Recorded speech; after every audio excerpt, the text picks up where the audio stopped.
The Inheritors by Joseph Conrad and Ford Madox Ford, read by Mark Leader. Section 1. The Inheritors, an Extravagant Story. Sardanapalus builded 7 cities in a day. Let us eat, drink, and sleep, for tomorrow we die. To Boris and Christina.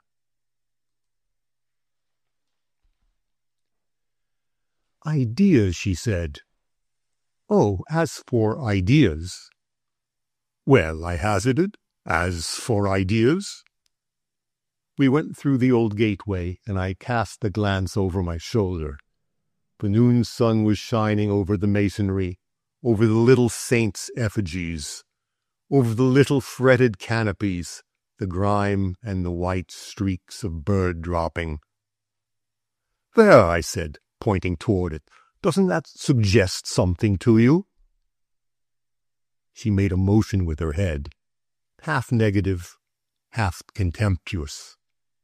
But, I stuttered, the associations, the ideas, the historical ideas. She said nothing. You Americans, I began, but her smile stopped me. It was as if she were amused at the utterances of an old lady shocked by the habits of the daughters of a day. It was the smile of a person who is confident of superseding one fatally. In conversations of any length, one of the parties assumes the superiority of rank, intellectual or social. In this conversation, she, if she did not attain to tacitly acknowledged temperamental superiority, seemed at least to claim it, to have no doubt as to its ultimate according. I was unused to this. I was a talker, proud of my conversational powers. I had looked at her before. Now I cast a sideways, critical glance at her. I came out of my moodiness to wonder what type this was. She had good hair, good eyes, and some charm, yes. And something besides, a something that was not an attribute of her beauty. The modeling of her face was so perfect and so delicate as to produce an effect of transparency, yet there was no suggestion of frailness. Her glance had an extraordinary strength of life. Her hair was fair and gleaming, her cheeks colored as if a warm light had fallen on them from somewhere. She was familiar till it occurred to you that she was strange. "Which way are you going?" she asked. "I'm going to walk to Dover," I answered. "And may I come with you?" I looked at her, intent on divining her in that one glance. It was, of course, impossible. There will be time for analysis, I thought. "The roads are free to all," I said. "You are not an American?" She shook her head. No, she was not an Australian either. She came from none of the British colonies. "You are not English," I affirmed. "You speak too well." I was piqued. She did not answer. She smiled again, and I grew angry. In the cathedral she had smiled at the verger's commendation of particularly abominable restorations, and that smile had drawn me toward her, had emboldened me to offer deferential and condemnatory remarks as to the plaster of Paris moldings. You know how one addresses a young lady who is obviously capable of taking care of herself. That was how I had come across her. She had smiled at the gabble of the cathedral guide as he showed the obsessed troop, of which we had formed units, the place of martyrdom of Blessed Thomas, and her smile had had just that quality of superseder's contempt.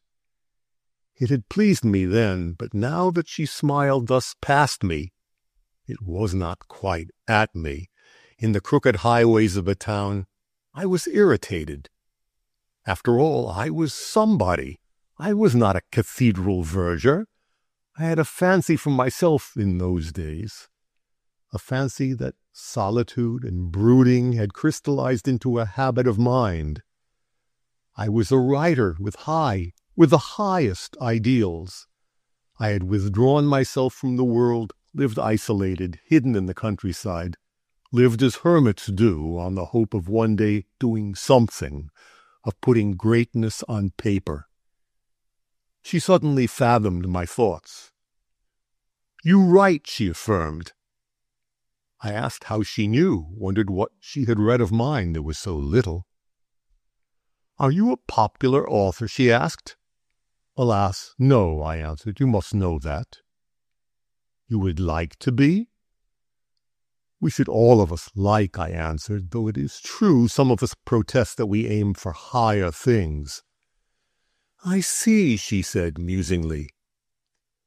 As far as I could tell, she was coming to some decision.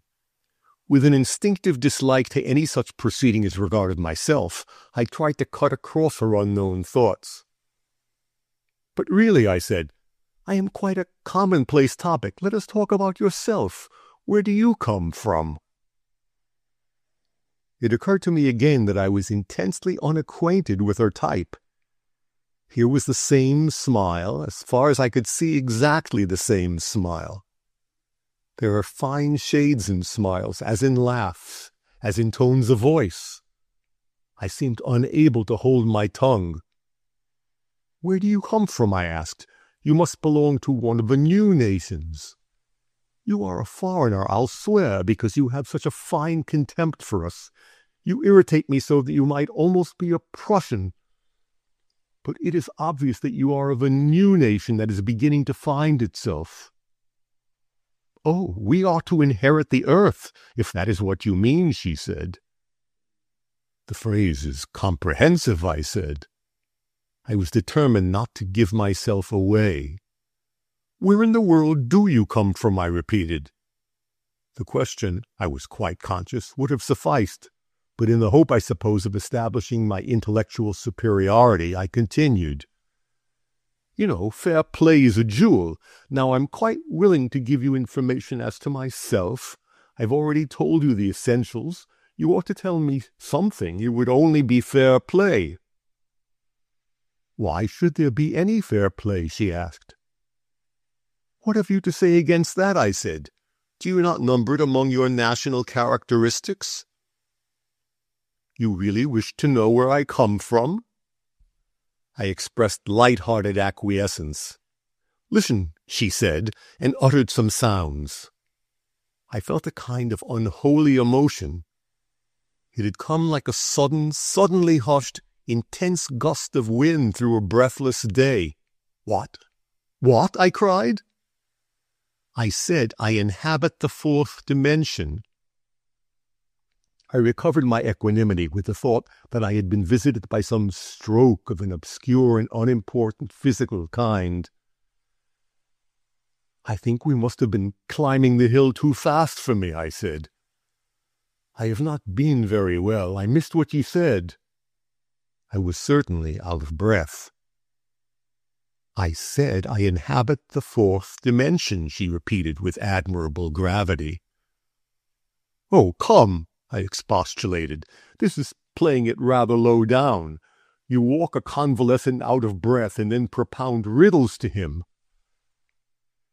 I was recovering my breath, and with it my inclination to expand. Instead, I looked at her. I was beginning to understand. It was obvious enough that she was a foreigner in a strange land, in a land that brought out her national characteristics.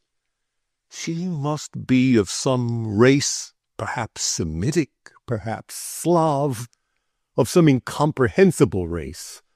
I had never seen a Circassian, and there used to be a tradition that Circassian women were beautiful, were fair-skinned, and so on.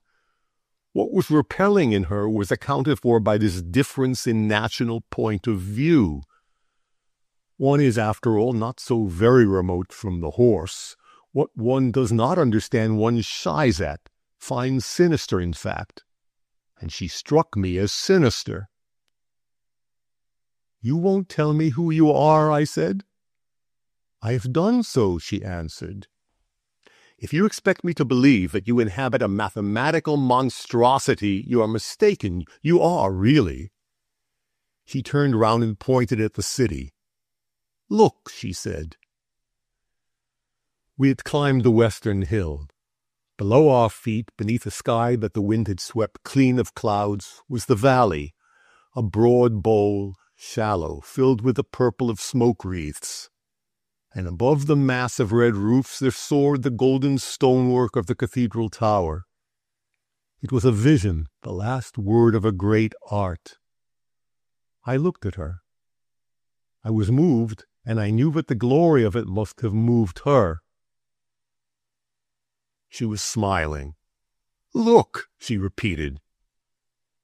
I looked. There was the purple and the red, and the golden tower, the vision, the last word. She said something, uttered some sound. What had happened? I don't know. It all looked contemptible. One seemed to see something beyond, something vaster than cathedrals, vaster than the conception of the gods to whom cathedrals were raised. The tower reeled out of the perpendicular. One saw beyond it not roofs or smoke or hills, but an unrealized and unrealizable infinity of space. It was merely momentary. The tower filled its place again, and I looked at her. What the devil, I said hysterically. What the devil do you play these tricks upon me for? You see, she answered, the rudiments of the sense are there. You must excuse me if I fail to understand, I said, grasping after fragments of dropped dignity. I am subject to fits of giddiness. I felt a need for covering a species of nakedness. Pardon my swearing, I added, a proof of recovered equanimity. We resumed the road in silence. I was physically and mentally shaken, and I tried to deceive myself as to the cause. After some time I said, You insist then in preserving your incognito? Oh, I make no mystery of myself, she answered. You've told me that you come from the fourth dimension, I remarked ironically. I come from the fourth dimension, she said patiently. She had the air of one in a position of difficulty, of one aware of it and ready to brave it. She had the listlessness of an enlightened person who has to explain over and over again to stupid children some rudimentary point of the multiplication table. She seemed to divine my thoughts, to be aware of their very wording. She even said yes at the opening of her next speech. Yes, she said, it is as if I were to try to explain the new ideas of any age to a person of the age that has gone before. She paused, seeking a concrete illustration that would touch me. As if I were explaining to Dr. Johnson the methods and the ultimate vogue of the Cockney school of poetry. I understand, I said, that you wish me to consider myself as relatively a Choctaw. But what I do not understand is what bearing that has upon the fourth dimension, I think you said. I will explain, she replied. But you must explain as if you were explaining to a Choctaw, I said pleasantly. You must be concise and convincing. She answered, I will. She made a long speech of it. I condense. I can't remember her exact words, there were so many, but she spoke like a book. There was something exquisitely piquant in her choice of words, in her expressionless voice. I seemed to be listening to a phonograph reciting a technical work. There was a touch of the incongruous, of the mad, that appealed to me, the commonplace rolling down landscape, the straight white, undulating road that from the tops of rises one saw running for miles and miles, straight, and so white. Filtering down through the great blue of the sky came the thrilling of innumerable skylarks. And I was listening to a parody of a scientific work recited by a phonograph. I heard the nature of the fourth dimension, heard that it was an inhabited plane, invisible to our eyes but omnipresent, heard that I had seen it when Bell Harry had reeled before my eyes. I heard the dimensions described, a race clear-sighted, eminently practical, incredible, with no ideals, prejudices, or remorse, with no feeling for art and no reverence for life, free from any ethical tradition, callous to pain, weakness, suffering, and death, as if they had been invulnerable and immortal. She did not say, but they were immortal, however. You will hate us, she concluded, and I seemed only then to come to myself. The power of her imagination was so great that I fancied myself face to face with the truth. I supposed she had been amusing herself. That she should have tried to frighten me was inadmissible. I don't pretend that I was completely at my ease, but I said amiably, "You certainly have succeeded in making these beings hateful." "I have made nothing," she said with a faint smile, and went on amusing herself. She would explain origins now. She used the word as signifying, I suppose, the inhabitants of the country, or the populations of the earth. Your ancestors were mine, but long ago you were crowded out of a dimension as we are today. You overran the earth as we shall do tomorrow. But you contracted diseases as we shall contract them. Beliefs, traditions, fears, ideas of pity, of love. You grew luxurious in the worship of your ideals and sorrowful. You solaced yourselves with creeds, with arts. You have forgotten. She spoke with calm conviction, with an overwhelming and dispassionate assurance. She was stating facts, not professing a faith. We approached a little roadside inn. On a bench before the door, a dun-clad country fellow was asleep, his head on the table. "Put your fingers in your ears," my companion commanded. I humored her. I saw her lips move. The countryman started, shuddered, and by a clumsy, convulsive motion of his hands, upset his quart. He rubbed his eyes. Before he had voiced his emotions, we had passed on. "I have seen a horse-coper do as much for a stallion," I commented. "I know there are words that have certain effects, but you shouldn't play pranks like the low-comedy devil in Faustus." "It isn't good form, I suppose," she sneered. "It's a matter of feeling," I said hotly. "The poor fellow has lost his beer." "What's that to me?" she commented, with the air of one affording a concrete illustration. "It's a good deal to him," I answered. "But what to me?" I said nothing. She ceased her exposition immediately afterward, growing silent as suddenly as she had become discursive. It was rather as if she had learnt a speech by heart and had come to the end of it. I was quite at a loss as to what she was driving at. There was a newness, a strangeness about her. Sometimes she struck me as mad, sometimes as frightfully sane. We had a meal somewhere, a meal that broke the current of her speech, and then in the late afternoon took a by-road and wandered in secluded valleys. I had been ill, trouble of the nerves, brooding, the monotony of life in the shadow of unsuccess.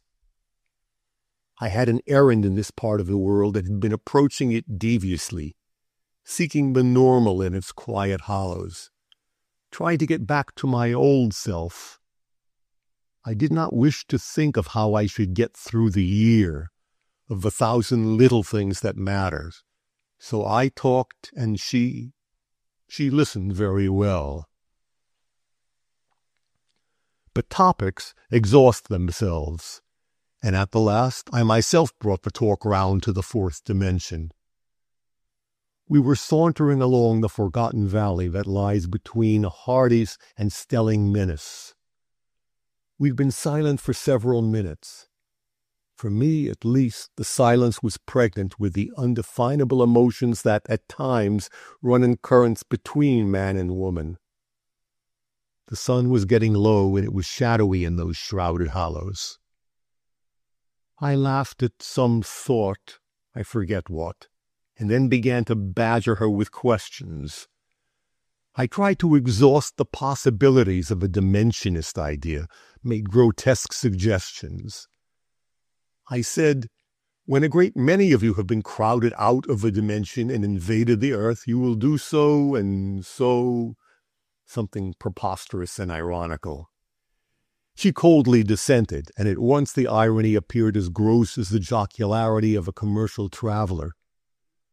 Sometimes she signified, yes, that is what we shall do, signified it without speaking.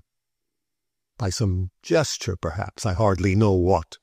There was something impressive, something almost regal in this manner of hers. It was rather frightening in those lonely places which were so forgotten, so gray, so closed in.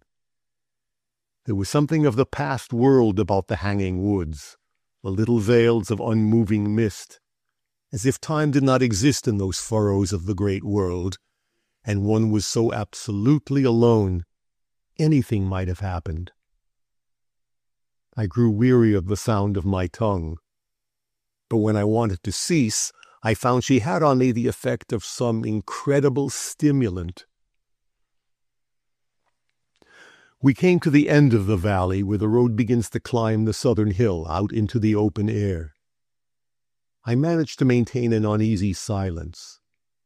From her grimly dispassionate reiterations, I had attained to a clear idea, even to a visualization of her fantastic conception, allegory, madness, or whatever it was. She certainly forced it home. The Dimensionists were to come in swarms, to materialize, to devour like locusts, to be all the more irresistible because indistinguishable. They were to come like snow in the night. In the morning one would look out and find the world white. They were to come as the gray hairs come, to sap the strength of us as the years sap the strength of the muscles. As to methods, we should be treated as we ourselves treat the inferior races. There would be no fighting, no killing. We, our whole social system, would break as a beam snaps because we were worm-eaten with altruism and ethics. We at our worst had a certain limit, a certain stage where we exclaimed, "No, this is playing it too low down," because we had scruples that acted like handicapping weights. She uttered, I think, only 2 sentences of connected words. "We shall race with you, and we shall not be weighted," and "we shall merely sink you lower by our weight."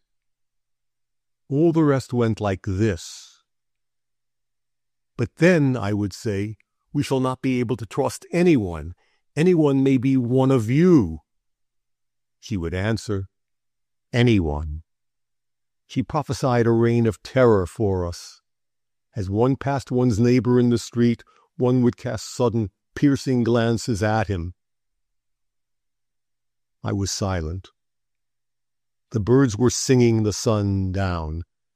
It was very dark among the branches, and from minute to minute, the colors of the world deepened and grew somber. "But," I said, a feeling of unrest was creeping over me. But why do you tell me all this? I asked. Do you think I will enlist with you? You will have to in the end, she said, and I do not wish to waste my strength. If you had to work unwittingly, you would resist and resist and resist. I should have to waste my power on you. As it is, you will resist only at first. Then you will begin to understand. You will see how we will bring a man down. A man you understand with a great name, standing for probity and honor. You will see the nets drawing closer and closer, and you will begin to understand. Then you will cease resisting. That is all. I was silent. The June nightingale began to sing, a trifle hoarsely. We seemed to be waiting for some signal.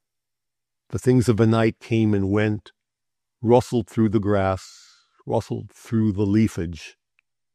At last I could not even see the white gleam of her face. I stretched out my hand and it touched hers. I seized it without an instant of hesitation. How could I resist you, I said, and heard my own whisper with a kind of amazement at its emotion. I raised her hand. It was very cold, and she seemed to have no thought of resistance, but before it touched my lips, something like a panic of prudence had overcome me. I did not know what it would lead to, and I remembered that I didn't even know who she was. From the beginning she had struck me as sinister, and now, in the obscurity, her silence and her coldness seemed to be a passive threatening of unknown entanglement. I let her hand fall. We must be getting on, I said. The road was shrouded and overhung by branches. There was a kind of translucent light, enough to see her face, but I kept my eyes on the ground. I was vexed. Now that it was past, the episode appeared to be a lost opportunity. We were to part in a moment, and her rare mental gifts and her unfamiliar but very vivid beauty made the idea of parting intensely disagreeable. She had filled me with a curiosity that she had done nothing whatever to satisfy, and with a fascination that was very nearly a fear. We mounted the hill and came out on a stretch of soft common sward. Then the sound of our footsteps ceased, and the world grew more silent than ever. There were little enclosed fields all around us. The moon threw a wan light, and gleaming mist hung in the ragged hedges. Broad, soft rows ran away into space on every side. "And now?" I asked at last. "Shall we ever meet again?" My voice came huskily, as if I had not spoken for years and years. "Oh, very often," she answered. "Very often," I repeated. I hardly knew whether I was pleased or dismayed. Through the gate gap in a hedge, I caught a glimmer of a white house front. It seemed to belong to another world or to another order of things. "Ah, here is Callan's," I said. "This is where I was going." "I know," she answered. "We part here." "To meet again?" I asked. "Oh, to meet again. Why, yes, to meet again." Chapter 2. Her figure faded into the darkness, as pale things waver down into deep water, and as soon as she disappeared, my sense of humor returned. The episode appeared more clearly as a flirtation with an enigmatic but decidedly charming chance-traveling companion. The girl was a riddle, and a riddle once guessed is a very trivial thing. She, too, would be a very trivial thing when I had found a solution. It occurred to me that she wished me to regard her as a symbol, perhaps, of the future, as a type of those who are to inherit the earth, in fact. She had been playing the fool with me in her insolent modernity. She had wished me to understand that I was old-fashioned, that the frame of mind of which I and my fellows were the inheritors was over and done with. We were to be compulsorily retired, to stand aside superannuated. It was obvious that she was better equipped for the swiftness of life. She had a something, not only quickness of wit, not only ruthless determination, but a something quite different and quite indefinably more impressive. Perhaps it was only the confidence of the superseder, the essential quality that makes for the empire of the Occidental. But I was not a Negro, not even relatively a Hindu. I was somebody, confound it. I was somebody. As an author, I'd been so uniformly unsuccessful, so absolutely unrecognized, that I had got into the way of regarding myself as ahead of my time, as a worker for posterity. It was a habit of mine, the only revenge that I could take upon despiteful fate. This girl came to confound me with the common herd. She declared herself to be that very posterity for which I worked. She was probably a member of some clique that called themselves Fourth Dimensionists, just as there had been pre-Raphaelites. It was a matter of cant allegory. I began to wonder how it was that I had never heard of them, and how on earth had they come to hear of me? She must have read something of mine, I found myself musing. The Jenkins story, perhaps. It must have been the Jenkins story. They gave it a good place in their rotten magazine. She must have seen that it was the real thing, and when one is an author, one looks at things in that way, you know.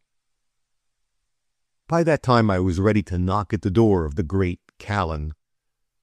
I seemed to be jerked into the commonplace medium of a an infinitely great novelist's home life. I was led into a well-lit drawing-room, welcomed by the great man's wife, gently propelled into a bedroom, made myself tidy, descended and was introduced into the sanctum before my eyes had grown accustomed to the lamplight. Callan was seated upon his sofa, surrounded by an admiring crowd of very local personages. I forget what they looked like. I think there was a man whose reddish beard did not become him, and another whose face might have been improved by the addition of a reddish beard. There was also an extremely moody, dark man, and I vaguely recollect a person who lisped. They did not talk much. Indeed, there was very little conversation. What there was, Callan supplied. He spoke very slowly and very authoritatively, like a great actor whose aim is to hold the stage as long as possible. The raising of his heavy eyelids at the opening door conveyed the impression of a dark mental weariness, and seemed somehow to give additional length to his white nose. His short brown beard was getting very gray, I thought. With his lofty forehead and with his superior yet propitiatory smile, I was of course familiar. Indeed, one saw them on posters in the street. The notables did not want to talk. They wanted to be spellbound, and they were. Callan sat there in an appropriate attitude, the one in which he was always photographed. One hand supported his head, the other toyed with his watch chain. His face was uniformly solemn, but his eyes were disconcertingly furtive. He cross-questioned me as to my walk from Canterbury, remarked that the cathedral was a magnificent Gothic monument, and set me right as to the lie of the roads. He seemed pleased to find that I remembered very little of what I ought to have noticed on the way. It gave him an opportunity for the display of his local erudition. A remarkable woman used to live in the cottage next the mill at Stelling, he said. She was the original of Kate Wingfield. In your Boldero, the chorus chorused. Remembrance of the comment at Stelling, of the glimmering white faces of the shadowy cottages, was like a cold waft of mist to me. I forgot to say, indeed. She was a very remarkable woman.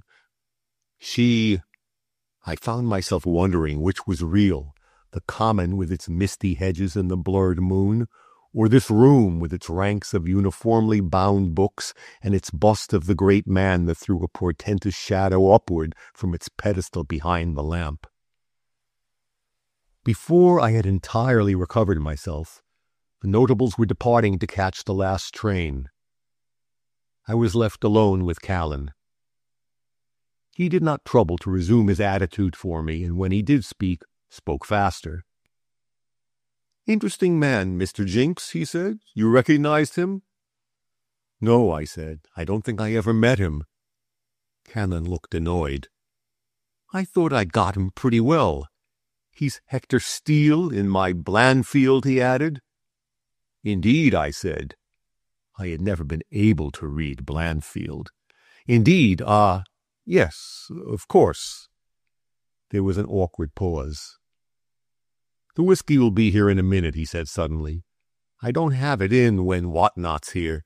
He's the rector, you know, a great temperance man. When we've had a modest quencher, we'll get to business." "Oh," I said, "your letter's really meant?" "Of course," he answered. "Oh, here's the whiskey. Well now, Fox was down here the other night. You know Fox, of course."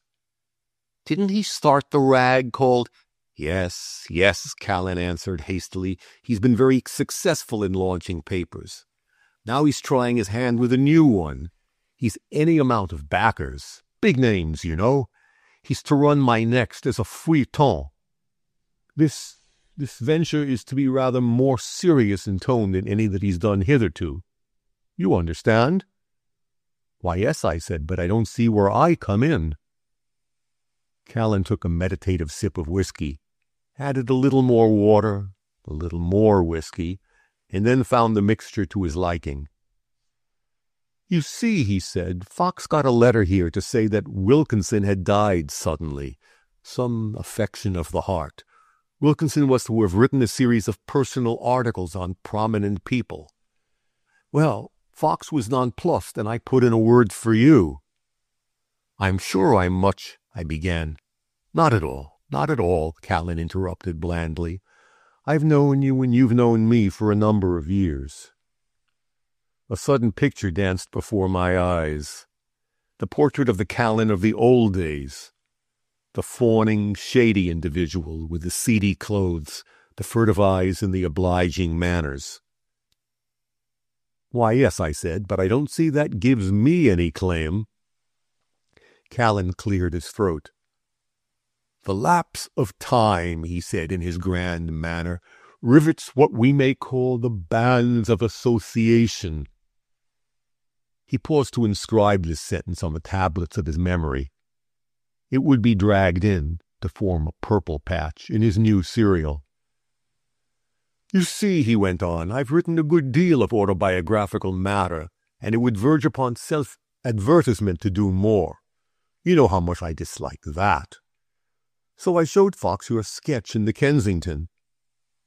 "The Jenkins story," I said. "How did you come to see it?" "They send me the Kensington," he answered.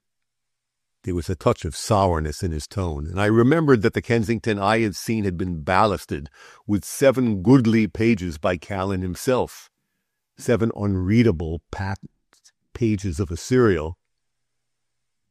"As I was saying," Callan began again, "you ought to know me very well, and I suppose you are acquainted with my books. As for the rest, I'll give you what material you want." "But my dear Callan," I said, "I've never tried my hand at that sort of thing." Callan silenced me with a wave of his hand.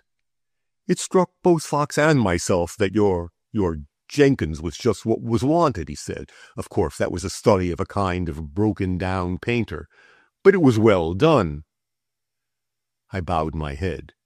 Praise from Callan was best acknowledged in silence.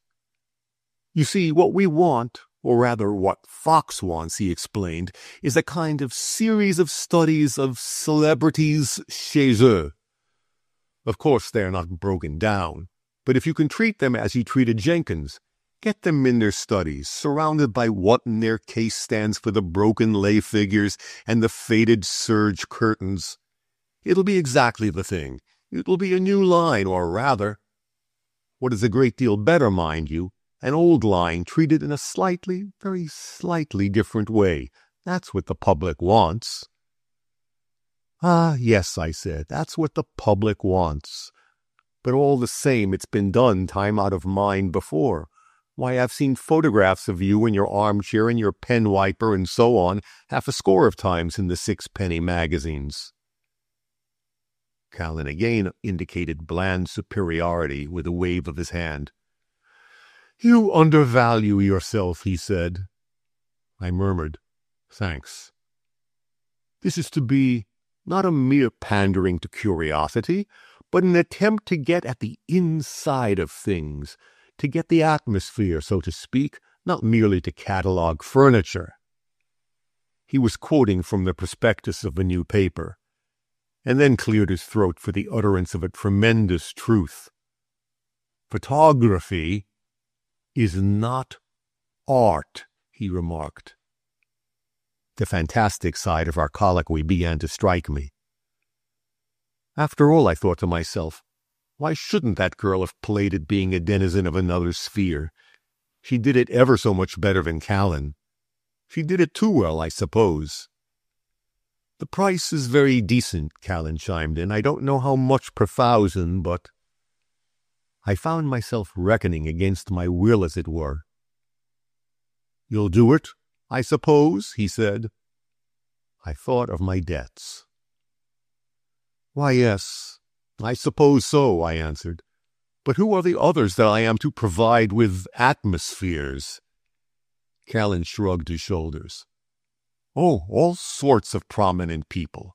Soldiers, statesmen, Mr. Churchill, the foreign minister, artists, preachers, all sorts of people. All sorts of glory, occurred to me. The paper will stand expenses up to a reasonable figure, Callan reassured me. It'll be a good joke for a time, I said. I'm infinitely obliged to you. He warded off my thanks with both hands. I'll just send a wire to Fox to say that you accept, he said, rising. He seated himself at his desk in the appropriate attitude. He had an appropriate attitude for every vicissitude of his life. These he had struck before so many people that even in the small hours of the morning he was ready for the Kodak wielder. Beside him he had every form of labor-saver, every kind of literary knick-knack. There were book holders that swung into positions suitable to appropriate attitudes.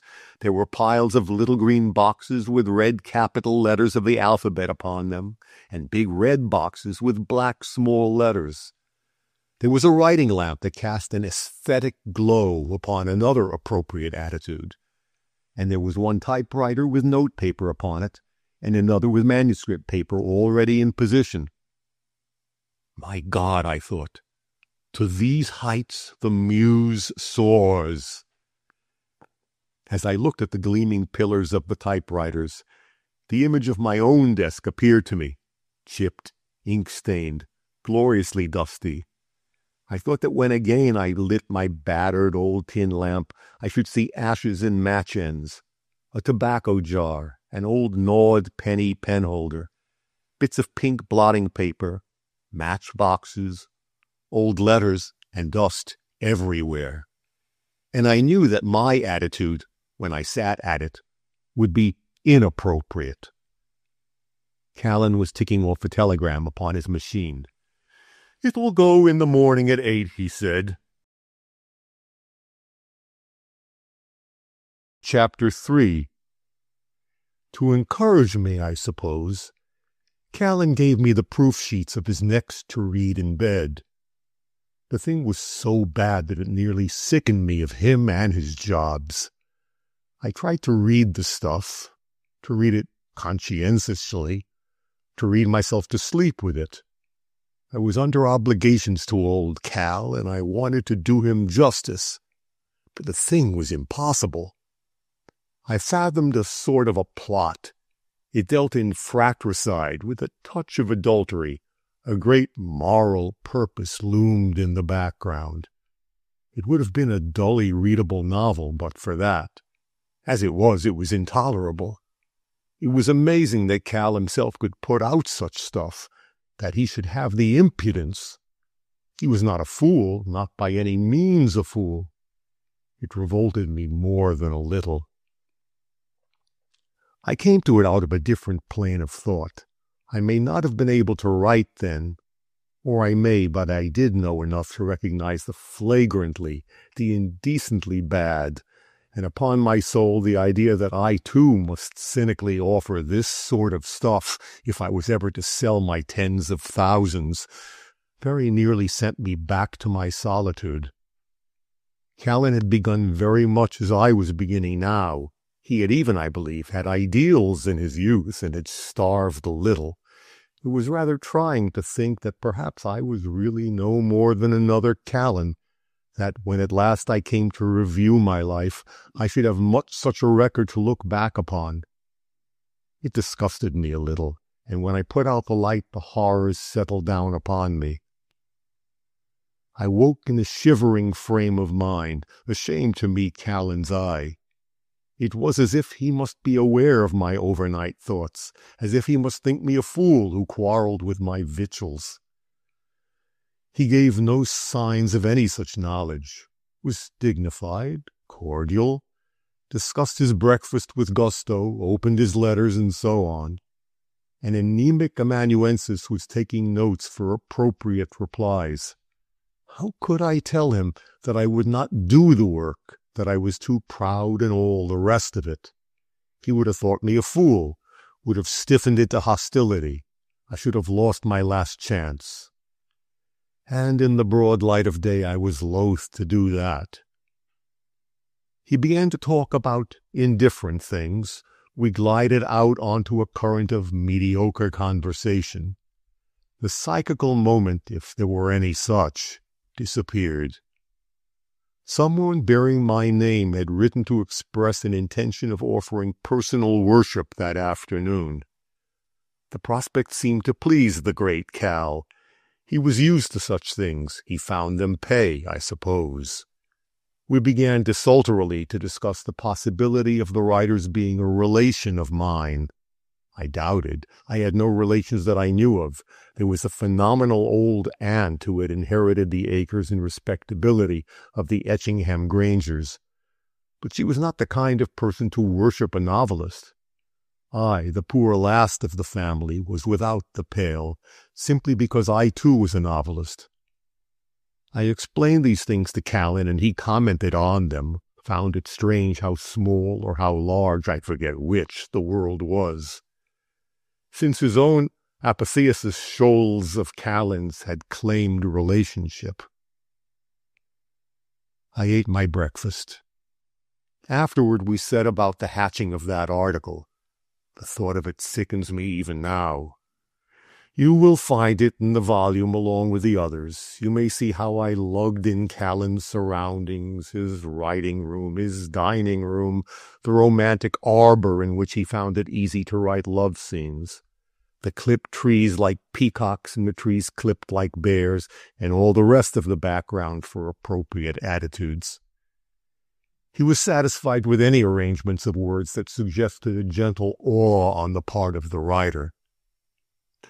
Yes, he said once or twice, that's just the touch. Just the touch. Very nice. But don't you think? We lunched after some time. I was so happy, quite pathetically happy. It had come so easy to me.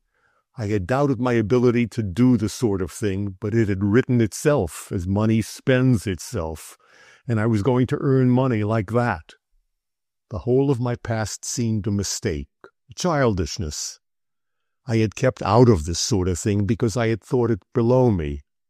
I had kept out of it, and it starved my body and warped my mind.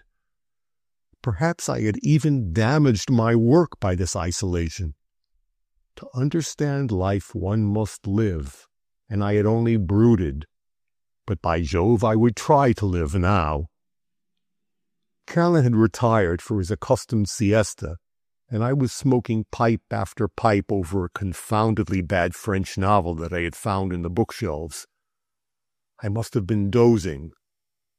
A voice from behind my back announced, "Miss Etchingham Granger," and added, "Mr. Callan will be down directly."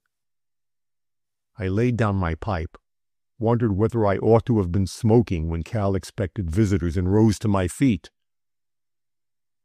"You," I said sharply. She answered, "You see." She was smiling. She'd been so much of my thoughts that I was hardly surprised. The thing had even an air of pleasant inevitability about it. "You must be a cousin of mine," I said. "The name—" "Oh, call it sister," she answered. I was feeling inclined for farce, if blessed chance would throw it my way. You see, I was going to live at last, and life for me meant irresponsibility. "Ah," I said, ironically, "you're going to be a sister to me, as they say." She might have come the bogey over me last night in the moonlight, but now... There was a spice of danger about it, too, just a touch lurking somewhere. Besides, she was good-looking and well set up, and I couldn't see what could touch me. Even if it did, even if I got into a mess, I had no relatives, not even a friend, to be worried about me. I stood quite alone, and I half relished the idea of getting into a mess. It would be part of life, too. I was going to have a little money, and she excited my curiosity. I was tingling to know what she was really at. "And one might ask," I said, "what are you doing in this... I was at a loss for a word to describe the room, the smugness parading its professional bohemianism. "Oh, I'm about my own business," she said. "I told you last night. Have you forgotten?"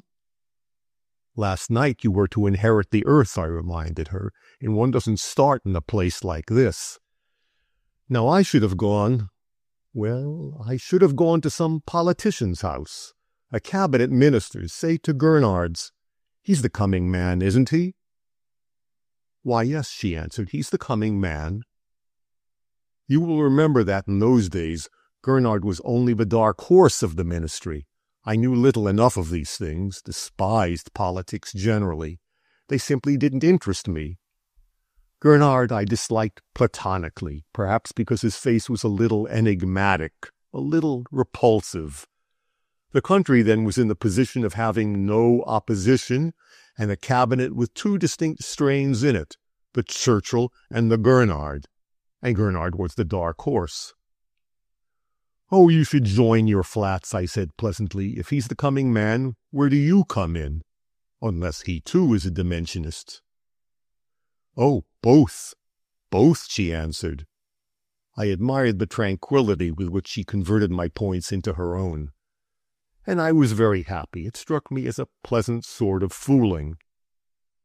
"I suppose you'll let me know some day who you are," I said. "I've told you several times," she answered. "Oh, you won't frighten me today," I asserted. "Not here, you know. And anyhow, why should you want to?" "I've told you," she said again. "You've told me you were my sister," I said, "but my sister died years and years ago. Still, if it suits you, if you want to be somebody's sister—" "It suits me," she answered. "I want to be placed, you see." I knew that my name was good enough to place anyone. We had been the Grangers of Etchingham since the flood. And if the girl wanted to be my sister and a Granger, why the devil shouldn't she, so long as she would let me continue on this footing? I hadn't talked to a woman, not a well-set-up one, for ages and ages. It was as if I had come back from one of the places to which younger sons exile themselves, and for all I knew it might be the correct thing for girls to elect brothers nowadays in one set or another. "Oh, tell me some more," I said. "One likes to know about one's sister. You and the Right Honorable Charles Gurnard are Dimensionists, and who are the others of your set?" "There's only one," she answered. "And would you believe it? It seems he was Fox, the editor of my new paper." You select your characters with charming indiscriminateness, I said. Fox is only a sort of toad, you know. He won't get far. Oh, he'll go far, she answered, but he won't get there. Fox is fighting against us. Oh, so you don't dwell in amity, I said. You fight for your own hands? We fight for our own hands, she answered. I shall throw Gernard over when he's pulled the chestnuts out of the fire.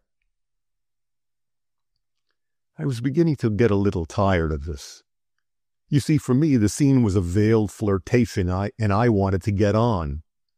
But I had to listen to her fantastic scheme of things.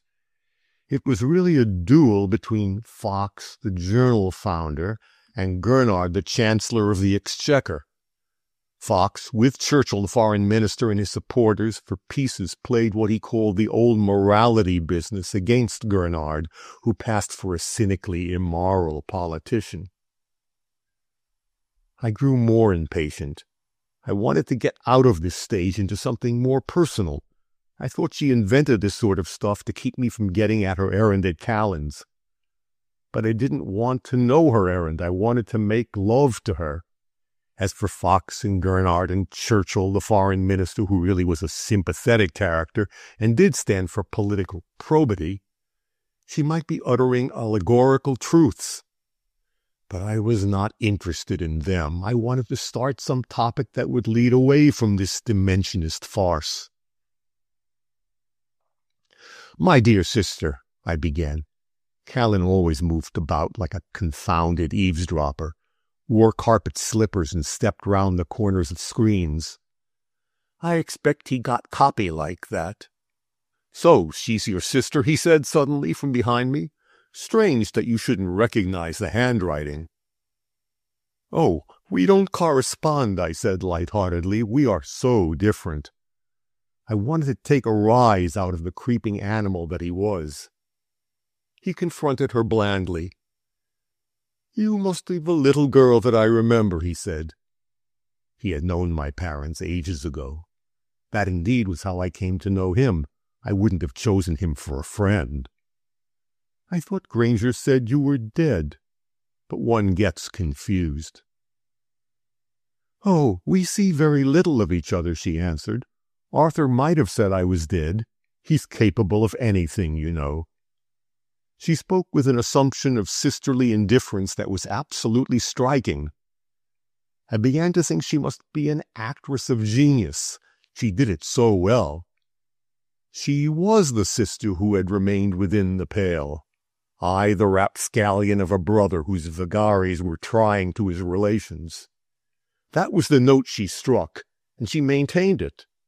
I didn't know what the deuce she was driving at, and I didn't care.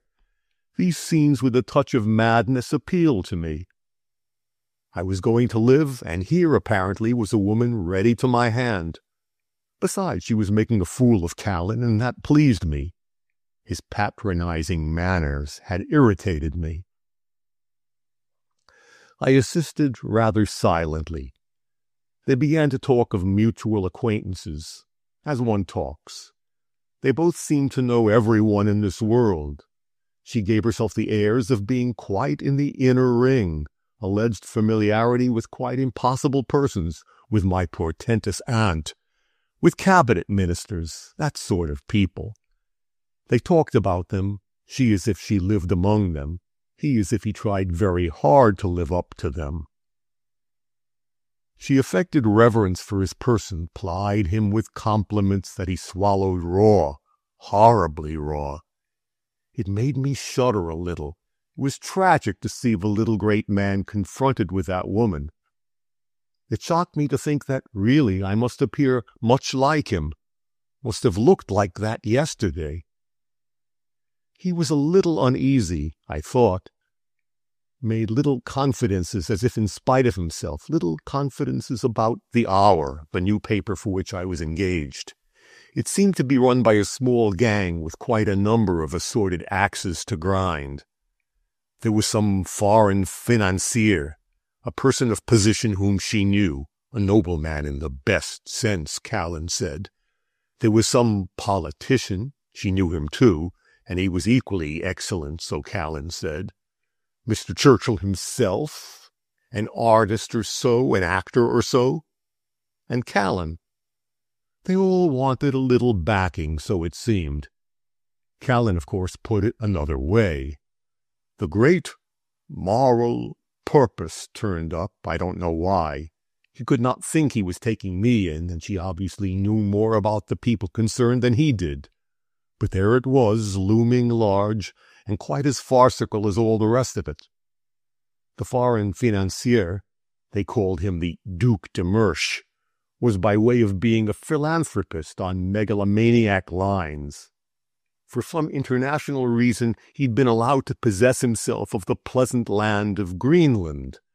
There was gold in it, and train oil in it, and other things that paid.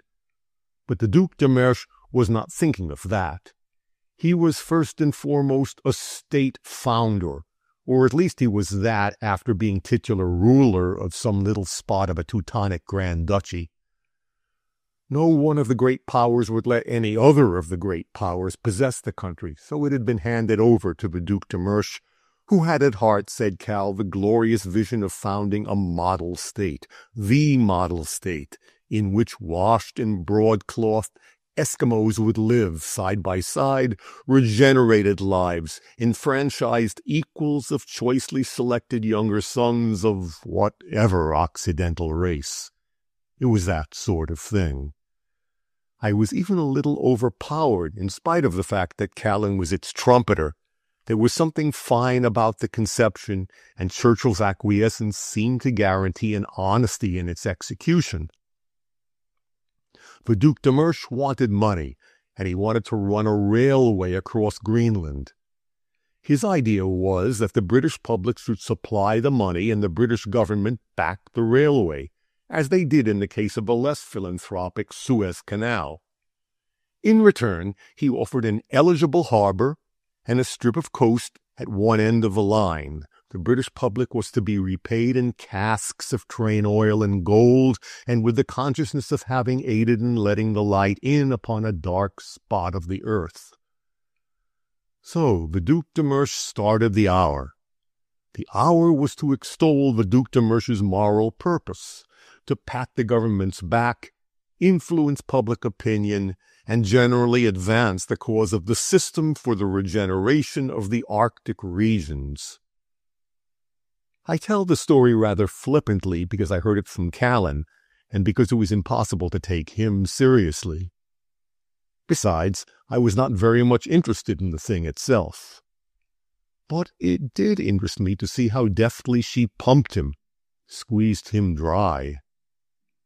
I was even a little alarmed for poor old Cal. After all, the man had done me a service, had got me a job. As for her, she struck me as a potentially dangerous person. One couldn't tell. She might be some adventuress, or if not that, a speculator who would damage Cal's little schemes. I put it to her plainly afterward, and quarreled with her as well as I could. I drove her down to the station. Callan must have been distinctly impressed, or he would never have had out his trap for her. You know, I said to her, I wouldn't have you play tricks with Callan. Not while you're using my name. It's very much at your service as far as I'm concerned. But confound it, if you're going to injure him, I shall have to show you up, to tell him. You couldn't, you know, she said perfectly calmly. You've let yourself in for it. He wouldn't feel pleased with you for letting it go as far as it has.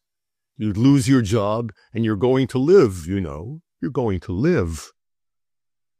I was taken aback by this veiled threat in the midst of the pleasantry. It wasn't fair play. Not at all fair play. I recovered some of my old alarm, remembered that she really was a dangerous person, that... But I shan't hurt Callan, she said suddenly. You may make your mind easy. You really won't? I asked. Really not, she answered. It relieved me to believe her. I did not want to quarrel with her. You see, she fascinated me. She seemed to act as a stimulant, to set me tingling somehow, and to baffle me. And there was truth in what she said.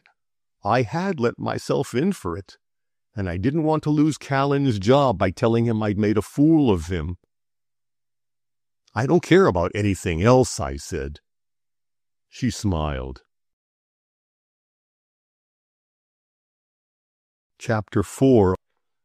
I went up to town bearing the Callan article, and a letter of warm commendation from Callan to Fox. I had been very docile, had accepted emendations, had lavished praise, had been unctuous, and yet had contrived to retain the dignified savor of the editorial we.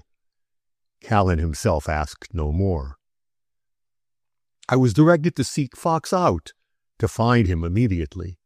The matter was growing urgent. Fox was not at the office, the brand-new office that I afterwards saw pass through the succeeding stages of businesslike comfort and dusty neglect. I was directed to ask for him at the stage door of the Buckingham. I waited in the doorkeeper's glass box at the Buckingham. I was eyed by the suspicious commissionaire with the contempt reserved for resting actors. Resting actors are hungry suppliants as a rule. Call boys sought Mr. Fox. Anybody seen Mr. Fox? He's gone to lunch. Mr. Fox is out, said the commissionaire. I explained that the matter was urgent. More call boys disappeared through the folding doors. Unenticing personages passed the glass box, casting hostile glances askance at me on my high stool. A message came back. If it's Mr. Etchingham Granger, he's to follow Mr. Fox to Mrs. Hartley's at once. I followed Mr. Fox to Mrs. Hartley's, to a little flat in a neighborhood that I need not specify. The eminent journalist was lunching with the eminent actress. The husband was in attendance, a nonentity with a heavy yellow mustache, who hummed and hawed over his watch. Mr. Fox was full-faced, with a persuasive, peremptory manner. Mrs. Hartley was, well, she was just Mrs. Hartley. You remember how we all fell in love with her figure and her manner and her voice and the way she used her hands. She broke her bread with those very hands, spoke to her husband with that very voice, and rose from table with that same graceful management of her limp skirts. She made eyes at me, at her husband, at little Fox, at the man who handed the asparagus, great round gray eyes. She was just the same. The curtain never fell on that eternal dress rehearsal. I don't wonder the husband was forever looking at his watch. Mr. Fox was a friend of the house. He dispensed with ceremony, read my manuscript over his Roquefort, and seemed to find it add to the savor. "You are going to do me for Mr. Fox," Mrs. Hartley said, turning her large gray eyes upon me. They were very soft. They seemed to send out waves of intense sympatheticism. I thought of those others that had shot out a razor-edged ray. "Why," I answered, "there was some talk of my doing somebody for the hour." Fox put my manuscript under his empty tumbler. "Yes," he said sharply. "He'll do, I think." Yes. Why, yes." "You're a friend of Mr. Callan's, aren't you?" Mrs. Hartley asked. "What a dear, nice man he is. You should see him at rehearsals. You know I'm doing his Boldero. He's given me a perfectly lovely part, perfectly lovely. And the trouble he takes, he tries every chair on the stage." Yes," Fox interjected. "He likes to have his own way." "We all like that," the great actress said. She was quoting from her first great part. I thought, but perhaps I was mistaken, that all her utterances were quotations from her first great part. Her husband looked at his watch. "Are you coming to this confounded flower show?" he asked. "Yes," she said, turning her mysterious eyes upon him. "I'll go and get ready." She disappeared through an inner door. I expected to hear the pistol shot and the heavy fall from the next room. I forgot that it was not the end of the fifth act. Fox put my manuscript into his breast pocket. "Come along, Granger," he said to me. "I want to speak to you. You'll have plenty of opportunity for seeing Mrs. Hartley, I expect. She's 10th on your list. Good day, Hartley. Hartley's hand was wavering between his mustache and his watch pocket. Good day, he said sulkily. You must come and see me again, Mr. Granger, Mrs. Hartley said from the door. Come to the Buckingham and see how we're getting on with your friend's play. We must have a good long talk if you're to get my local color, as Mr. Fox calls it. To gild refined gold, to paint the lily, to throw a perfume on the violet, I quoted banally. That's it, she said with a tender smile. She was fastening a button in her glove. I doubt her recognition of the quotation. When we were in our hansom, Fox began. I'm relieved by what I've seen of your copy. One didn't expect this sort of thing from you. You think it's a bit below you, don't you? Oh, I know. You literary people are usually so impracticable. You know what I mean. Callan said you were the man. Callan has his uses, but one has something else to do with one's paper. I've got interests of my own, but you'll do. It's all right. You don't mind my being candid, do you now? I muttered that I rather liked it. Well, then, he went on, now I see my way. I'm glad you do, I murmured. I wish I did. Oh, that will be all right, Fox comforted.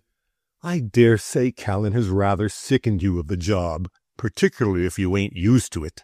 But you won't find the others as trying. There's Churchill now, he's your next. You'll have to mind him. You'll find him a decent chap, not a bit of side on him. What Churchill? I asked. The foreign minister. The devil, I said. Oh, you'll find him all right, Fox reassured. You're to go down to his place tomorrow. It's all arranged. Here we are. Hop out. He suited his own action to his words and ran nimbly up the new terracotta steps of the Hours home. He left me to pay the cabman. When I rejoined him, he was giving directions to an invisible somebody through folding doors.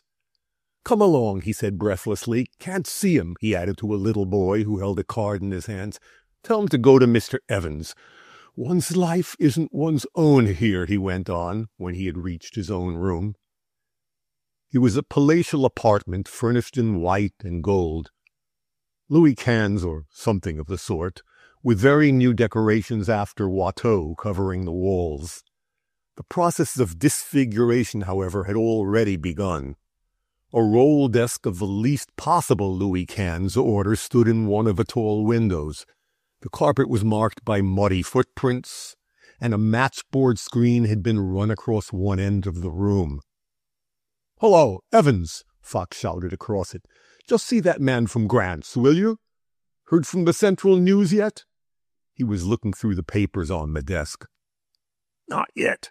I just rung them up for the 5th time," the answer came. "Keep on at it," Fox exhorted.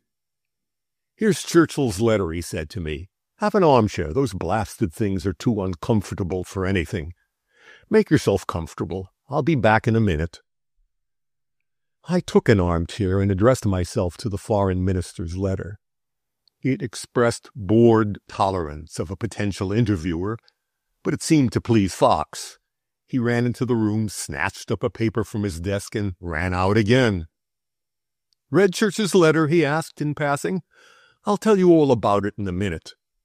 I don't know what he expected me to do with it. Kiss the postage stamp, perhaps. At the same time, it was pleasant to sit there idle in the midst of the hurry, the breathlessness. I seemed to be at last in contact with real life, with the life that matters. I was somebody, too. Fox treated me with a kind of deference, as if I were a great unknown. His "you literary men" was pleasing. It was the homage that the pretender pays to the legitimate prince, the recognition due to the real thing from the machine-made imitation, the homage of the builder to the architect. Ah, yes, it seemed to say, we jobbing men run up our rows and rows of houses, build whole towns, and fill the papers for years. But when we want something special, something monumental, we have to come to you." Fox came in again. "Very sorry, my dear fellow. Find I can't possibly get a moment for a chat with you. Look here, come and dine with me at the Paragraph round the corner. Tonight at 6 sharp. You'll go to Churchill's tomorrow." The Paragraph Club, where I was to meet Fox, was one of those sporadic establishments that spring up in the neighborhood of the Strand. It's one of their qualities that they are always just round the corner. Another, that their stewards are too familiar. Another, that they, in the opinions of the other members, are run too much for the convenience of one in particular. In this case, it was Fox who kept the dinner waiting. I sat in the little smoking room and, from behind a belated morning paper, listened to the conversation of 3 or 4 journalists who represented the members. I felt as a new boy in a new school feels on his first introduction to his fellows. There was a fossil dramatic critic sleeping in an armchair before the fire. At dinner time he woke up, remarked, "You should have seen Fanny Elsler," and went to sleep again. Sprawling on a red velvet couch was a beau jeune homme with the necktie of a Parisian-American student. On a chair beside him sat a personage whom, perhaps because of his plentiful lack of H's, I took for a distinguished foreigner. They were talking about a splendid subject for a music hall dramatic sketch of some sort, afforded by a bus driver, I fancy.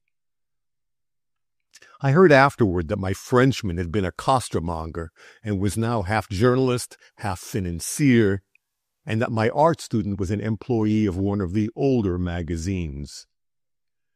"Dinner's on the table, gents," the steward said from the door. He went toward the sleeper by the fire. "I expect Mr. Cunningham will wear that armchair out before he's done," he said over his shoulder. "Poor old chap, he's got nowhere else to go to," the magazine employee said. "Why doesn't he go to the workhouse?" the journalist financier retorted. "Make a good sketch, that, eh?" he continued, reverting to his bus driver. "Jolly," the magazine employee said indifferently. "Now then, Mr. Cunningham," the steward said, touching the sleeper on the shoulder, "dinner's on the table." "God bless my soul," the dramatic critic said with a start. The steward left the room. The dramatic critic furtively took a set of false teeth out of his waistcoat pocket, wiped them with a bandana handkerchief, and inserted them in his mouth. He tottered out of the room. I got up and began to inspect the pen and ink sketches on the walls. The faded paltry caricatures of faded paltry lesser lights that confronted me from fly-blown frames on the purple walls almost made me shiver. "There you are, Granger," said a cheerful voice behind me. "Come and have some dinner." I went and had some dinner. It was seasoned by small jokes and little personalities. A Teutonic journalist, a musical critic. I suppose inquired as to the origin of the meager pheasant. Fox replied that it had been preserved in the backyard. The dramatic critic mumbled unheard that some piece or other was off the bills of the Adelphi. I grinned vacantly. Afterward, under his breath, Fox put me up to a thing or two regarding the inner meaning of the new daily. Put by him without any glamour of a moral purpose, the case seemed rather mean. The dingy smoking room depressed me, and the whole thing was what I had, for so many years, striven to keep out of. Fox hung over my ear whispering. There were shades of intonation in his sibilating. Some of those in it, the voice implied, were not above board. Others were, and the tone became deferential, implied that I was to take my tone from itself. "Of course, a man like the Right Honorable C does it on the straight, quite on the straight, has to have some sort of semi-official backer. In this case, it's me, the hour. They're a bit splitty, the ministry, I mean. They say Conrad isn't playing square. They say so. His broad red face glowed as he bent down to my ear. His little sea-blue eyes twinkled with moisture. He enlightened me cautiously, circumspectly. There was something unpleasant in the business. Not exactly in Fox himself, but the kind of thing. I wish he would cease his explanations. I didn't want to hear them. I've never wanted to know how things are worked, preferring to take the world at its face value. Callan's revelations had been bearable because of the farcical pompousness of his manner. But this was different. It had the stamp of truth, perhaps because it was a little dirty. I didn't want to hear that the foreign minister was ever so remotely mixed up in this business. He was only a symbol to me, but he stood for the stability of statesmanship and for the decencies that it is troublesome to have touched. Of course, he was proceeding, the Churchill gang would like to go on playing the standoff to us. But it won't do. They've got to come in or see themselves left. Conrad has pretty well nobbled their old party press, so they've got to begin all over again. That was it. That was precisely it. Churchill ought to have played the standoff to people like us, to have gone on playing it at whatever cost. That was what I demanded of the world as I conceived it. It was so much less troublesome in that way. On the other hand, this was life. I was living now, and the cost of living is disillusionment. It was the price I had to pay. Obviously, a foreign minister had to have a semi-official organ, or I supposed so. Mind you, Fox whispered on, I think myself that it's a pity he's supporting the Greenland business.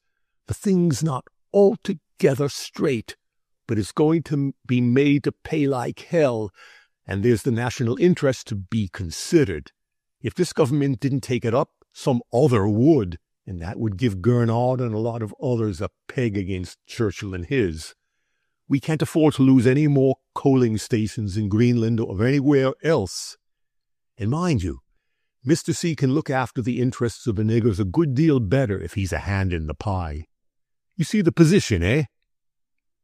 I wasn't actually listening to him, but I nodded at proper intervals. I knew that he wanted me to take that line in confidential conversations with fellows seeking copy. I was quite resigned to that. Incidentally, I was overcome by the conviction, perhaps it was no more than a sensation, that that girl was mixed up in this thing, that her shadow was somewhere among the others flickering upon the sheet. I wanted to ask Fox if he knew her, but then in that absurd business I did not even know her name, and the whole story would have sounded a little mad. Just now it suited me that Fox should have a moderate idea of my sanity. Besides, the thing was out of tone. I idealized her then. One wouldn't talk about her in a smoking room full of men telling stories, and one wouldn't talk about her at all to Fox. The musical critic had been prowling about the room with Fox's eyes upon him. He edged suddenly nearer, pushed a chair aside, and came toward us. "Hello," he said, in an ostentatiously genial, after-dinner voice. "What are you two chaps a-talking about?" "Private matters," Fox answered, without moving a hair. "Then I suppose I'm in the way," the other muttered. Fox did not answer.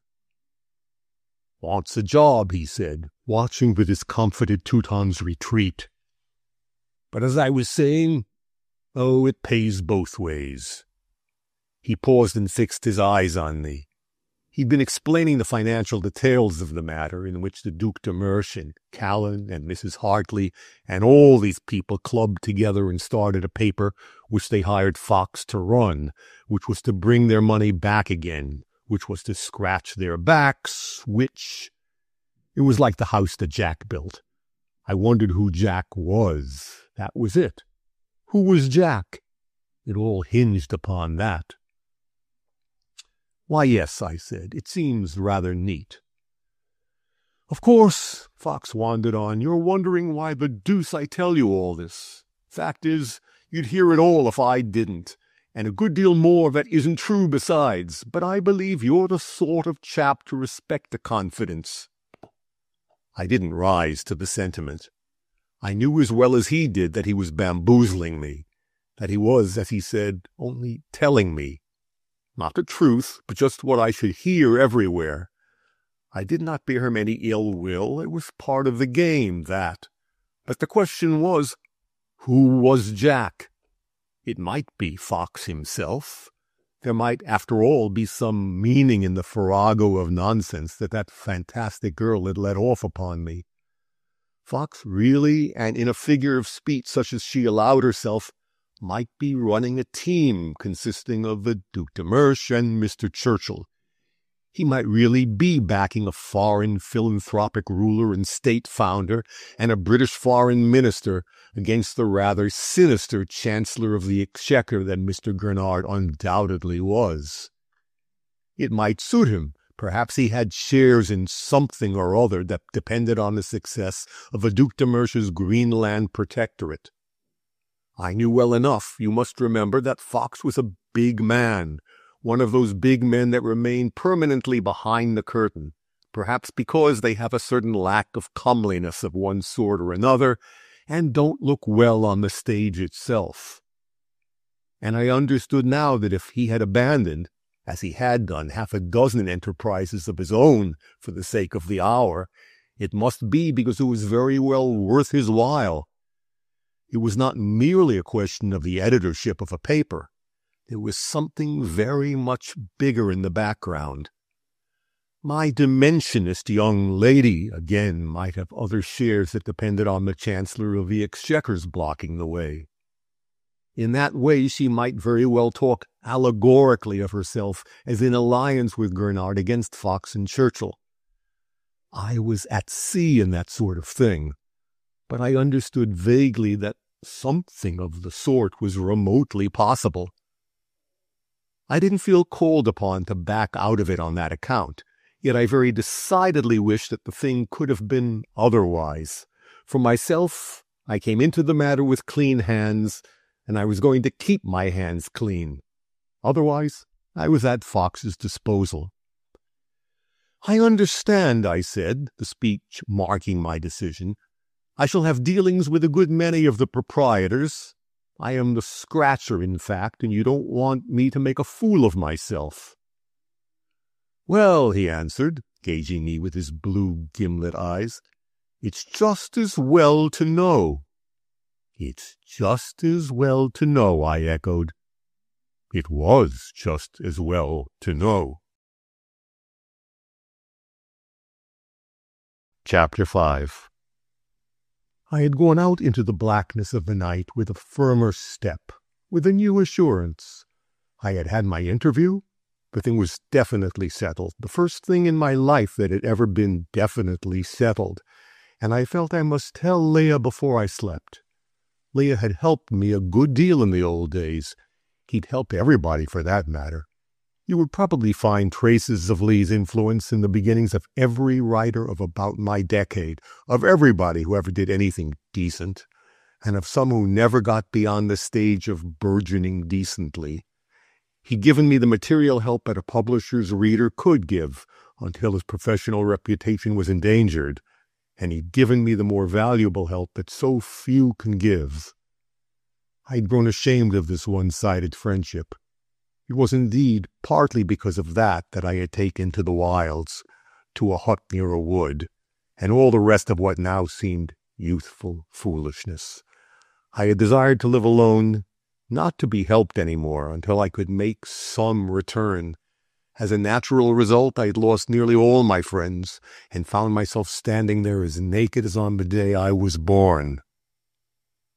All around me stretched an immense town, an immense blackness. People, thousands of people hurried past me, had errands, had aims, had others to talk to trifle with.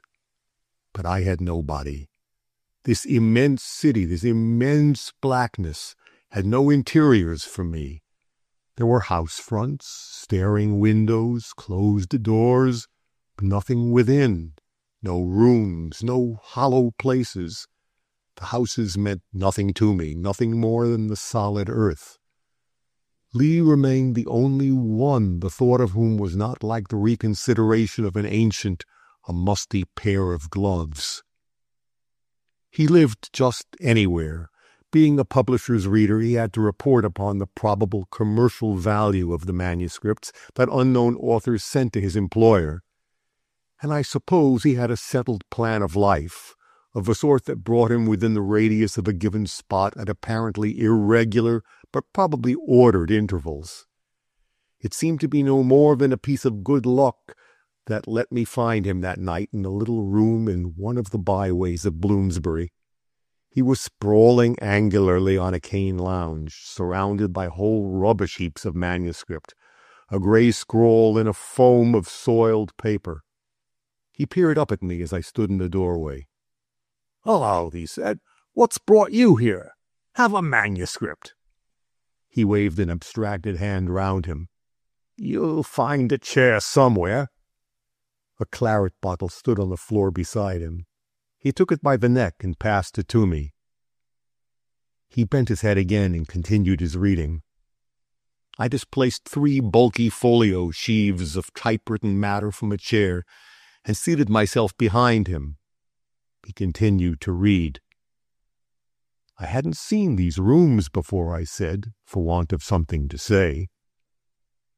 The room was not so much scantily as arbitrarily furnished. It contained a big mahogany sideboard, a common deal table, an extraordinary kind of folding wash-hand stand, a deal bookshelf, the cane lounge, and 3 unrelated chairs. There were 3 framed Dutch prints on the marble mantel-shelf, striped curtains before the windows. A square, cheap looking-glass with a razor above it hung between them. And on the floor, on the chairs, on the sideboard, on the unmade bed, the profusion of manuscripts. He scribbled something on a blue paper and began to roll a cigarette. He took off his glasses, rubbed them, and closed his eyes tightly. "Well, and how's Sussex?" he asked. I felt a sudden attack of what essentially was nostalgia. The fact that I was really leaving an old course of life, was actually and finally breaking with it, became vividly apparent. Lee, you see, stood for what was best in the mode of thought that I was casting aside. He stood for the aspiration. The brooding, the moodiness, all the childish qualities were my own importations.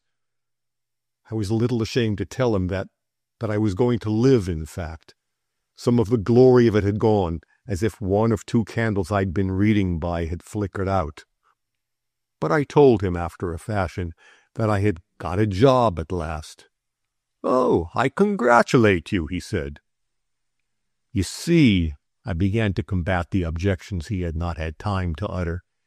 "Even for my work it will be a good thing. I wasn't seeing enough of life to be able to—" "Oh, of course not," he answered. "It'll be a good thing. You must have been having a pretty bad time." It struck me as abominably unfair. I hadn't taken up with the hour because I was tired of having a bad time, but for other reasons, because I had felt my soul being crushed within me. "You're mistaken," I said, and I explained. He answered, "Yes, yes," but I fancied that he was adding to himself, "They all say that." I grew more angry. Lee's opinion formed to some extent the background of my life. For many years I'd been writing quite as much to satisfy him as to satisfy myself, and his coldness chilled me. He thought that my heart was not in my work, and I did not want Lee to think that of me. I tried to explain as much to him, but it was difficult, and he gave me no help. I knew there'd been others that he had fostered, only to see them in the end drift into the backwash. And now he thought I was going too. "Here," he said, suddenly breaking away from the subject. "Look at that."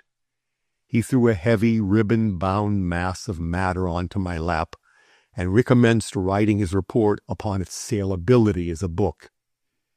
He was of opinion that it was too delicately good to attract his employer's class of readers. I began to read it to get rid of my thoughts. The heavy, black handwriting of the manuscript sticks in my mind's eye. It must have been good, but probably not so good as I then thought it. I've entirely forgotten all about it. Otherwise, I remember that we argued afterwards, I for its publication, he against. I was thinking of the wretched author whose fate hung in the balance.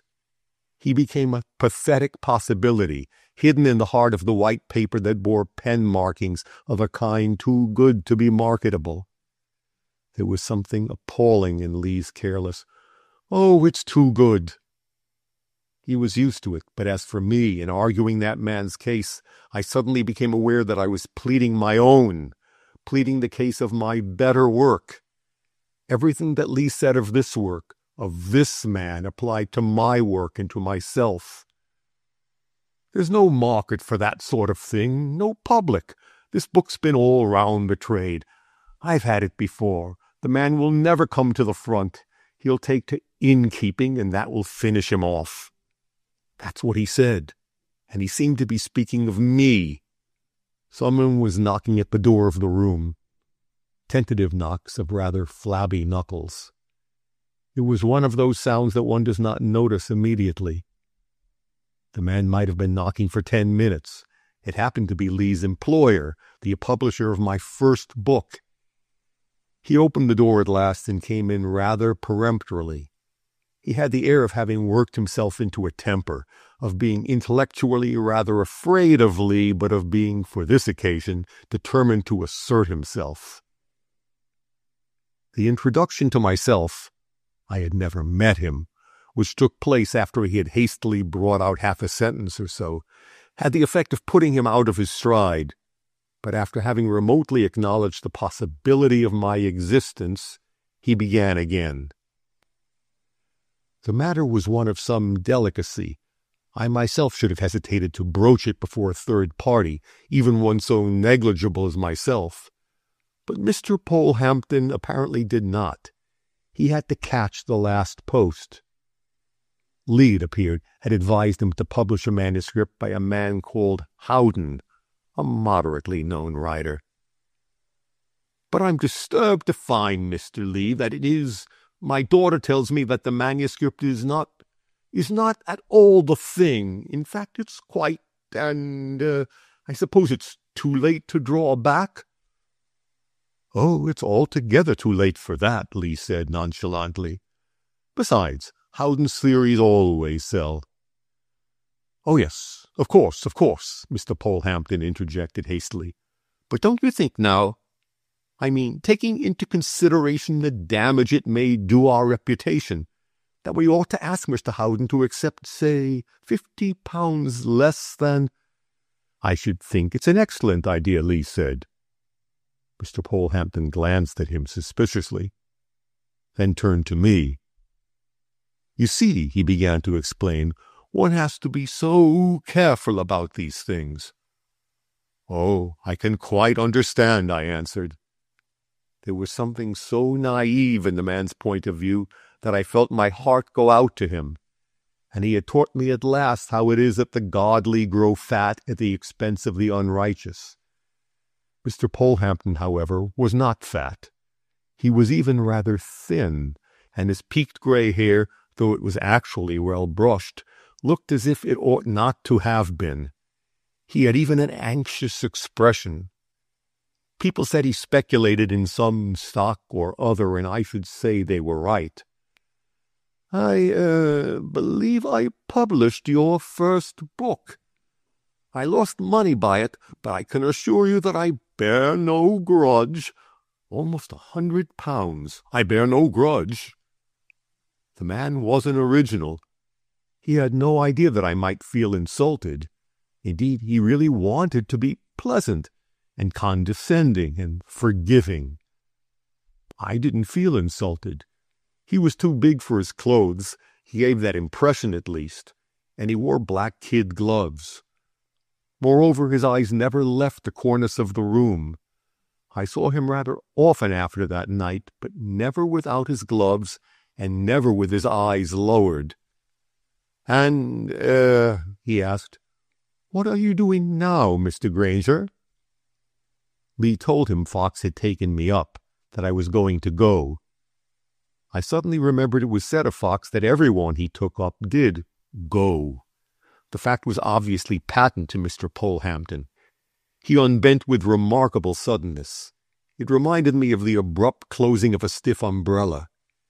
He became distinctly and crudely cordial. Hoped that we should work together again. Once more reminded me that he had published my first book. The words had a different savor now, and was enchanted to discover that we were neighbors in Sussex. My cottage was within 4 miles of his villa, and we were members of the same golf club. "We must have a game. Several games," he said. He struck me as the sort of man to find a difficulty in getting anyone to play with him. After that he went away. As I had said, I did not dislike him. He was pathetic, but his tone of mind, his sudden change of front, unnerved me. It proved so absolutely that I was going to go, and I did not want to go in that sense. The thing is a little difficult to explain. I wanted to take the job because I wanted to have money for a little time, for a year or so. But if I once began to go, the temptation would be strong to keep on going, and I was by no means sure that I should be able to resist the temptation. So many others had failed. What if I wrote to Fox and resigned? Lee was deep in a manuscript once more. "Shall I throw it up?" I asked suddenly. I wanted the thing settled. "Oh, go on with it. By all means, go on with it," Lee answered. "And?" I postulated. "Take your chance of the rest," he supplied. "You've had a pretty bad time." I suppose, I reflected, if I haven't got the strength of mind to get out of it in time, I'm not up to much. "There's that, too," he commented. "The game may not be worth the candle." I was silent. "You must take your chance when you get it," he added. He had resumed his reading, but he looked up again when I gave way, as I did after a moment's thought. "Of course," he said, "it will probably be all right. You do your best. It's a good thing, might even do you good." In that way, the thing went through. As I was leaving the room, the idea occurred to me. "By the way, you don't know anything of a clique? The Dimensionists, Fourth Dimensionists?" "Never heard of them," he negatived. "What's their specialty?" "They're going to inherit the earth," I answered. "Oh, I wish them joy," he closed. "You don't happen to be one yourself? I believe it's a sort of secret society." He wasn't listening. I went out quietly. The night effects of that particular neighborhood have always affected me dismally. That night they upset me in much the same way, acting on much the same nerves as the valley in which I had walked with that puzzling girl. I remembered that she had said she stood for the future, that she was a symbol of my own decay. The whole silly farrago, in fact, I reasoned with myself. That I was tired, out of trim, and so on, that I was in a fit state to be at the mercy of any nightmare. I plunged into Southampton Row. There was safety in the contact with the crowd, in jostling, in being jostled.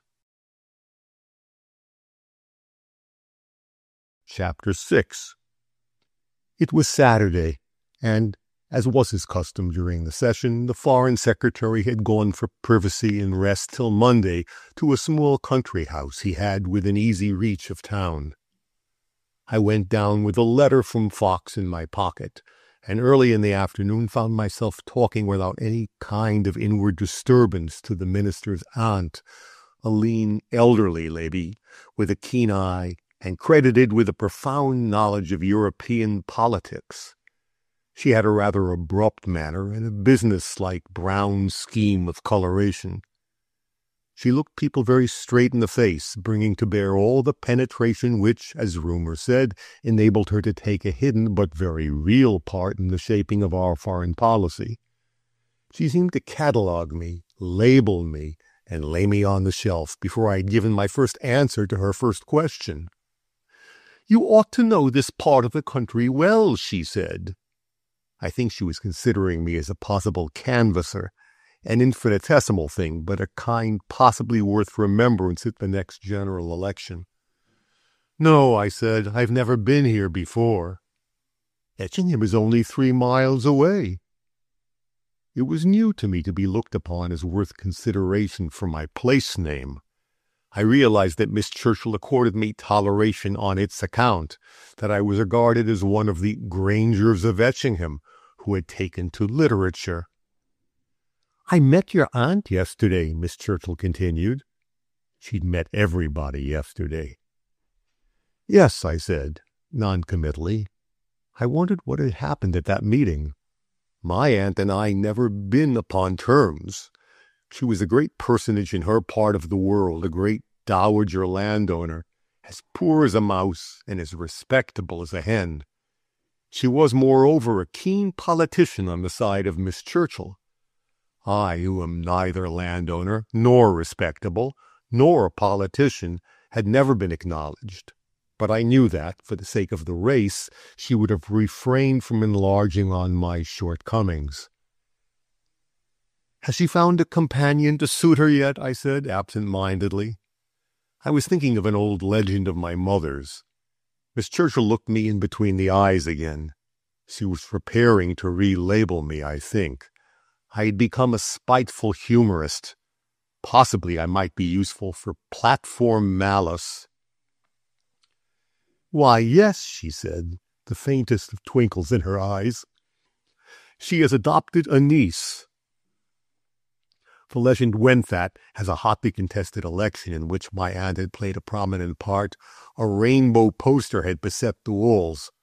"Who starved her governess?" it had inquired. My accidental reference to such electioneering details placed me upon an excellent footing with Miss Churchill.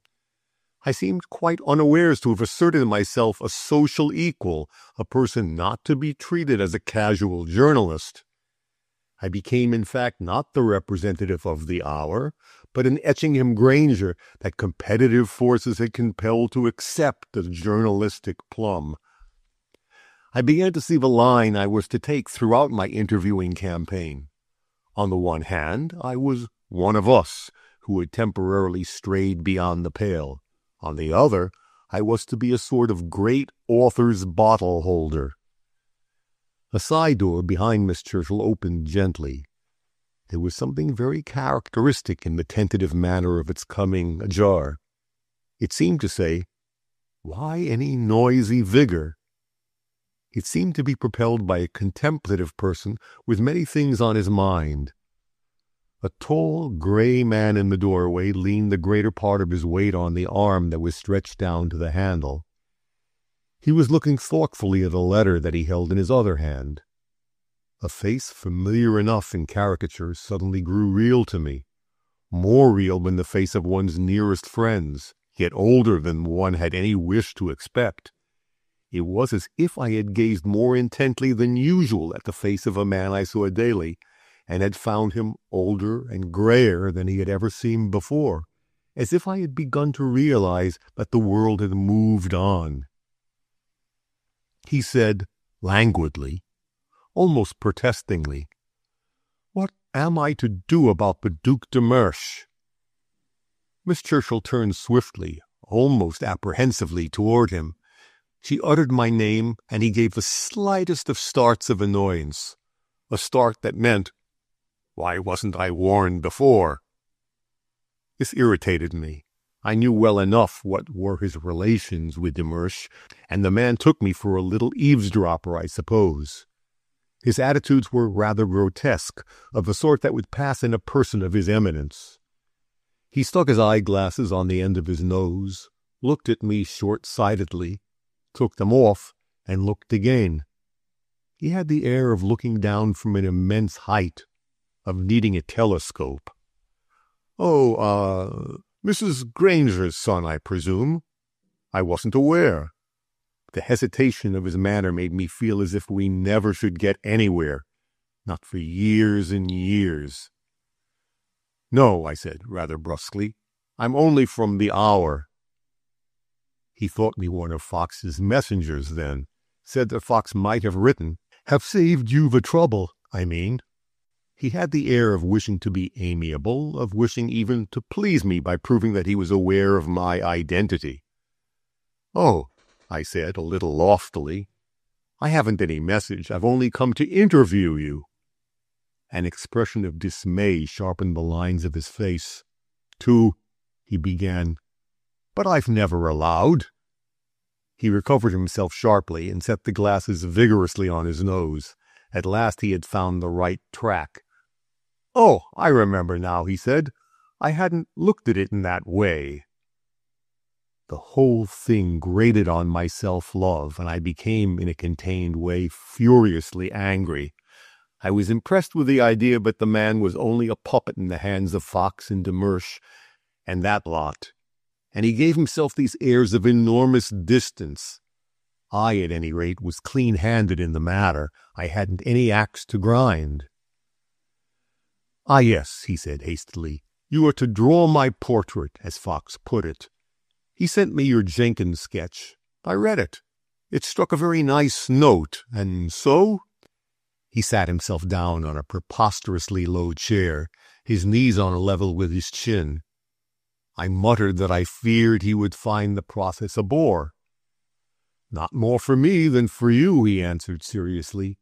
"One has to do these things."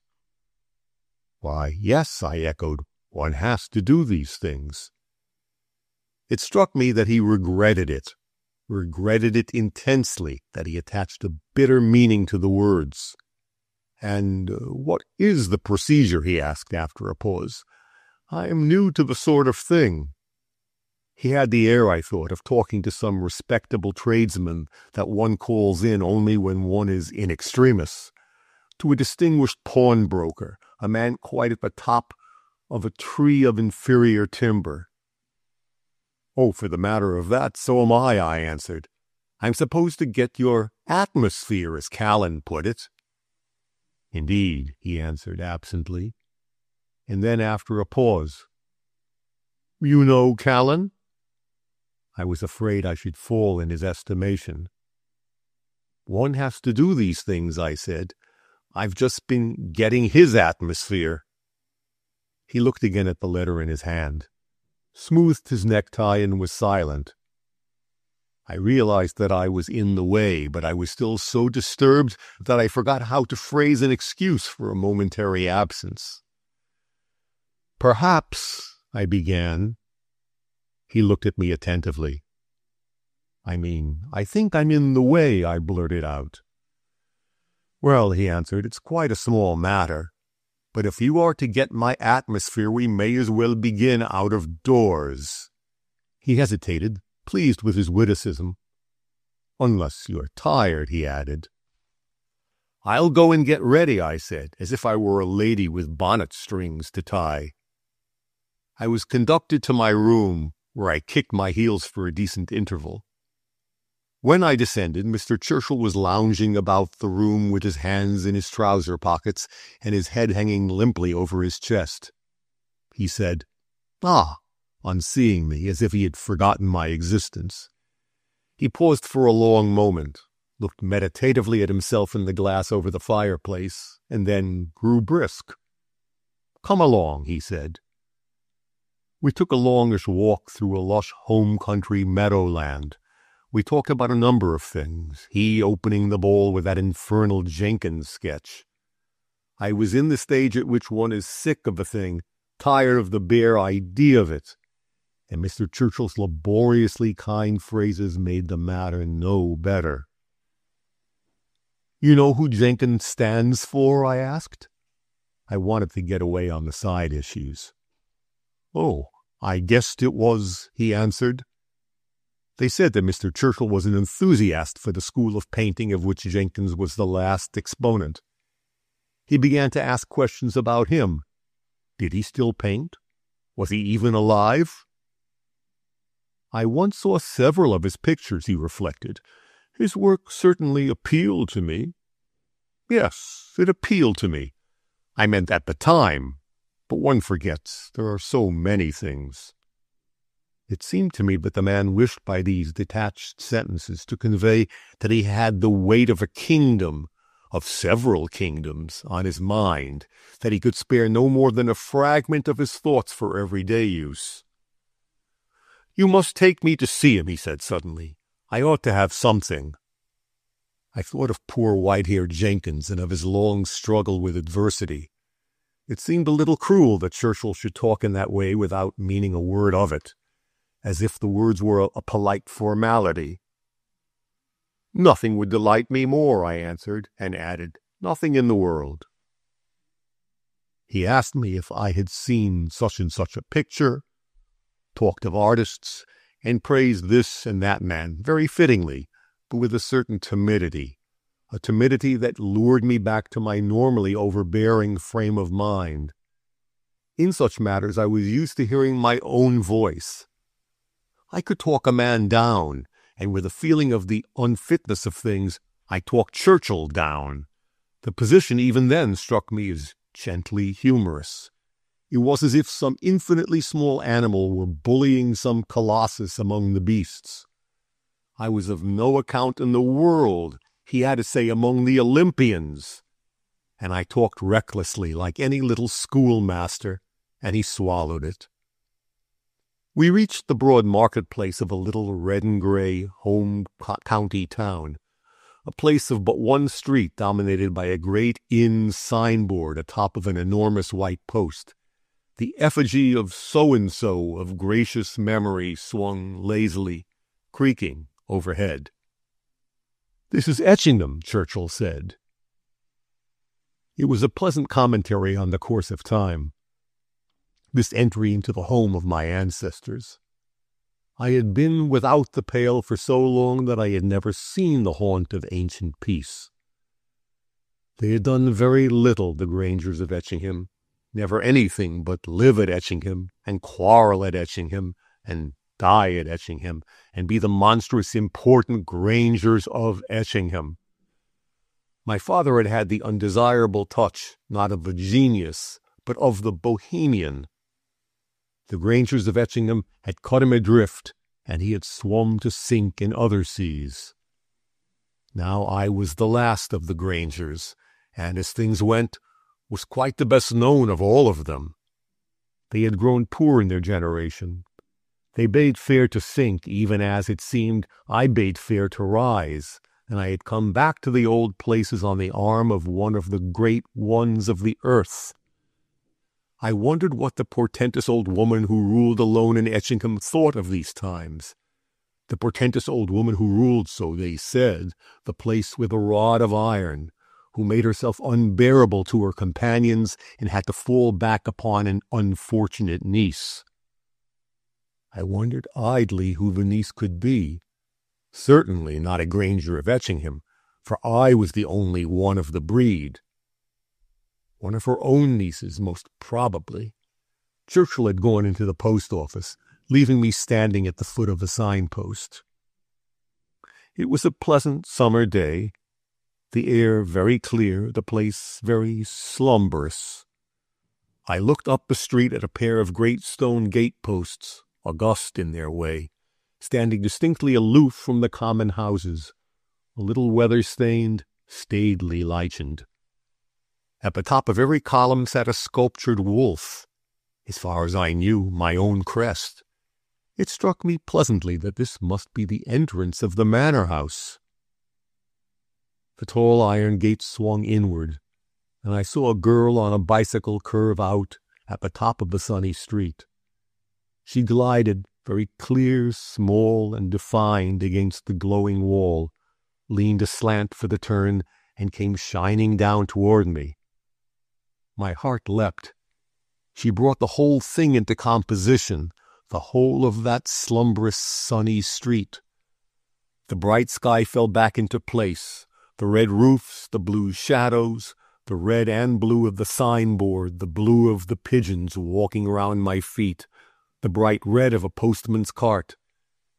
She was gliding toward me, growing and growing into the central figure. She descended and stood close to me. "You," I said. "What blessed chance brought you here?" "Oh, I'm your aunt's companion," she answered. "Her niece, you know."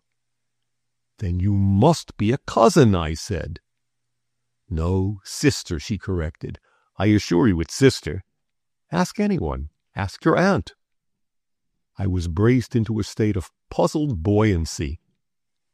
"But really, you know," I said. She was smiling, standing up squarely to me, leaning a little back, swaying her machine with the motion of her body. "It's a little ridiculous, isn't it?" she said. "Very," I answered. "But even at that, I don't see.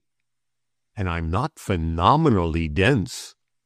"Not phenomenally," she answered. "Considering that I'm not a dimensionist," I bantered. "But you've really palmed yourself off on my aunt?" "Really," she answered. "She doesn't know any better. She believes in me immensely. I am such a real Granger, there never was a more typical one. And we shake our heads together over you."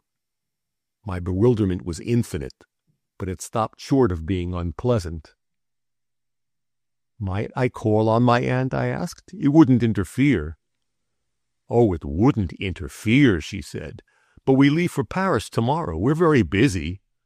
We, that is, my aunt. I'm too young and too discreet. Have a little salon where we hatch plots against half the regimes in Europe. You have no idea how legitimate we are." "I don't understand in the least," I said. "Not in the least." "Oh, you must take me literally if you want to understand," she answered, "and you won't do that. I tell you plainly that I find my account in unsettled states, and that I am unsettling them. Everywhere. You will see." She spoke with her monstrous dispassionateness, and I felt a shiver pass down my spine very distinctly. I was thinking what she might do if ever she became in earnest, and if ever I chanced to stand in her way. As her husband, for example. "I wish you would talk sense. For one blessed minute," I said. "I want to get things a little settled in my mind." "Oh, I'll talk sense," she said, "by the hour, but you won't listen. Take your friend Churchill now. He's the man that we're going to bring down. I mentioned it to you, and so—" "But this is sheer madness," I answered. "Oh, no, it's a bold statement of fact," she went on. "I don't see how," I said involuntarily. "Your article in the Hour will help. Every trifle will help," she said. "Things that you understand and others that you cannot. He is identifying himself with the Duc de Mersch. That looks nothing, but it's fatal. There will be friendships and desertions." "Ah," I said. I had had an inkling of this, and it made me respect her insight into home politics. She must have been alluding to Gernard, whom everybody, perhaps from fear, pretended to trust. She looked at me and smiled again. It was still the same smile. She was not radiant today and pensive tomorrow. "Do you know I don't like to hear that?" I began. "Oh, there's irony in it, and pathos, and that sort of thing," she said, with the remotest chill of mockery in her intonation. "He goes into it clean-handed enough, and he only half likes it. But he sees that it's his last chance. It's not that he's worn out, but he feels that his time has come, unless he does something. And so he's going to do something, you understand?" "Not in the least," I said lightheartedly. "Oh, it's the system for the regeneration of the Arctic regions. The Greenland affair of my friend de Mersch. Churchill is going to make a grand coup with that to keep himself from slipping downhill. And of course it would add immensely to your national prestige. And he only half sees what de Mersch is or isn't." "This is all Greek to me," I muttered rebelliously. Oh, I know, she said. But one has to do these things, and I want you to understand. So Churchill doesn't like the whole business, but he's under the shadow. He's been thinking a good deal lately that his day is over. I'll prove it to you in a minute. And so, he's going to make a desperate effort to get in touch with the spirit of the time that he doesn't like and doesn't understand. So he lets you get his atmosphere. That's all. Oh, that's all, I said, ironically. Of course he'd have liked to go on playing the standoff to chaps like you and me. She mimicked the tone and words of Fox himself. This is witchcraft, I said. How in the world do you know what Fox said to me? Oh, I know, she said. It seemed to me that she was playing me with all this nonsense, as if she must have known that I had a tenderness for her and were fooling me to the top of her bent. I tried to get my hook in. Now look here, I said, we must get things settled. She carried the speech off from under my nose. Oh, you won't denounce me, she said, not any more than you did before. There are so many reasons. There would be a scene, and you're afraid of scenes. And our aunt would back me up. She'd have to. My money has been reviving the glories of the Grangers. You can see they've been regilding the gate. I looked almost involuntarily at the tall iron gates through which she had passed into my view. It was true enough. Some of the scroll work was radiant with new gold. Well, I said, I'll give you credit for not wishing to prey upon my aunt, but still, I was trying to make the thing out. It struck me that she was an American of the kind that subsidizes households like that of Etchingham Manor. Perhaps my aunt had even forced her to take the family name to save appearances. The old woman was capable of anything, even of providing an obscure nephew with a brilliant sister. And I should not be thanked if I interfered. This skeleton of swift reasoning passed between word and word. You are no sister of mine. I was continuing my sentence quite amiably. Her face brightened to greet someone approaching behind me. Did you hear him, she said. Did you hear Mr. Churchill? He casts off. He disowns me. Isn't he a stern brother? And the quarrel is about nothing. The impudence, with the presence of mind of it, overwhelmed me. Churchill smiled pleasantly. Oh, one always quarrels about nothing, Churchill answered. He spoke a few words to her about my aunt, about the way her machine ran, that sort of thing. He behaved toward her as if she were an indulged child, impertinent with license and welcome enough. He himself looked rather like the short-sighted but indulgent and very meager lion that peers at the unicorn across a plum cake. So you're going back to Paris, he said. Miss Churchill will be sorry. And you're going to continue to break up the universe? Oh, yes, she answered. We're going on with that. My aunt would never give it up. She couldn't, you know. You'll get into trouble, Churchill said, as if he were talking to a child intent on stealing apples. And when is our turn coming? You're going to restore the Stuarts, are you? It was his idea of badinage, amiable without consequence. Oh, not quite that, she answered. Not quite that. It was curious to watch her talking to another man. To a man, not a bagman like Callan. She put aside the face she always showed me and became at once what Churchill took her for, a spoiled child. At times she suggested a certain kind of American and had that indefinable air of glib acquaintance with the names and none of the spirit of tradition. One half expected her to utter rhapsodies about dungeon keeps.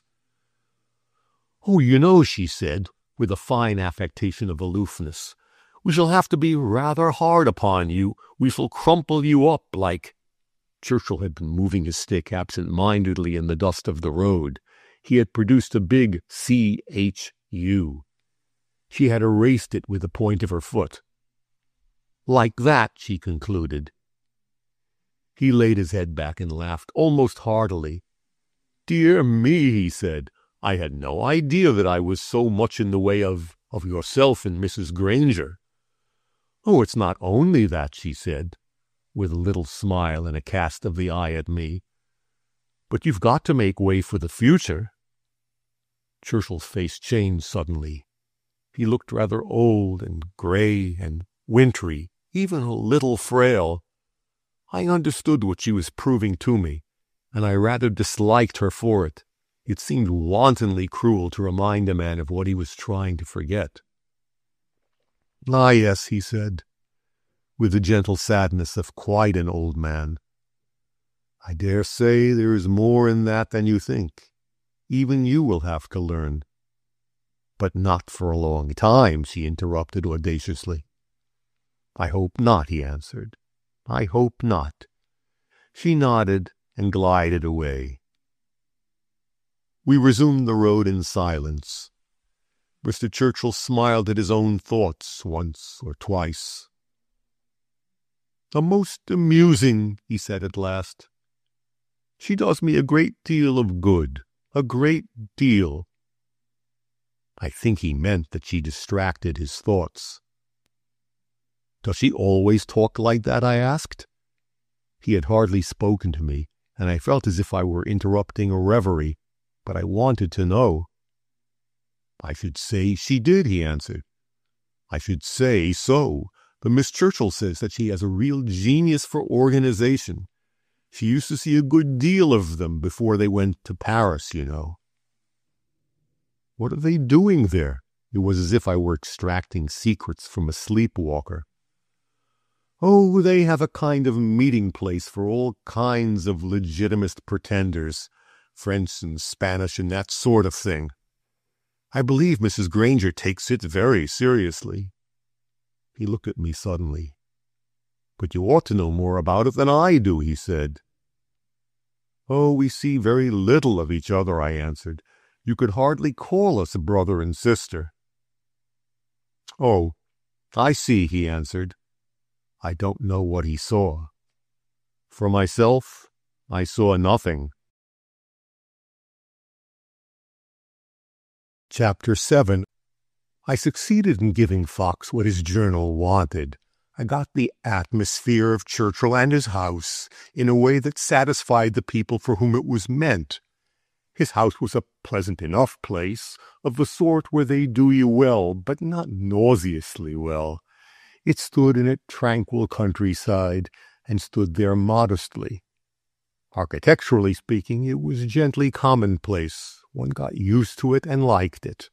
And Churchill himself, when one had become accustomed to his manner, one liked very well indeed. He had a dainty, dilettante mind, delicately balanced, with strong limitations, a fantastic temperament for a person in his walk of life, but sane, mind you, persistent. After a time I amused myself with a theory that his heart was not in his work, that circumstance had driven him into the career of politics, and ironical fate set him at its head. For myself, I had an intense contempt for the political mind, and it struck me that he had some of the same feeling. He had little personal quaintnesses, too, a deference, a modesty, an open-mindedness. I was with him for the greater part of his weekend holiday, hung perforce about him whenever he had any leisure.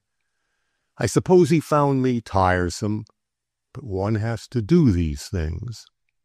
He talked, and I talked. Heavens, how we talked!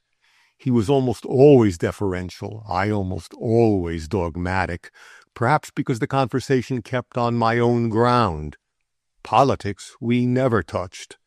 I seemed to feel that if I broached them I should be checked, politely but very definitely. Perhaps he actually contrived to convey as much to me. Perhaps I evolved the idea that if I were to say, "What do you think about the Greenland system?" he would answer, "I try not to think about it," or whatever gently closuring phrase his mind conceived. But I never did so. There were so many other topics. He was then writing his life of Cromwell, and his mind was very full of his subject. Once he opened his heart after delicately sounding me for signs of boredom. It happened by the merest chance, one of those blind chances that inevitably lead in the future, that I too was obsessed at that moment by the Lord Oliver. A great many years before, when I was a yearling of tremendous plans, I had set about one of those glorious novels that one plans, a splendid thing with old Noll as the hero or the heavy father. I had haunted the bookstalls in search of local color and had wonderfully well invested my half-crowns. Thus a company of 17th century tracts, dog-eared, coverless, but very glorious under their dust, accompanying me through life.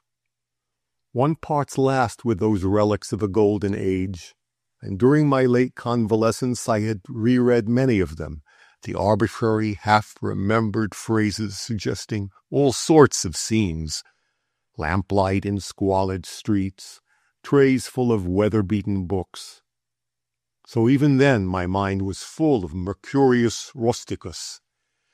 Mr. Churchill on Cromwell amused me immensely and even excited me. It was life, this attending at a self-revelation of an impossible temperament. It did me good, as he had said of my pseudo-sister. It was fantastic as herself, and it came out more in his conversation than in the book itself. I had something to do with that, of course, but imagine the treatment accorded to Cromwell by this delicate, negative, obstinately judicial personality. It was the sort of thing one wants to get into a novel. It was a lesson to me, in temperament, in point of view. I went with his mood, tried even to outdo him, in the hope of spurring him to outdo himself. I only mention it because I did it so well that it led to extraordinary consequences. We were walking up and down his lawn in the twilight after his Sunday supper. The pale light shone along the gleaming laurels and dwelt upon the soft clouds of orchard blossoms that shimmered above them. It dwelt, too, upon the silver streaks in his dark hair, and made his face seem more pallid and more old. It affected me like some intense piece of irony. It was like hearing a dying man talk of the year after next. I had the sense of the unreality of things strong upon me. Why should nightingale upon nightingale pour out volley upon volley of song for the delight of a politician whose heart was not in his task of keeping back the waters of a deluge, but who grew animated at the idea of damning one of the Titans who had let loose the deluge? About a week after, or it may have been a fortnight, Churchill wrote to me and asked me to take him to see the Jenkins of my Jenkins story. It was one of those ordeals that one goes through when one has tried to advance one's friends. Jenkins took the matter amiss, thought it was a display of insulting patronage on the part of officialism. He was reluctant to show his best work, the forgotten masterpieces, the things that had never sold, that hung about on the faded walls and rotted in cellars. He would not be his genial self. He would not talk. Churchill behaved very well. I think he understood. Jenkins thawed before his gentle appreciations. I could see the change operating within him. He began to realize that this incredible visit from a man who ought to be hand in glove with academicians was something other than a spy's encroachment. He was old, you must remember, and entirely unsuccessful. He had fought a hard fight and had been worsted. He took his revenge in these suspicions. We younger men adored him. He had the ruddy face and the archaic silver hair of the King of Hearts, and a wonderful elaborate politeness that he had inherited from his youth, from the days of Brummel. And whilst all his belongings were rotting into dust, he retained an extraordinarily youthful and ingenuous habit of mind. It was that, or a little of it, that gave the charm to my Jenkins story. It was a disagreeable experience. I wished so much that the perennial hopefulness of the man should at last escape deferring, and I was afraid that Churchill would chill before Jenkins had time to thaw. But, as I have said, I think Churchill understood. He smiled his kindly, short-sighted smile over canvas after canvas, praised the right thing in each, remembered having seen this and that in such and such a year, and Jenkins thawed. He happened to leave the room to fetch some studies, to hurry up a tea, or for some such reason. Bereft of his presence, the place suddenly grew ghostly.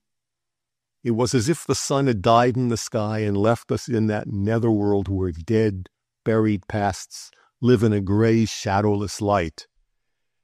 Jenkins' palette glowed from above a medley of stained rags on his open color table. The rush bottom of his chair resembled a wind-torn thatch. "One can draw morals from a life like that," I said suddenly. I was thinking rather of Jenkins than of the man I was talking to. "Why, yes," he said absently. "I suppose there are men who haven't the knack of getting on." "It's more than a knack," I said, with unnecessary bitterness. "It's a temperament." "I think it's a habit, too. It may be acquired, mayn't it?" No, I fulminated. "It's precisely because it can't be acquired that the best men, the men like—" I stopped suddenly, impressed by the idea that the thing was out of tone. I had to assert myself more than I liked in talking to Churchill. Otherwise, I should have disappeared. A word from him had the weight of 3 kingdoms and several colonies behind it, and I was forced to get that out of my head by making conversation a mere matter of temperament. In that I was the stronger. If I wanted to say a thing, I said it, but he was hampered by a judicial mind. It seemed, too, that he liked a dictatorial interlocutor, else he would hardly have brought himself into contact with me again. Perhaps it was new to him. My eye fell upon a couple of masks, hanging one on each side of the fireplace. The room was full of a profusion of little casts, thick with dust upon the shoulders, the hair, the eyelids, on every part that projected outward. "By the by," I said, "that's a death mask of Cromwell." "Ah," he answered, "I knew there was." He moved very slowly toward it, rather as if he did not wish to bring it within his field of view. He stopped before reaching it and pivoted slowly to face me. "About my book," he opened suddenly. "I have so little time." His briskness dropped into a half-complaint, like a faintly suggested avowal of impotence. "I've been at it 4 years now. It struck me, you seem to coincide so singularly with my ideas." His speech came wavering to a close, but he recommenced it apologetically, as if he wished me to help him out. "I went to see Smithson, the publisher, about it, and he said he had no objection." He looked appealingly at me. I kept silence. "Of course, it's not your sort of work, but you might try. You see," he came to a sustained halt. "I don't understand," I said, rather coldly, when the silence became embarrassing. "You want me to ghost for you?" "Ghost? Good gracious, no," he said energetically. "Dear me, no." "Then I really don't understand," I said. "I thought you might see I wanted you to collaborate with me. Quite publicly, of course, as far as the epithet applies." "To collaborate," I said slowly. "You—" I was looking at a miniature of the Farnese Hercules. I wondered what it meant, what club had struck the wheel of my fortune and whirled it into this astounding attitude. "Of course, you must think about it," he said. "I don't know," I muttered. "The idea is so new, it's so little in my line, I don't know what I should make of it." I talked at random. There were so many thoughts jostling in my head. It seemed to carry me so much farther from the kind of work I wanted to do. I did not really doubt my ability. One does not. I rather regarded it as work upon a lower plane, and it was a tremendous, an incredibly tremendous opportunity. You know pretty well how much I've done, he continued. I've got a good deal of material together, and a good deal of the actual writing is done. But there's ever so much still to do. It's getting beyond me, as I said just now. I looked at him again, rather incredulously. He stood before me, a thin parallelogram of black with a mosaic of white about the throat. The slight grotesqueness of the man made him almost impossibly real in his abstracted earnestness. He so much meant what he said that he ignored what his hands were doing, or his body, or his head. He had taken a very small, very dusty book out of a little shelf beside him, and was absently turning over the rusty leaves, while he talked with his head bent over it. What was I to him, or he to me? I could give my Saturday afternoons to it, he was saying, whenever you could come down. It's immensely kind of you, I began. Not at all, he waved. I've set my heart on doing it, and unless you help me, I don't suppose I ever shall get it done. But there are hundreds of others, I said. There may be, he said, there may be, but I've not come across them. I was beset by a sudden emotion of blind candor.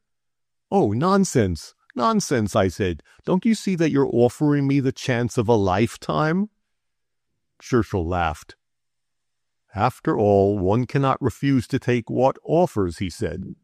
Besides, your right man to do the work might not suit me as a collaborator. It's very tempting, I said. Why then, succumb, he smiled. I could not find arguments against him, and I succumbed as Jenkins re-entered the room. Chapter 8. After that I began to live, as one lives, and for 49 weeks. I know it was 49 because I got 52 atmospheres in all, Callan's and Churchill's, and those 49 in the last one that finished the job and the year of it. It was amusing work in its way. People mostly preferred to have their atmospheres taken at their country houses. It showed that they had them, I suppose. Thus I spent a couple of days out of every week in agreeable resorts, and people were very nice to me. It was part of the game. So I had a pretty good time for a year and enjoyed it, probably because I had a pretty bad one for several years. I filled in the rest of my weeks by helping Fox and collaborating with Mr. Churchill and adoring Mrs. Hartley at odd moments. I used to hang about the office of the Hour on the chance of snapping up a blank 3 lines fit for a subtle puff of her. Sometimes they were too hurried to be subtle, and then Mrs. Hartley was really pleased. I never understood her in the least, and I very much doubt whether she ever understood a word I said. I imagine that I must have talked to her about her art or her mission, things obviously as strange to her as to the excellent Hartley himself. I suppose she hadn't any art. I'm certain she hadn't any mission except to be adored. She walked about the stage and one adored her, just as she sat about her flat and was adored, and there the matter ended. As for Fox, I seemed to suit him. I don't in the least know why. No doubt he knew me better than I knew myself. He used to get hold of me whilst I was hanging about the office on the chance of engaging space for Mrs. Hartley, and he used to utilize me for the ignoblest things. I saw men for him, scribbled notes for him, abused people through the telephone, and wrote articles. Of course, there were the pickings. I never understood Fox, not in the least, not more than I understood Mrs. Hartley. He had the mannerisms of the most incredible vulgarian and had apparently the point of view of a pig. But there was something else that obscured all that forced one to call him a wonderful man. Everyone called him that. He used to say that he knew what he wanted and that he got it. And that was true, too. I didn't in the least want to do his odd jobs, even for the ensuing pickings, and I didn't want to be hail fellow with him. But I did them, and I was, without even realizing that it was distasteful to me. It was probably the same with everybody else. I used to have an idea that I was going to reform him, that one day I should make him convert the hour into an asylum for writers of merit. He used to let me have my own way sometimes, just often enough to keep my conscience from inconveniencing me. He let me present Lee with an occasional column and a half, and once he promised me that one day he would allow me to get the atmosphere of Arthur Edwards, the novelist. Then there was Churchill and the life of Cromwell that progressed slowly. The experiment succeeded well enough, as I grew less domineering and he less embarrassed. Toward the end, I seemed to have become a familiar inmate of his house. I used to go down with him on Saturday afternoons, and we talked things over in the train. It was, to an idler like myself, wonderful the way that essential idler's days were cut out and fitted in like the squares of a child's puzzle. Little passages of work of one kind fitting into quite unrelated passages of something else. He did it well, too, without the remotest semblance of hurry. I suppose that actually the motive power was his aunt. People used to say so, but it did not appear on the surface to anyone in close contact with the man, or it appeared only in very small things. We used to work in a tall, dark, pleasant room, book-lined and giving onto a lawn that was always an asylum for furtive thrushes. Miss Churchill, as a rule, sat half-forgotten near the window with the light falling over her shoulder. She was always very absorbed in papers, seemed to be spending laborious days in answering letters, in evolving reports. Occasionally she addressed a question to her nephew, occasionally received guests that came informally, but could not be refused admittance. Once it was a semi-royal personage, once the Duc de Mersch, my reputed employer. The latter, I remember, was announced when Churchill and I were finally finishing our account of a tremendous passing of the Protector. In that silent room I had a vivid sense of the vast noise of a storm in that twilight of the crowning mercy. I seemed to see the candles a-flicker in the eddies of air forced into the gloomy room, the great bed and the portentous uncouth form that struggled in the shadows of the hangings. Miss Churchill looked up from the card that had been placed in her hands. "Edward," she said, "the Duc de Mersch." Churchill rose irritably from his low seat. "Confound him," he said. "I won't see him." "You can't help it, I think," his aunt said reflectively. "You'll have to settle it sooner or later." I know pretty well what it was they had to settle. The Greenland affair that had hung in the air so long. I knew it from hearsay, from Fox, vaguely enough. Mr. Gurnard was said to recommend it for financial reasons, the Duke to be eager, Churchill to hang back unaccountably. I never had much head for details of this sort, but people used to explain them to me, to explain the reasons for de Mersch's eagerness. They were rather shabby, rather incredible reasons that sounded too reasonable to be true. He wanted the money for his railways, wanted it very badly. He was vastly in want of money. He was this, that, and the other in certain international philanthropic concerns, and had a finger in this, that, and the other pie. There was an all-round-the-world cable company that united hearts and hands, and a pan-European railway exploration and civilization company that let in light in dark places, and an international housing of the poor company, as well as a number of others. Somewhere at the bottom of these seemingly bottomless concerns, the Duc de Mersch was said to be moving, and the hour certainly contained periodically complimentary allusions to their higher philanthropy and dividend-earning prospects. But that was as much as I knew. The same people one met in smoking rooms, said that the Trans-Greenland Railway was the last card of de Mersch. British investors wouldn't trust the Duke without some sort of guarantee from the British government, and no other investor would trust him on any terms. England was to guarantee something or other, the interest for a number of years, I suppose. I didn't believe them, of course. One makes it a practice to believe nothing of the sort. But I recognized that the evening was momentous to somebody, that Mr. Gurnard and the Duc de Mersch and Churchill were to discuss something, and that I was remotely interested because the hour employed me. Churchill continued to pace up and down. "Gurnard dines here tonight," his aunt said. "Oh, I see." His hands played with some coins in his trouser pockets. "I see," he said again. The occasion impressed me. I remember very well the manner of both nephew and aunt. They seemed to be suddenly called to come to a decision that was no easy one, but they had wished to relegate to an indefinite future.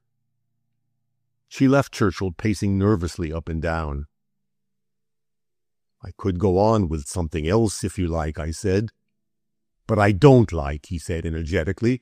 "I'd much rather not see the man. You know the sort of person he is." "Why, no," I answered. "I never studied the Almanach de Gotha." "Oh, I forgot," he said. He seemed vexed with himself.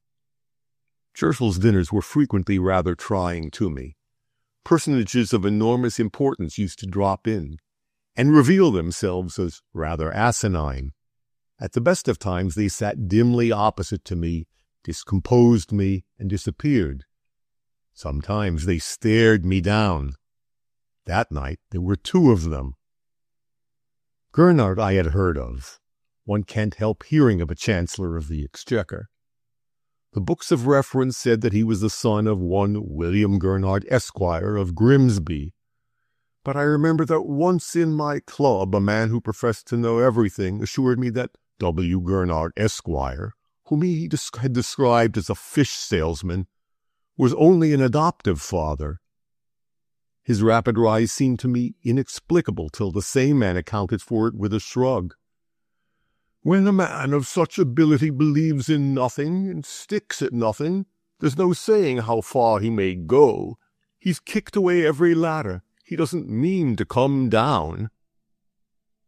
This no doubt explained much, but not everything in his fabulous career. His adherents called him an inspired statesman. His enemies set him down a mere politician. He was a man of 45, thin, slightly bald, and with an icy assurance of manner. He was indifferent to attacks upon his character, but crushed mercilessly every one who menaced his position. He stood alone and a little mysterious. His own party was afraid of him. Gurnard was quite hidden from me by table ornaments. The Duc de Mersch glowed with light and talked voluminously, as if he had for years and years been starved of human society. He glowed all over, it seemed to me. He had a glorious beard that let one see very little of his florid face, and took the edge away from an almost non-existent forehead and depressingly wrinkled eyelids. He spoke excellent English, rather slowly, as if he were forever replying to toasts to his health. It struck me that he seemed to treat Churchill in nuances as an inferior, whilst for the invisible Gurnard he reserved an attitude of nervous self-assertion. He had apparently come to dilate on the système groenlandais, and he dilated. Some mistaken persons had insinuated that the système was neither more nor less than a corporate exploitation of unhappy Eskimos. De Mersch emphatically declared that those mistaken people were mistaken, declared it with official finality. The Eskimos were not unhappy. I paid attention to my dinner and let the discourse on the affairs of the Hyperborean Protectorate lapse into an unheeded murmur. I tried to be the simple amanuensis at the feast.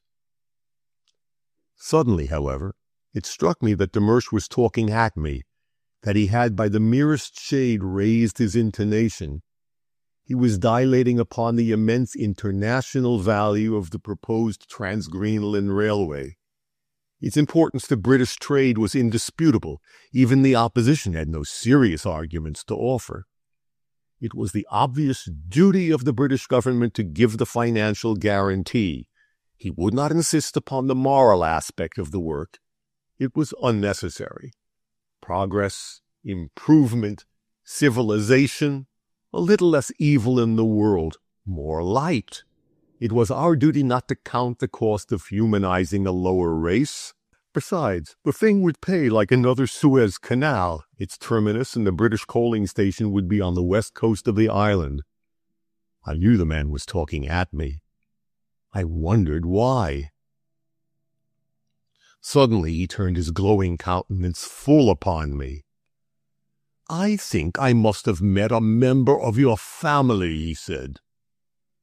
The solution occurred to me. I was a journalist, he a person interested in a railway that he wished the government to back in some way or another. His attempts to capture my suffrage no longer astonished me. I murmured, "Indeed." "In Paris, Mrs. Etchingham Granger," he said. I said, "Oh, yes." Miss Churchill came to the rescue. "The Duc de Mersch means our friend, your aunt," she explained.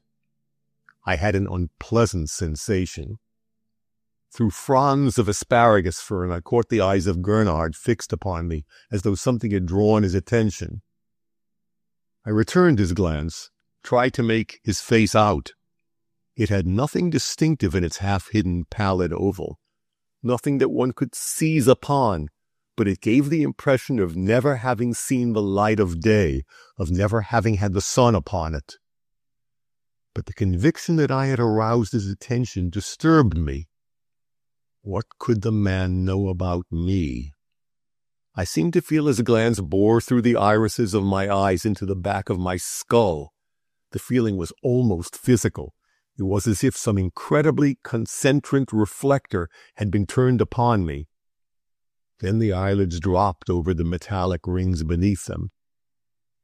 Miss Churchill continued to explain. She had started a sort of salon de cause perdue in the Faubourg Saint-Germain. She was according the vagaries of my aunt. The Duke laughed. "Ah, yes," he said, "what a menagerie! Carlists and Orleanists and Papal Blacks. I wonder she had not held a bazaar in favor of your White Rose League." "Ah, yes," I echoed. "I've heard that she was mad about the divine right of kings." Miss Churchill rose as ladies rise at the end of a dinner. I followed her out of the room in obedience to some minute signal. We were on the best of terms, we two. She mothered me as she mothered everybody not beneath contempt or above a certain age. I liked her immensely, the masterful, absorbed brown lady. As she walked up the stairs, she said, in half apology for withdrawing me, "They've got things to talk about." "Why, yes," I answered. "I suppose the railway matter has to be settled." She looked at me fixedly. You mustn't talk," she warned. "Oh," I answered, "I'm not indiscreet, not essentially." The other three were somewhat tardy in making their drawing-room appearance. I had a sense of them leaning their heads together over the edges of the table. In the interim, a rather fierce political dowager convoyed two well-controlled blonde daughters into the room. There was a continual coming and going of such people in the house. They did with Miss Churchill's social business of some kind, arranged electoral raree shows and what not, troubled me a very little. On this occasion the blonde daughters were types of the 60s survivals, the type that unemotionally inspected albums. I was convoying them through a volume of views of Switzerland. The Dowager was saying to Miss Churchill, "You think, then, it will be enough if we have—" when the door opened behind my back. I looked round negligently and hastily returned to the consideration of a shining photograph of the Dent du Midi. A very gracious figure of a girl was embracing the grim Miss Churchill, as a gracious girl should virginally salute a grim veteran. "Ah, my dear Miss Churchill," a fluting voice filled the large room, "we were very nearly going back to Paris without once coming to see you. We are only over for 2 days, for the tenants' ball, and so my aunt—" "But surely that is Arthur." I turned eagerly. It was the Dimensionist girl. She continued talking to Miss Churchill. "We meet so seldom, and we are never upon terms," she said lightly. "I assure you we are like cat and dog." She came toward me, and the blonde maidens disappeared. Everything disappeared. I had not seen her for nearly a year. I had vaguely gathered from Miss Churchill that she was regarded as a sister of mine, that she had, with wealth inherited from a semi-fabulous Australian uncle, revived the glories of my aunt's house. I had never denied it because I did not want to interfere with my aunt's attempts to regain some of the family's prosperity. It even had my sympathy to a small extent, for after all, the family was my family too. As a memory, my pseudo-sister had been something bright and clear-cut and rather small. See now, she was something that one could not look at for glow. She moved toward me, smiling and radiant, as a ship moves beneath towers of shining canvas. I was simply overwhelmed. I don't know what she said, what I said, what she did or I. I have an idea that we conversed for some minutes. I remember that she said at some point, "Go away now, I want to talk to Mr. Gurnard." As a matter of fact, Gurnard was making toward her a deliberate, slow progress. She greeted him with nonchalance, as beneath eyes a woman greets a man she knows intimately. I found myself hating him, thinking that he was not the sort of man she ought to know. "It's settled?" she asked him, as he came within range. He looked at me inquiringly, insolently. She said, "My brother," and he answered, "Oh, yes," as I moved away. I hated the man, and I could not keep my eyes off him and her. I went and stood against the mantelpiece. The Duc de Mersch bore down upon them, and I welcomed his interruption until I saw that he too was intimate with her, intimate with a pomposity of flourishes as irritating as Gurnard's nonchalance. I stood there and glowered at them. I noted her excessive beauty, her almost perilous self-possession, while she stood talking to those two men. Of me there was nothing left but the eyes. I had no mind, no thoughts. I saw the three figures go through the attitudes of conversation. She very animated, de Mersch grotesquely empressé, Gurnard undisguisedly saturnine. He repelled me exactly as grossly vulgar men had the power of doing. But he himself was not that. There was something. I could not quite make out his face. I never could. I never did, any more than I could ever quite visualize hers. I wondered vaguely how Churchill could work in harness with such a man, how he could bring himself to be closeted as he had just been, with him and with a fool like de Mersch. I should have been afraid. As for de Mersch, standing between those two, he seemed like a country lout between Confederate sharpers. It struck me that she let me see, made me see, that she and Gurnard had an understanding, made manifest to me by glances that passed when Madox had his unobservant eyes turned elsewhere. I saw Churchill, in turn, move desultorily toward them, drawn in like a straw toward a little whirlpool. I turned my back in a fury of jealousy. Chapter 9. I had a pretty bad night after that, and was not much in the mood for Fox on the morrow. The sight of her had dwarfed everything. The thought of her disgusted me with everything, made me out of conceit with the world, with that part of the world that had become my world. I wanted to get up into hers, and I could not see any way. The room in which Fox sat seemed to be hopelessly off the road, to be hopelessly off any road to any place, to be the end of a blind alley. One day I might hope to occupy such a room, in my shirt sleeves like Fox. But that was not the end of my career, not the end that I desired. She had upset me. "You've just missed Polehampton," Fox said. "Wanted to get hold of your atmospheres." "Oh, damn Polehampton," I said, "and particularly damn the atmospheres." "Willingly," Fox said, "but I told Mr. P. that you were willing if—" "I don't want to know," I repeated. "I tell you I'm sick of the things." "What a change," he asserted sympathetically. "I thought you would."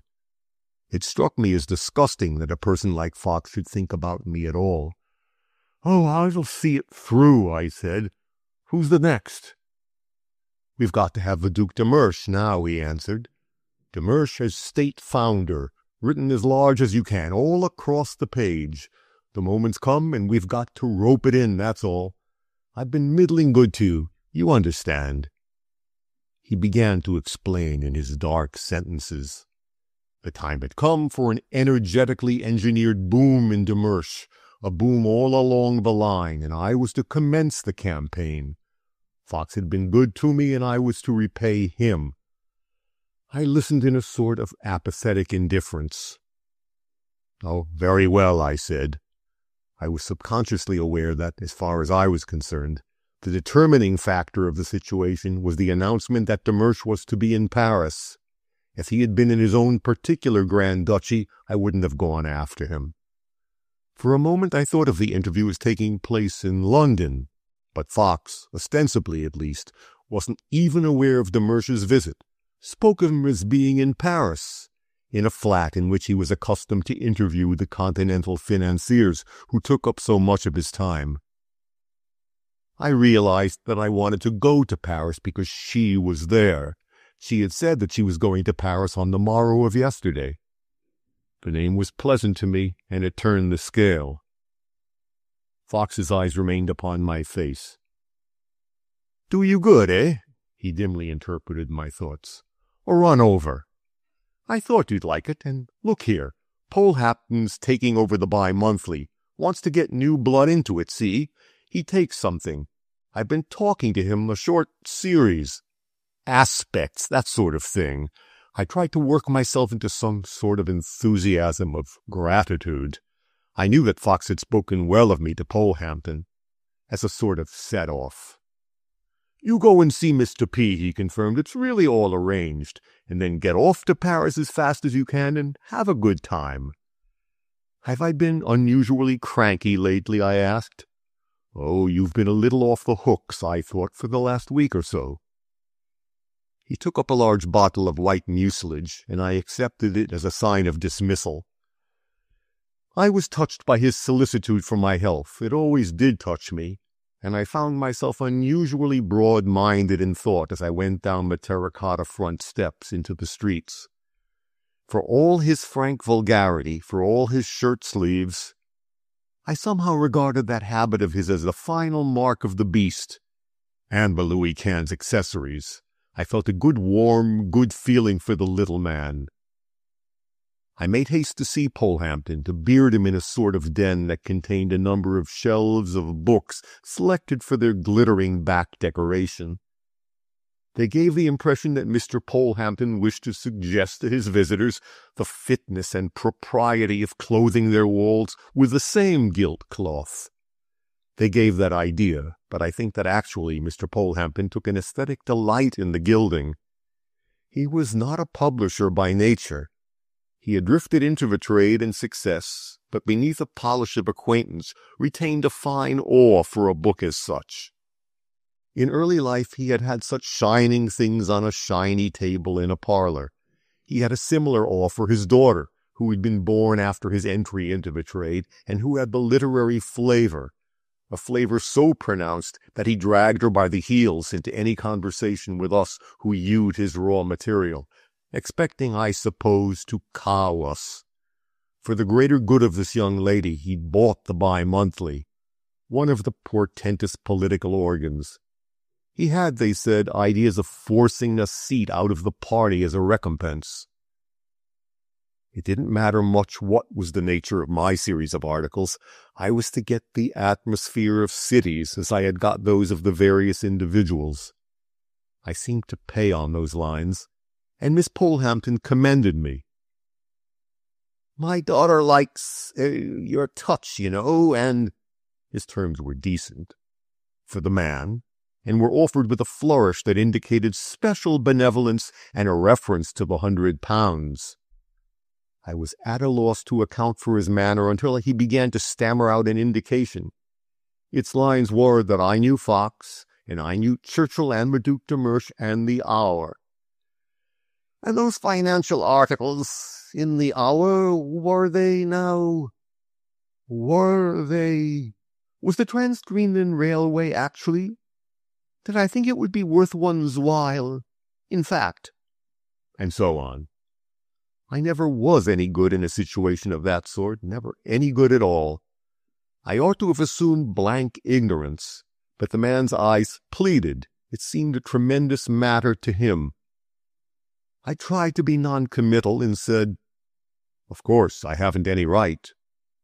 But I had a vague, stupid sense that loyalty to Churchill demanded that I should back up a man he was backing.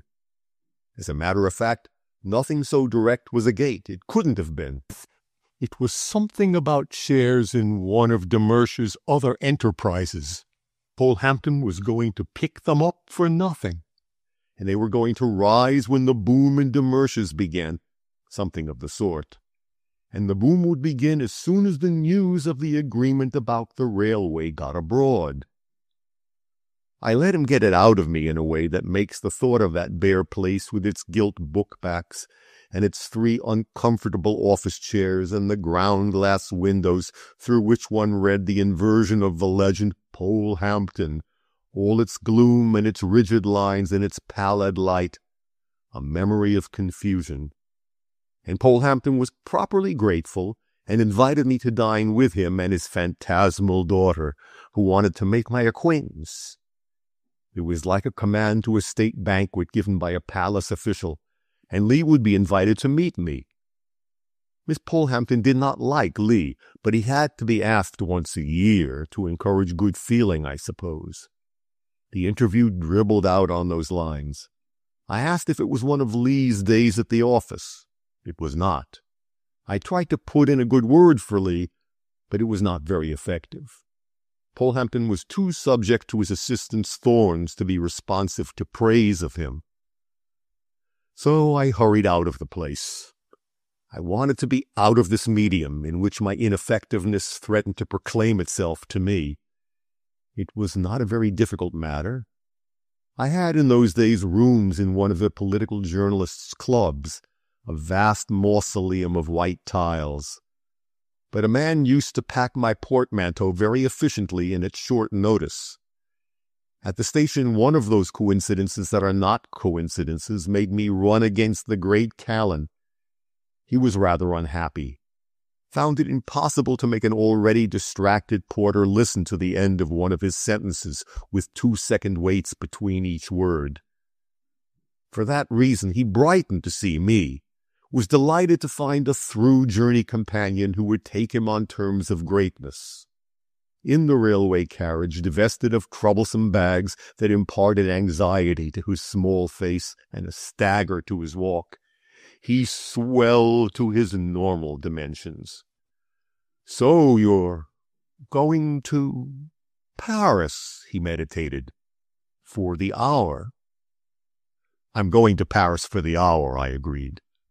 "Ah," he went on, "you're going to interview the elective Grand Duke."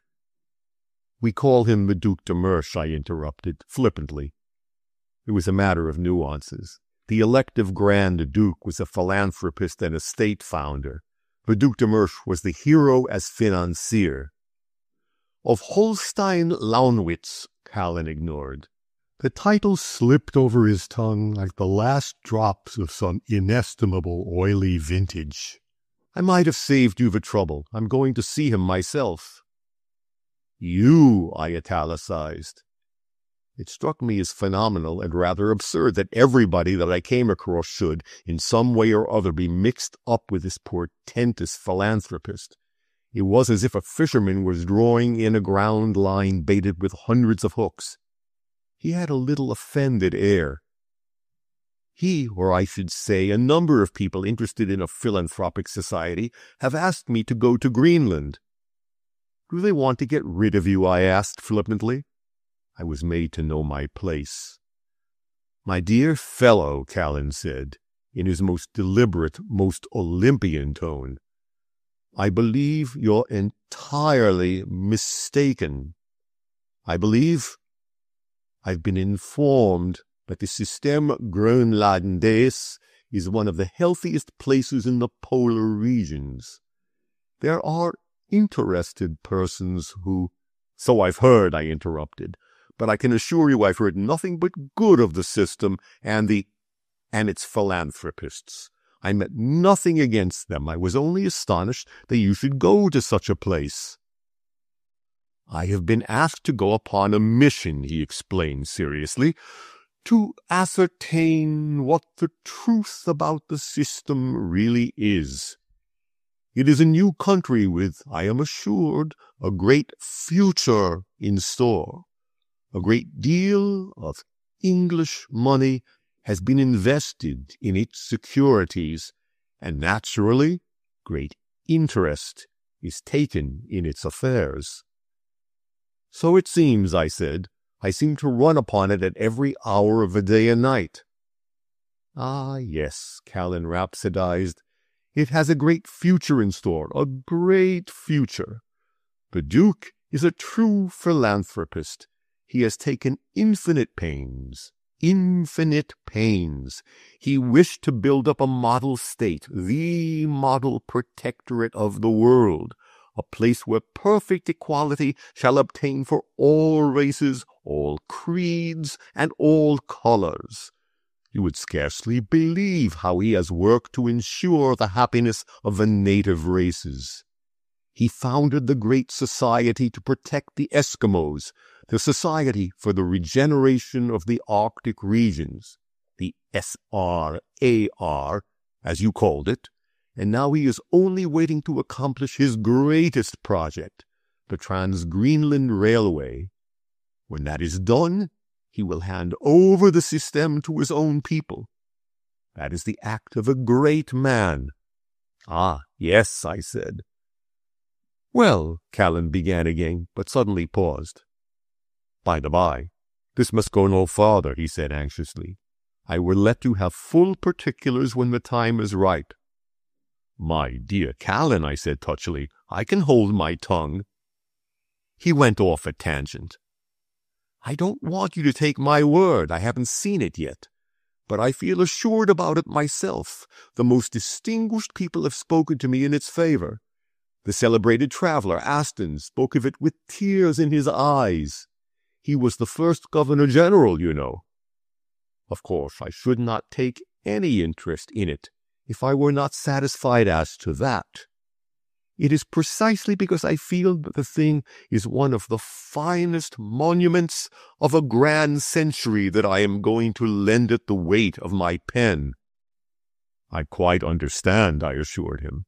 Then solicitously, I hope they don't expect you to do it for nothing. Oh, dear no, Callan answered. Ah, well, I wish you luck, I said. They couldn't have got a better man to win over the national conscience. I suppose it comes to that. Callan nodded. I fancy I have the ear of the public, he said. He seemed to get satisfaction from the thought. The train entered Folkestone Harbor.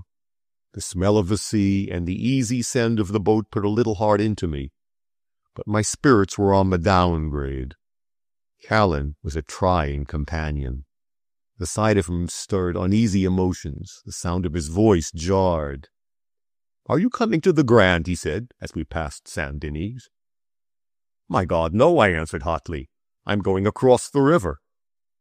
"Ah," he murmured, "the Quartier Latin. I wish I could come with you, but I've my reputation to think of. You'd be surprised how people get to hear of my movements. Besides, I'm a family man." I was agitatedly silent. The train steamed into the glare of the electric lights, and getting into a fiacre, I breathed again. I seemed to be at the entrance of a new life, a better sort of paradise, during that drive across the night city. In London, one is always a passenger. In Paris, one has reached a goal. The crowds on the pavements, under the plane trees, in the black shadows, in the white glare of the open spaces, are at leisure. They go nowhere, seek nothing beyond. We crossed the river, the unwinking towers of Notre Dame towering pallidly against the dark sky behind us, rattled into the new light of the resuming boulevard, turned up a dark street, and came to a halt before a half-familiar shut door. You know how one wakes the sleepy concierge, how one takes one's candle, climbs up hundreds and hundreds of smooth stairs, following the slipshod footfalls of a half-awakened guide upward through Rembrandt's own shadows, and how one's final sleep is sweetened by the little inconveniences of a strange bare room and of a strange hard bed. Chapter 10. Before noon of the next day, I was ascending the stairs of the new house in which the Duke had his hermitage. There was an air of secrecy in the broad publicity of the carpeted stairs that led to his flat, a hush in the atmosphere, in the street itself, a glorified cul-de-sac that ran into the bustling life of the Italians. It had the sudden sluggishness of a backwater. One seemed to have grown suddenly deaf in the midst of the rattle. There was an incredible suggestion of silence, the silence of a private detective, in the mien of the servant who ushered me into a room. He was the English servant of the theatre, the English servant that foreigners affect. The room had a splendor of its own, not a cheaply vulgar splendor, but the vulgarity of the most lavish plush and purple kind. The air was heavy, killed by the scent of exotic flowers, darkened by curtains that suggested the voluminous velvet backgrounds of certain old portraits. The Duc de Mersch had carried with him into this place of retirement the taste of the new palace, that show-place of his that was the stupefaction of swarms of honest tourists.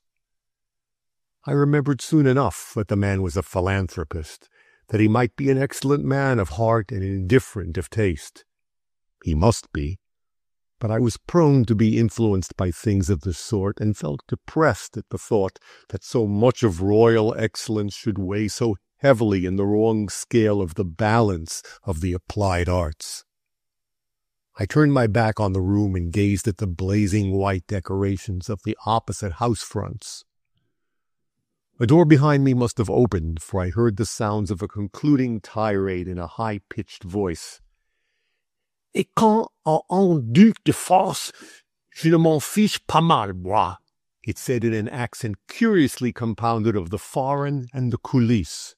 A muttered male remonstrance ensued, and then, with disconcerting clearness, "Grangeur, insigant. Eh bien, il est temps. Et moi, j'entends, moi aussi. Tu veux me jouer contre elle, le grand jeu. Pas. Console-toi avec elle, mon vieux. Je ne veux plus de toi.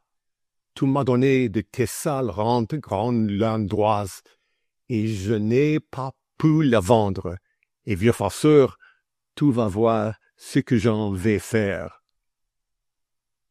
A glorious creature, a really glorious creature, came out of an adjoining room. She was as frail, as swaying as a garden lily. Her great blue eyes turned irefully upon me. Her bowed lips parted, her nostrils quivered. Et quant à vous, Monsieur Grangeur Eschingan, she began, je vais vous donner mon idée à moi. I did not understand the situation in the least, but I appreciated the awkwardness of it. The world seemed to be standing on its head. I was overcome, but I felt for the person in the next room. I did not know what to do. Suddenly I found myself saying, I am extremely sorry, madam, but I don't understand French. An expression of more intense vexation passed into her face, her beautiful face. I fancy she wished intensely to give me the benefit of her idée à elle. She made a quick, violent gesture of disgusted contempt and turned toward the half-open door from which she had come. She began again to dilate upon the little weaknesses of the person behind, when silently and swiftly it closed. We heard the lock click. With extraordinary quickness, she had her mouth at the keyhole. "Pig! Pig!" she enunciated. Then she stood to her full height. Her face became calm, her manner stately. She glided halfway across the room, paused, looked at me, and pointed toward the unmoving door. "Pig! Pig!" she explained mysteriously. I think she was warning me against the wiles of the person behind the door. I gazed into her great eyes. "I understand," I said gravely. She glided from the room. For me, the incident supplied a welcome touch of comedy. I had leisure for thought. The door remained closed. It made the Duke a more real person for me. I had regarded him as a rather tiresome person in whom a pompous philanthropism took the place of human feelings. It amused me to be called Le Grand Jeu. It amused me, and I stood in need of amusement. Without it, I might never have written the article on the Duke. I had started out that morning in a state of nervous irritation. I had wanted more than ever to have done with the thing, with the hour, with journalism, with everything. But this little new experience buoyed me up, set my mind working in less morbid lines. I began to wonder whether Demersch would funk or whether he would take my non-comprehension of the woman's tirades as a thing assured.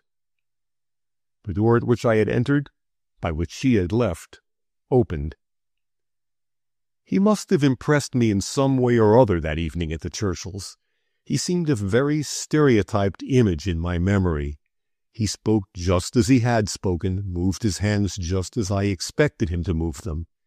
He called for no modification of my views of his person. As a rule, one classes a man so-and-so at first meeting, modifies the classification at each subsequent one, and so on. He seemed to be all affability of an adipose turn. He had the air of the man of the world among men of the world, but none of the unconscious reserve of manner that one expects to find in the temporarily great. He had in its place a kind of sub-sulkiness, as if he regretted the pedestal from which he had descended. In his slow commercial English, he apologized for having kept me waiting. He'd been taking the air of this fine morning, he said. He mumbled the words with his eyes on my waistcoat, with an air that accorded rather ill with the semblance of portentous probity that his beard conferred on him. But he set an eyeglass in his left eye immediately afterward, and looked straight at me as if in challenge. With a smiling, "Don't mention," I tried to demonstrate that I met him halfway. "You want to interview me," he said blandly. "I am only too pleased. I suppose it is about my Arctic schemes that you wish to know. I will do what I can to inform you.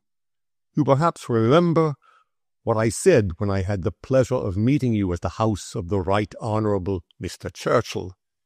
It has been the dream of my life to leave behind me a happy and contented state, as much as laws and organization can make one.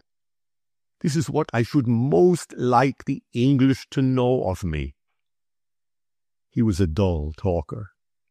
I suppose that philanthropists and state founders kept their best faculties for their higher pursuits. I imagined the low, receding forehead and the pink-nailed, fleshy hands to belong to a new Solon, a latter-day Aeneas. I tried to work myself into the properly enthusiastic frame of mind. After all, it was a great work that he had undertaken. I was too much given to dwell upon intellectual gifts.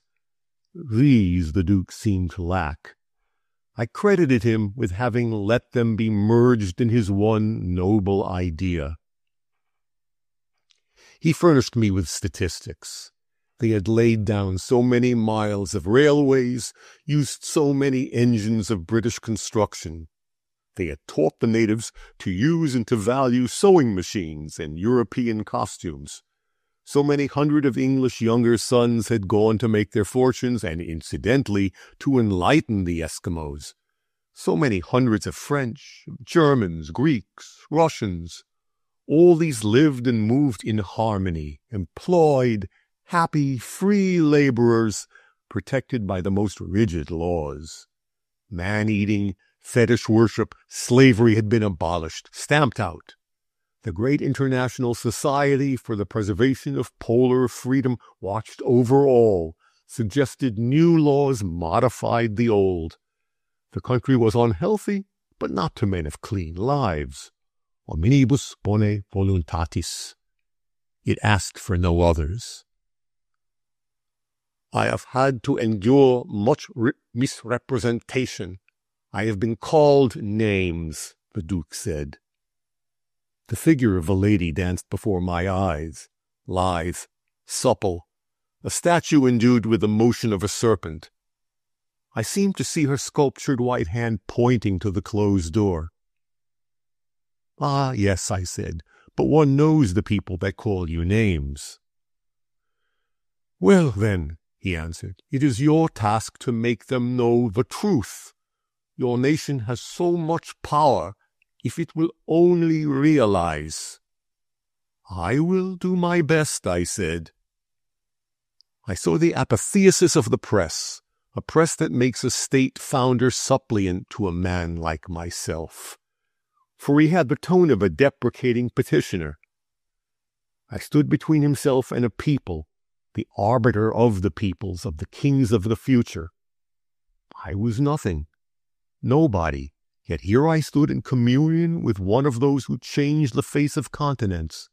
He had need of me, of the power that was behind me. It was strange to be alone in that room with that man, to be there just as I might be in my own little room alone with any other man. I was not unduly elated, you must understand. It was nothing to me. I was just a person elected by some suffrage of accidents. Even in my own eyes I was merely a symbol, the sign visible of incomprehensible power. I will do my best, I said. Ah, yes, do, he said. Mr. Churchill told me how nicely you can do such things. I said that it was very kind of Mr. Churchill.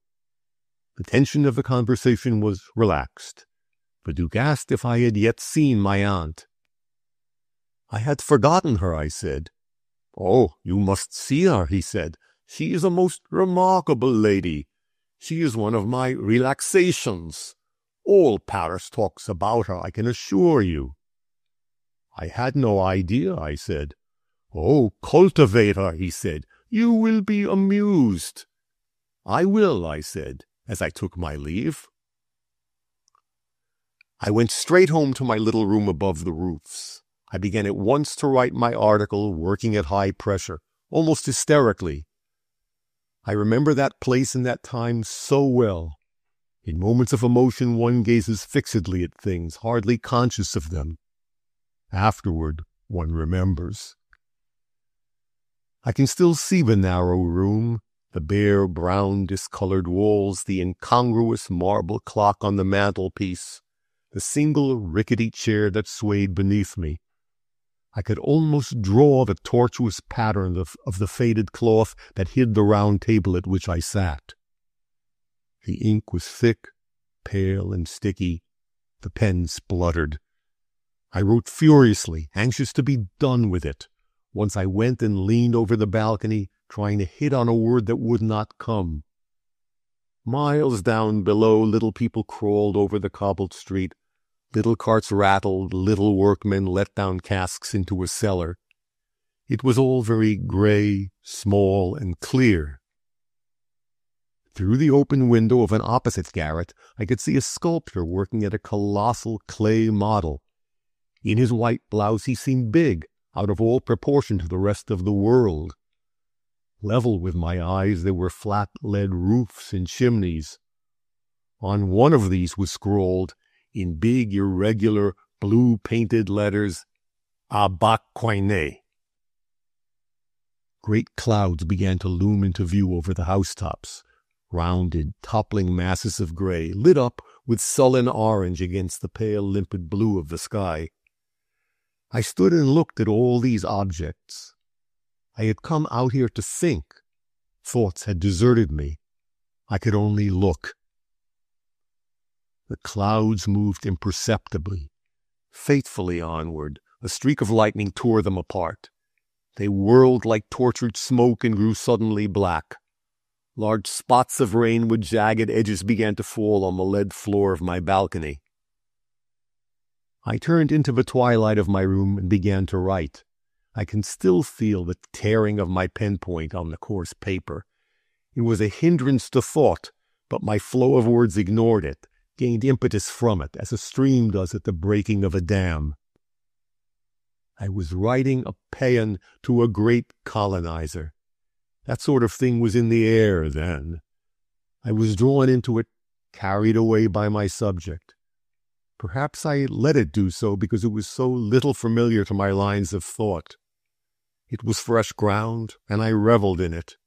I committed myself to that kind of emotional, lyrical outburst that one dislikes so much on rereading. I was half conscious of the fact, but I ignored it. The thunderstorm was over, and there was a moist, sparkling freshness in the air when I hurried with my copy to the Hour office in the Avenue de l'Opéra. I wished to be rid of it, to render impossible all chance of revision on the morrow. I wanted, too, to feel elated. I expected it. It was a right. At the office I found the foreign correspondent, a little cosmopolitan Jew whose eyebrows began their growth on the bridge of his nose. He was effusive and familiar, as the rest of his kind. "Hello, Granger," was his greeting. I was used to regarding myself as fallen from a high estate, but I was not yet so humble in spirit as to relish being called Granger by a stranger of his stamp. I tried to freeze him politely. "Read your stuff in the Hour," was his rejoinder. "Jolly good, I call it. Been doing old Redbeard? Let's have a look. Yes, that's the way. That's the real thing, I call it. Must have bored you to death. Old Demersh, I mean. I ought to have had the job, you know. My business interviewing people in Paris. But I don't mind. Much rather you did it than I. You do it a heap better." I murmured thanks. There was a pathos about the sleek little man, a pathos that is always present in the type. He seemed to be trying to assume a deprecating equality. "Where are you going tonight?" he asked with sudden effusiveness. I was taken aback. One is not used to being asked these questions after 5 minutes' acquaintance. I said that I had no plans. "Look here," he said, brightening up.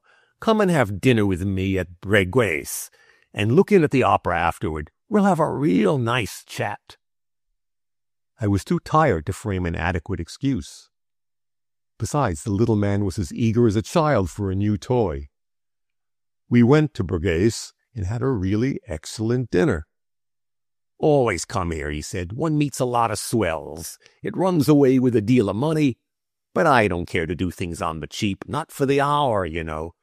You can always be certain when I say that I have a thing from a senator that he is a senator and not an old woman in a paper kiosk. Most of them do that sort of thing, you know." "I always wondered," I said mildly. "That's Desordam," I nodded to as we came in, "and that old chap there is Privy. the affair man, you know. I must have a word with him in a minute if he'll excuse me." He began to ask affectionately after the health of the excellent fox, asked if I saw him often, and so on and so on. I divined with amusement that it was pleasurable that the little man had his own little axe to grind, and thought I might take a turn at the grindstone if he managed me well.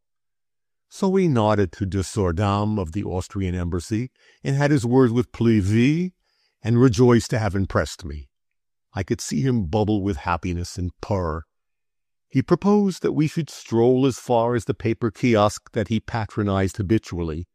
It was kept by a fellow Israelite, a snuffy little old woman.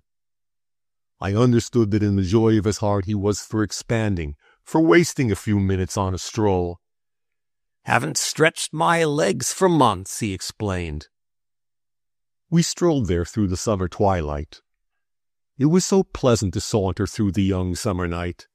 There were so many little things to catch the eyes, so many of the little things down near the earth.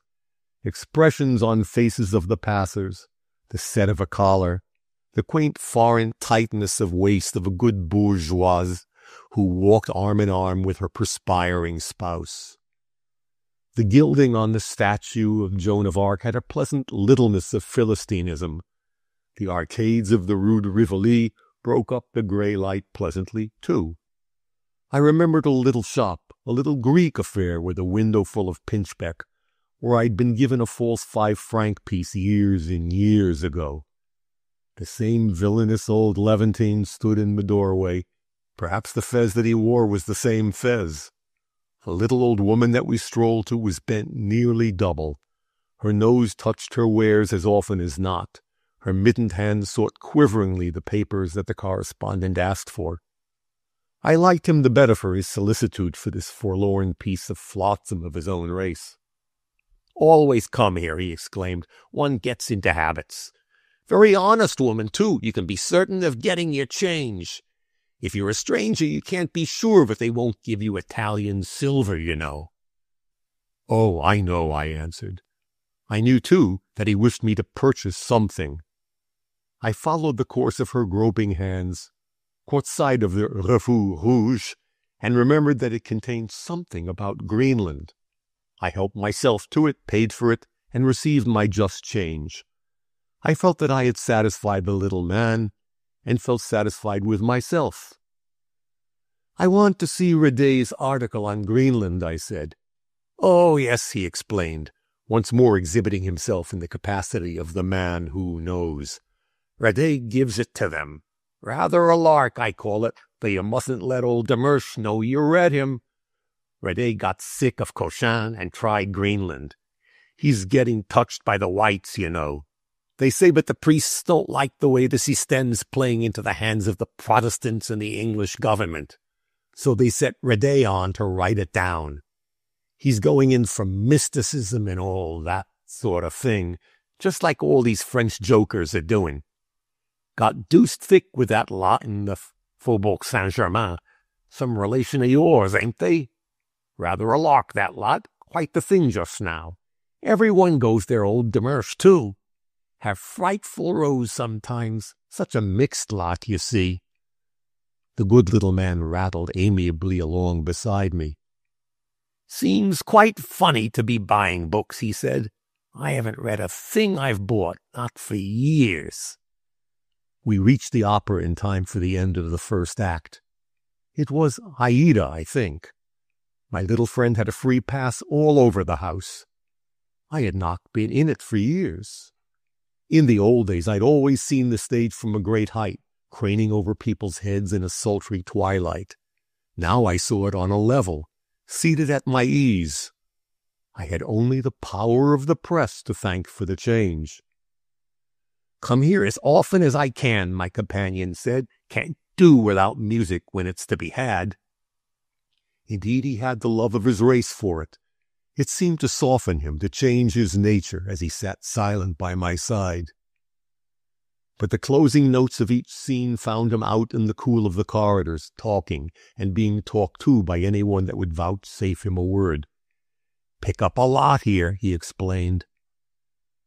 After the finale, we leaned over one of the side balconies to watch the crowd streaming down the marble staircases. It's a scene that I never tire of. There's something so fantastically tawdry in the colored marble of the architecture. It is for all the world like a triumph of ornamental soapwork. One expects to smell the odors, and the torrent of humanity pouring liquidly aslant through the mirror-like light, and the spaciousness. Yes, it is fantastic somehow. Ironical, too. I was watching the devious passage of a rather drunken, gigantic, florid Englishman, wondering, I think, how he would reach his bed. "That must be a relation of yours," the correspondent said, pointing. My glance followed the line indicated by his pale finger. I made out the glorious beard of a Duc de Mersch. On his arm was an old lady whom he seemed to pay deferential attention. His head was bent on one side. He was smiling frankly. A little behind them on the staircase there was a space. Perhaps I was mistaken. Perhaps there was no space. I don't know.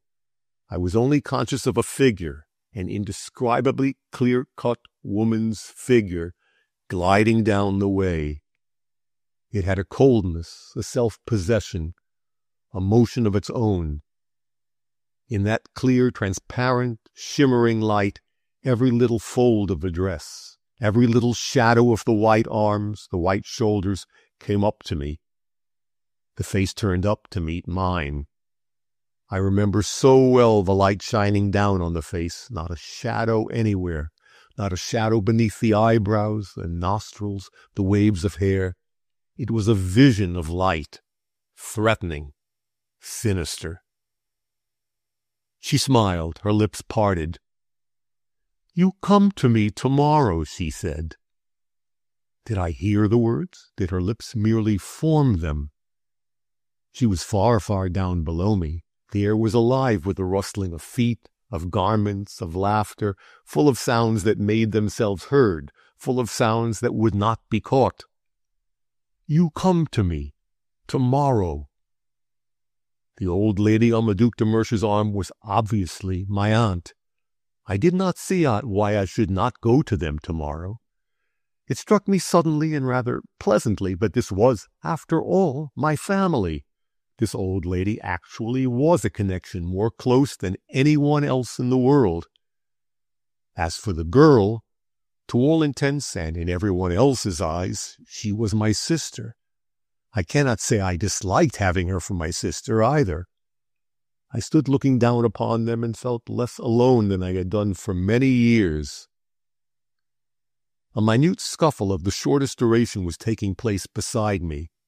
There were a couple of men at my elbow. I don't in the least know what they were. Perhaps marquises, perhaps railway employees. One can never tell over there. One of them was tall and blond, with a heavy, bow-shaped red mustache, Irish in type. The other of no particular height, excellently groomed, dark, and exemplary. I knew he was exemplary from some detail of costume that I can't remember. His gloves were a strip of silk down the sides of his trousers, something of the sort. The blonde was saying something that I did not catch. I heard the words de Mersch and Anglais, and saw the dark man turn his attention to the little group below. Then I caught my own name mispronounced in somewhat of a stumbling block to a high-pitched, contemptuous intonation. The little correspondent who was on my other arm started visibly and moved swiftly behind my back. "Messieurs," he said in an urgent whisper, and drew them to a little distance. I saw him say something, saw them pivot to look at me, shrug their shoulders and walk away. I didn't in the least grasp the significance of the scene. Not then. "What's the matter?" I asked my returning friend. "Were they talking about me?" He answered nervously. "Oh, it was about your Aunt Salon, you know. They might have been going to say something awkward. One never knows." "They really do talk about it then," I said. "I've a good mind to attend one of their exhibitions." "Why, of course," he said. "You ought. I really think you ought." I'll go tomorrow, I answered. Chapter 11. I couldn't get to sleep that night, but lay and tossed, lit my candle and read, and so on, forever and ever, for an eternity. I was confoundedly excited. There were 100 things to be thought about, clamoring to be thought about, out-clamoring the recurrent chimes of some near clock. I began to read the article by Reday in the Revue Rouge, the one I bought of the old woman in the kiosk. It upset me a good deal, that article. It gave away the whole Greenland show so completely that the ecstatic bosh I had just dispatched to the hour seemed impossible. I suppose the good Reday had his axe to grind, just as I had had to grind the state founders. But Reday's axe didn't show. I was reading about an inland valley, a broad, shadowy, gray thing, immensely broad, immensely shadowy, winding away between immense, half-invisible mountains into the silence of an unknown country. A little band of men, microscopic figures in that immensity, in those mists, crept slowly up it. A man among them was speaking. I seemed to hear his voice, low, monotonous, overpowered by the wan light and the silence and the vastness. And how well it was done! How the man could write, how skillfully he made his points. There was no slosh about it, no sentiment. The touch was light, in places even gay. He saw so well the romance of that done band that had cast remorse behind, that had no return, no future, that spread desolation desolately. This was merely a review article, a thing that in England would have been unreadable, the narrative of a nomad of some genius. I could never have written like that. I should have spoilt it somehow. It set me tingling with the desire that transcends the sexual, the desire for the fine phrase, for the right word, for all the other intangibles. And I had been wasting all this time, had been writing my inanities. I must go away, must get back, right back to the old road, must work. There was so little time. It was unpleasant, too, to have been mixed up in this affair, to have been trepanned into doing my best to help it on its foul way. God knows I had little of the humanitarian in me. If people must murder in the byways of an immense world, they must do murder and pay the price. But that I should have been mixed up in such was not what I had wanted. I must have done with it all, with all this sort of thing. Must get back to my old self, must get back. I seemed to hear the slow words of a Duc de Mersch. We have increased exports by so much, the imports by so much. We have protected the natives, have kept their higher interests very present in our minds, and through it all we have never forgotten the mission entrusted to us by Europe, to remove the evil of darkness from the earth, to root out barbarism with its nameless horrors, whose existence has been a blot on our consciences. Men of good will and self-sacrifice are doing it now, are laying down their priceless lives to root out. Of course, they were rooting them out. It didn't matter to me. One supposes that sort of native exists for that sort of thing, to be rooted out by men of good will with careers to make. The point was that was what they were really doing out there, rooting out the barbarians as well as the barbarism and proving themselves worthy of their hire.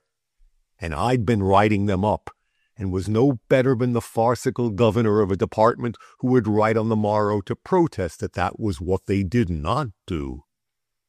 You see, I had a sort of personal pride in those days, and preferred to think of myself as a decent person. I knew that people would say the same sort of thing about me that they said about all the rest of them. I couldn't very well protest. I had been scratching the backs of all sorts of creatures, out of friendship, out of love, for all sorts of reasons. This was only a sort of last straw, or perhaps it was the sight of her that had been the last straw.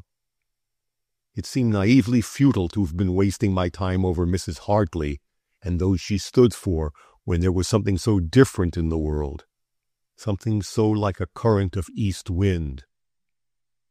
That vein of thought kept me awake, and a worst came to keep it company. The men from the next room came home, students, I suppose. They talked gaily enough, their remarks interspersed by the thuds of falling boots and the other incomprehensible noises of the night. Through the flimsy partition, I caught half-sentences in that sort of French intonation that is so impossible to attain. It reminded me of the voices of the two men at the opera.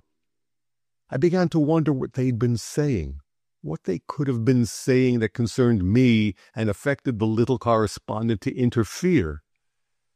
Suddenly the thing dawned upon me with the startling clearness of a figure in a complicated pattern, a clearness from which one cannot take one's eyes.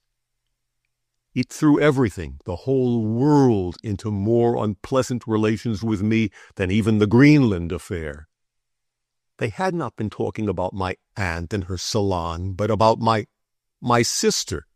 She was de Mersch's Anglaise. I did not believe it, but probably all Paris, the whole world, said she was. And to the whole world I was her brother. Those two men who had looked at me over their shoulders had shrugged and said, "Oh, he's..." And the whole world, wherever I went, would whisper in asides, "Don't you know Granger? He's the brother de Mersch employs him." I began to understand everything. The woman in de Mersch's room with her Ishingan Granger, the deference of a little Jew, the man who knew. He knew that I, who patronized him, was a person to stand well with because of my sister's hold over de Mersch. I wasn't, of course, but you can't understand how the whole thing maddened me all the same. I hated the world, this world of people who whispered and were whispered to, of men who knew and men who wanted to know. The shadowy world of people who didn't matter, but whose eyes and voices were all round one and did somehow matter. I knew well enough how it had come about. It was de Mersch, the state founder, with his shamed face and his pallid hands. She'd been attracted by his air of greatness, by his elective grand dukedom, by his protestations. Women are like that.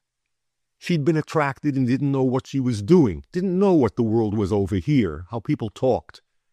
She'd been excited by the whirl and flutter of it, and perhaps she didn't care. The thing must come to an end, however. She had said that I should go to her on the morrow. Well, I would go, and I would put a stop to this. I had suddenly discovered how very much I was a Granger of Etchingham. After all, I had family traditions in graves behind me. And for the sake of all these people whose one achievement had been the making of a good name, I had to intervene now. After all, bon sang ne does not get itself talked about in that way. The early afternoon of the morrow found me in a great room, the faded sombre salon of a house my aunt had taken in the Faubourg Saint-Germain. Numbers of strong-featured people were talking in groups among the tables and chairs of a time before the Revolution. I rather forget how I had got there and what had gone before. I must have arisen late and passed the intervening hours in a state of trepidation. I was going to see her, and I was like a cub in love, with a man's place to fill. It was a preposterous state of things that set the solid world in a whirl. Once there, my eyes suddenly took in things. I had a sense of her standing by my side. She had just introduced me to my aunt, a heavy-featured, tired-eyed village tyrant. She was so obviously worn out, so obviously not what she had been. that her face would have been pitiful but for its immovable expression of class pride. The Grangers of Etchingham, you see, were so absolutely at the top of their own particular kind of tree that it was impossible for them to meet anyone who was not an inferior. A man might be a cabinet minister, might even be a prince, but he couldn't be a Granger of Etchingham, couldn't have such an assortment of graves, each containing a Granger behind his back. The expression didn't even lift for me who had. It couldn't. It was fixed there. One wondered what she was doing in this galère. It seemed impossible that she should interest herself in the restoration of the Bourbons. They were all very well, but they weren't even English, let alone a county family. I figured it out that she must have set her own village so much in order that there remained nothing but the setting in order of the rest of the world. Her bored eyes wandered sleepily over the assemblage. They seemed to have no preferences for any of them. They rested on the vacuously Bonaparte prince, on the moribund German Jesuit to whom he was listening, on the darkly supple young Spanish priest, on the rosy-gilled English passionist, on Radet, the writer of that article in the Revue Rouge, who was talking to a compatriot in one of the tall windows. She seemed to accept the saturnine-looking men, the political women who all spoke a language not their own, with an accent and a fluency, and a dangerous faraway smile and a display of questionable teeth all their own. She seemed to class the political with the pious, the obvious adventurer with the seeming fanatic. It was amazing to me to see her there, standing with her county family self-possession in the midst of so much that was questionable. She offered me no explanation. I had to find one for myself. We stood and talked in the center of the room. It did not seem a place in which one could sit. "Why have you never been to see me?" she asked languidly. "I might never have known of your existence if it had not been for your sister." My sister was standing at my side, you must remember. I don't suppose that I started, but I made my aunt no answer.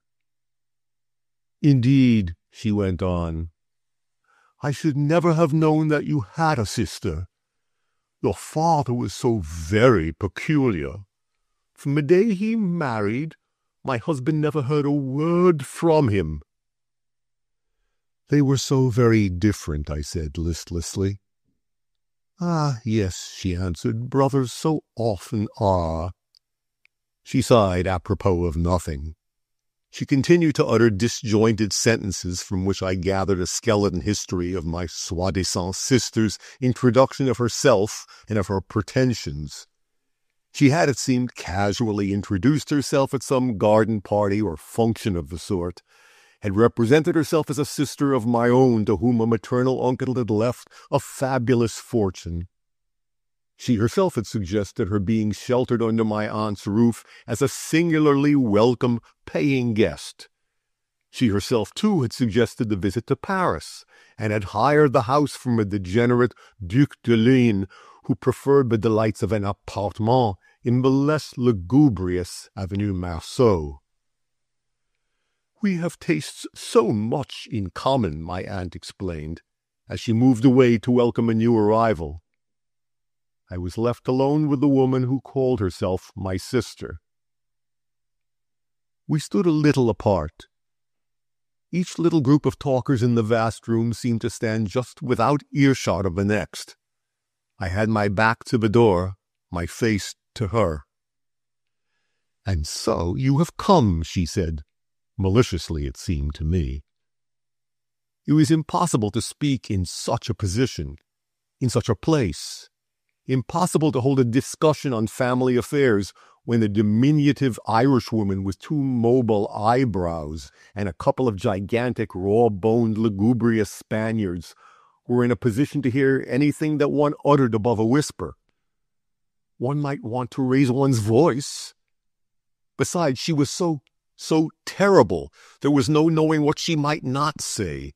She so obviously did not care what the Irish or the Spaniards or the Jesuits heard or thought, that I was forced to the mortifying conclusion that I did.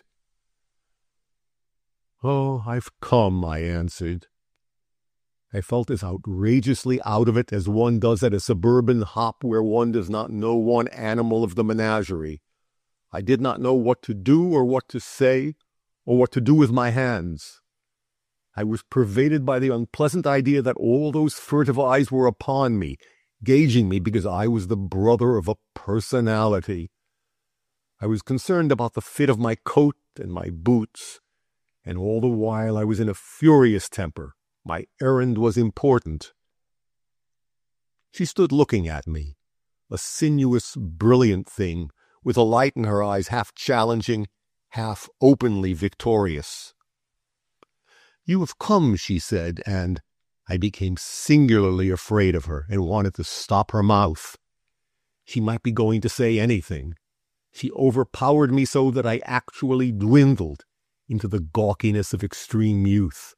I became a goggled-eyed, splay-footed boy again and made a boy's desperate effort after a recovery at one stroke of an ideal standard of dignity. "I must have a word with you," I said, remembering. She made a little gesture with her hand, signifying, "I am here." "But in private," I added.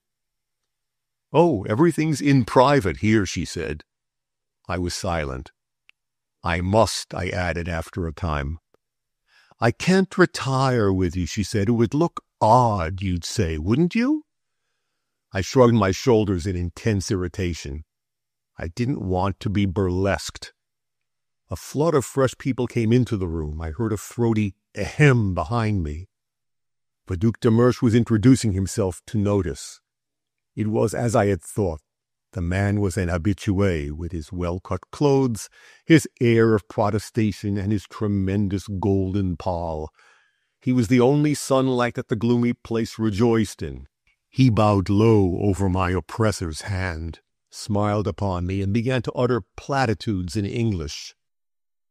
"Oh, you may speak French," she said carelessly. "But your brother," he answered. "I understand French very well," I said. I was in no mood to spare him embarrassments, wanted to show him that I had a hold over him and knew he wasn't the proper person to talk to a young lady. He glared at me haughtily. "But yesterday," he began in a tone that burlesqued august displeasure. I was wondering what he had looked like on the other side of the door, whilst that lady had been explaining his nature to me. "Yesterday I wished to avoid embarrassments," I said. "I was to represent your views about Greenland. I might have misunderstood you in some important matter." I see, he said conciliatorily. "Yesterday we spoke English for the benefit of the British public. When we speak French, we are not in public, I hope." He had a semi-supplicating manner. "Everything's rather too much in public here," I answered. My part, as I imagined it, was that of a British brother defending his sister from questionable attentions, the person who tries to show the man he isn't wanted. But de Mersch didn't see the matter in that light at all. He could not, of course. He was as much used to being purred to as my aunt to looking down on non-county persons. He seemed to think I was making an incomprehensible insular joke, and laughed non-committally. It wouldn't have been possible to let him know he wasn't wanted. "Oh, you needn't be afraid of my brother," she said suddenly. "He's quite harmless. He's even going to give up writing for the papers except when we want him." The Duke turned from me to her, smiled and bowed. His smile was inane, but he bowed very well. He'd been groomed into that sort of thing, or had it in the blood. "We work together still?" he asked. "Why not?" she answered. A hubbub of angry voices raised itself behind my back. It was one of the contretemps that made the Salon Grand Jeu famous throughout the city. You forced yourself upon me. Did I say anywhere that you were responsible? If it resembles your particular hell upon earth, what is that to me? You do worse things, you yourself, monsieur. Haven't I seen it? The Duc de Mersch looked swiftly over his shoulder toward the window. They seem to be angry there, he said nervously. Had not something better be done, Miss Granger? Miss Granger followed the direction of his eyes. Why, she said, we're used to these differences of opinion. Besides, it's only Monsieur Adet. He's forever at war with someone or other. He ought to be shown the door, the Duke grumbled. Oh, as for that, she answered, we couldn't. My aunt would be desolated by such a necessity. He is very influential in certain quarters. My aunt wants to catch him he's going to write an article. He writes too many articles, the Duke said, with heavy displeasure. Oh, he has written one too many, she answered, but that can be traversed. But no one believes, the Duke objected. Redet's voice intermittently broke in upon his sotto voce, coming to our ears in gusts. Haven't I seen you? And then? And you offer me the cross? To bribe me to silence? Me?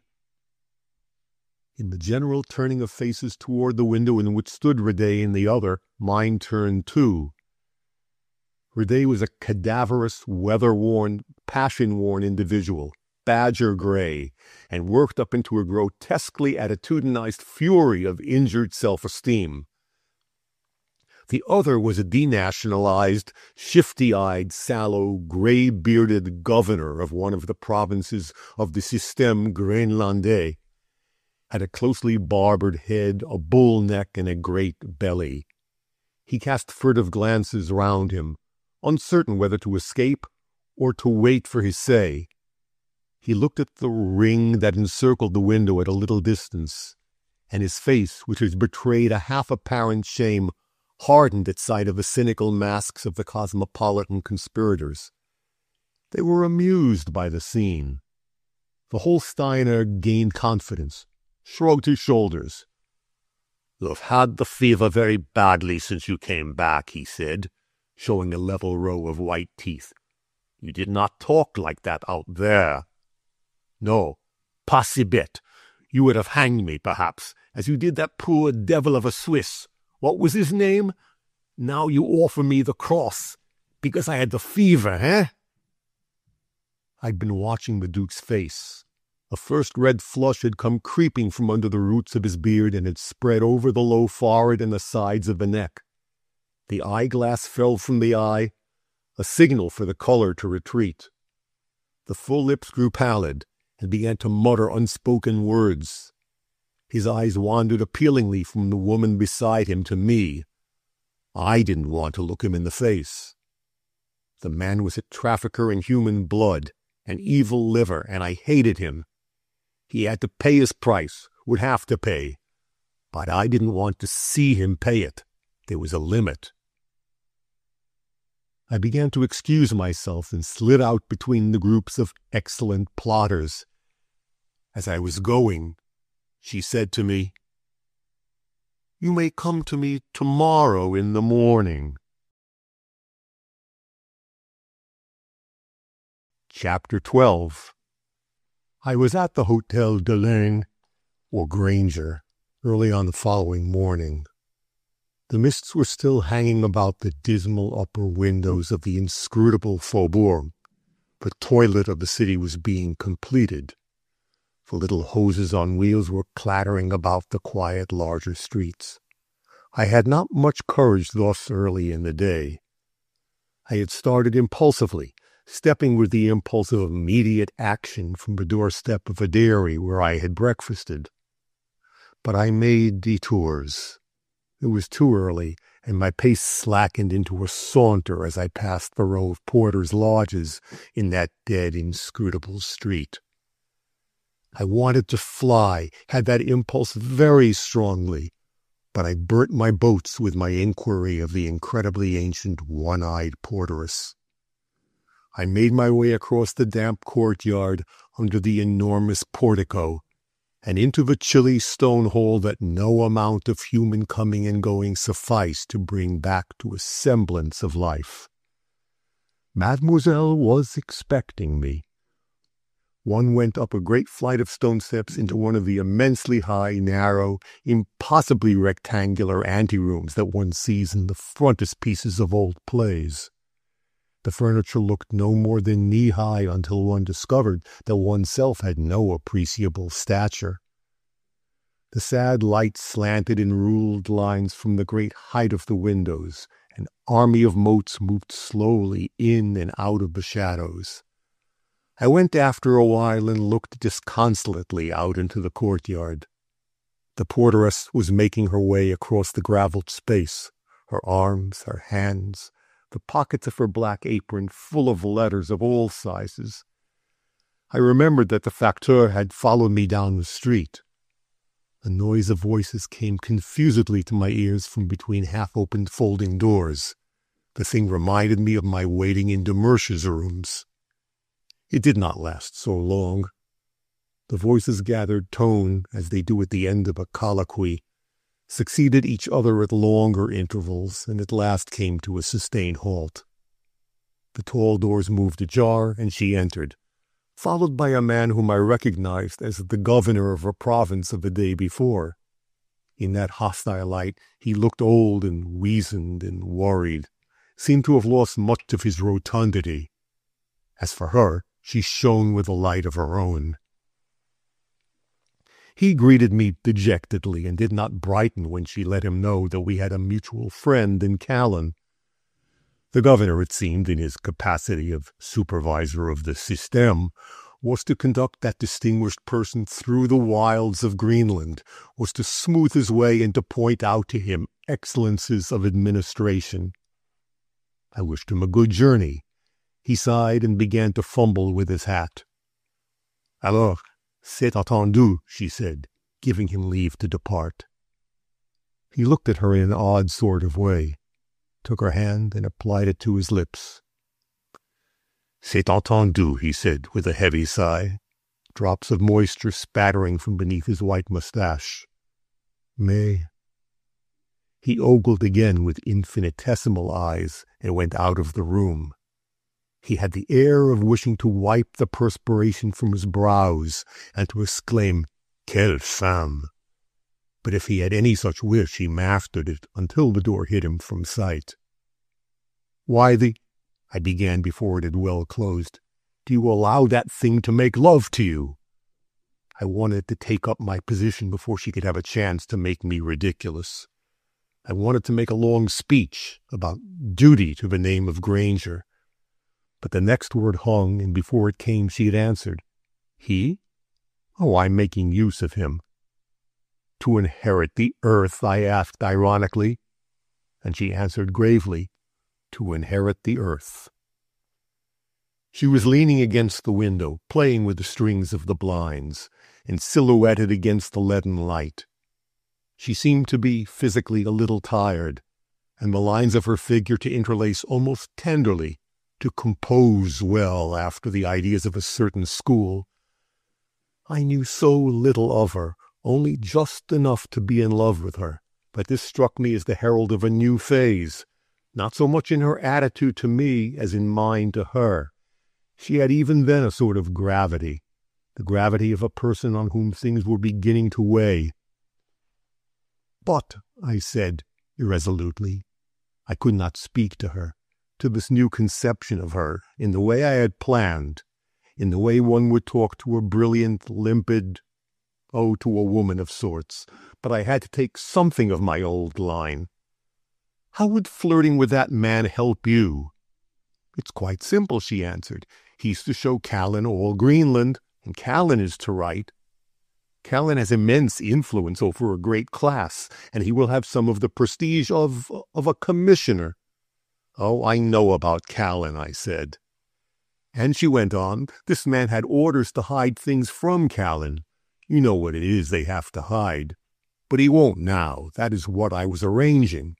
It's partly by bribery and partly because he has a belief in his exposure.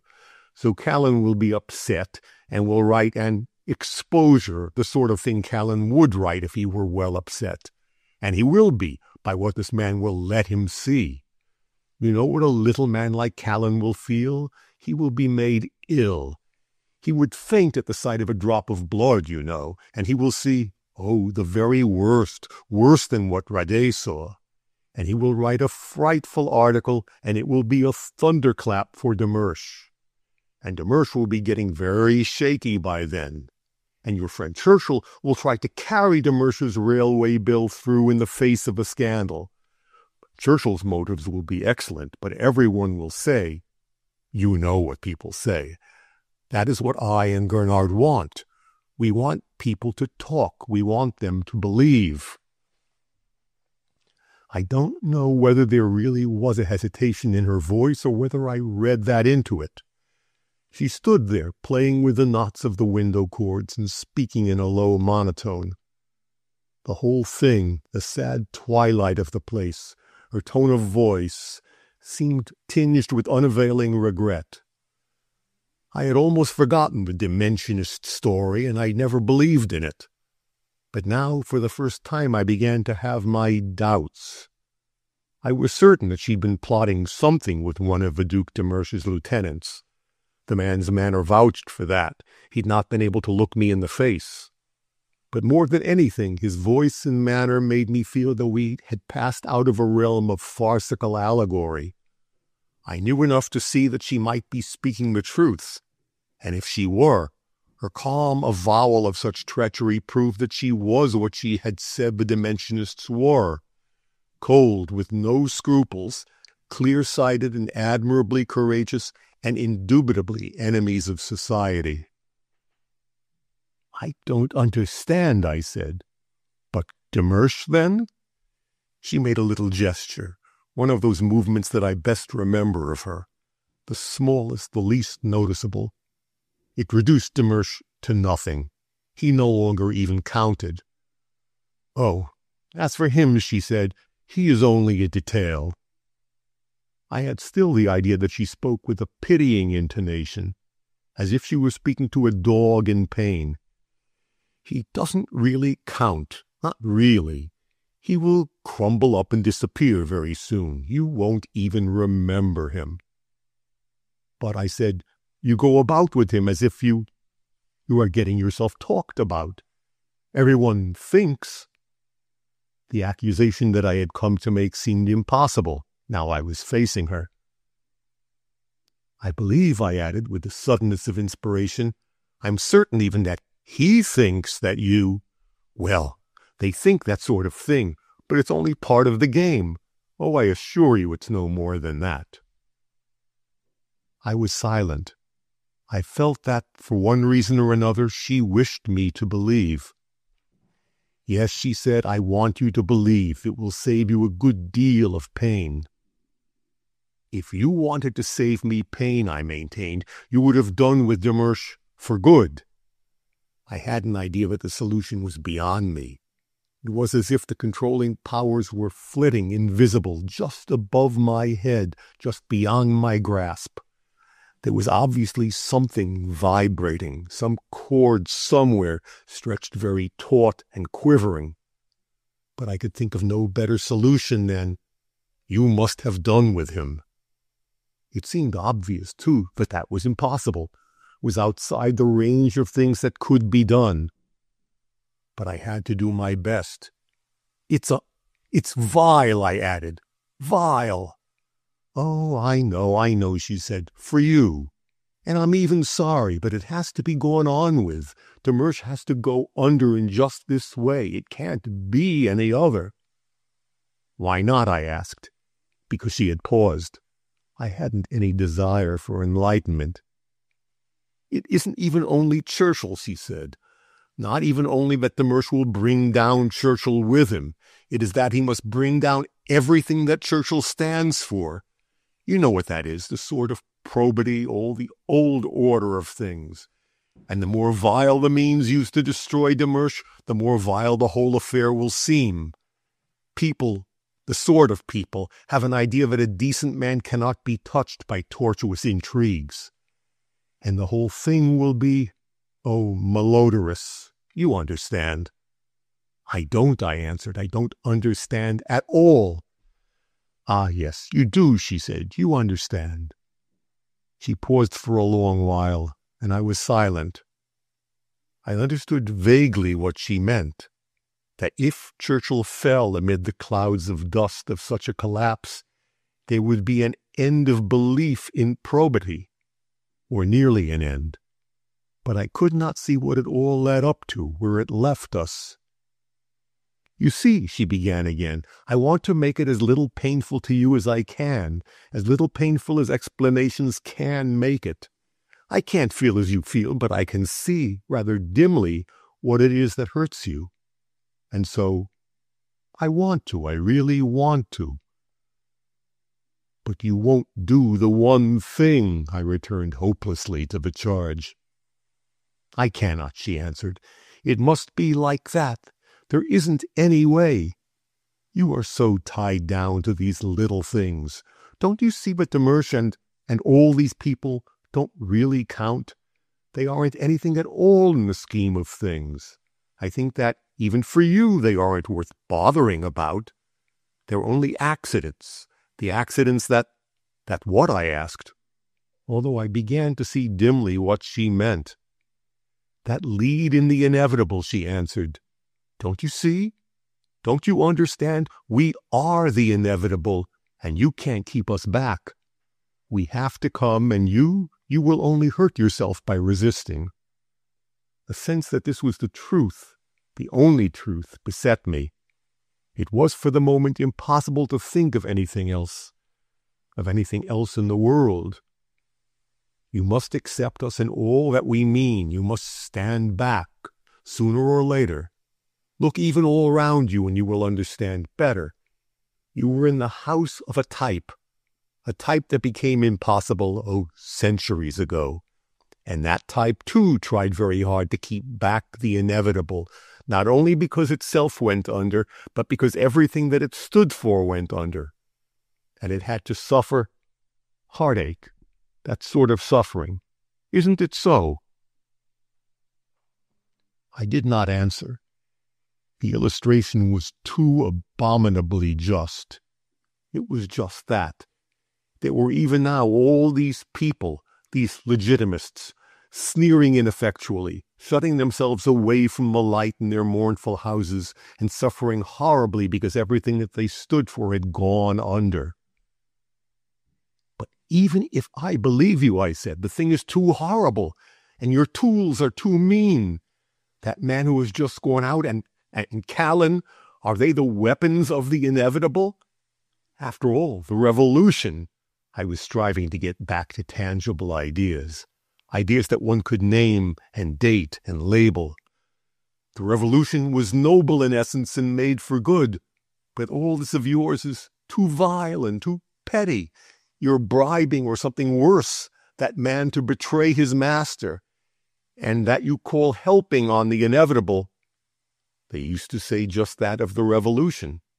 That wasn't nice of its tools. Don't you see? They were the people that went under. They couldn't see the good. And I am to take it on trust, I said bitterly.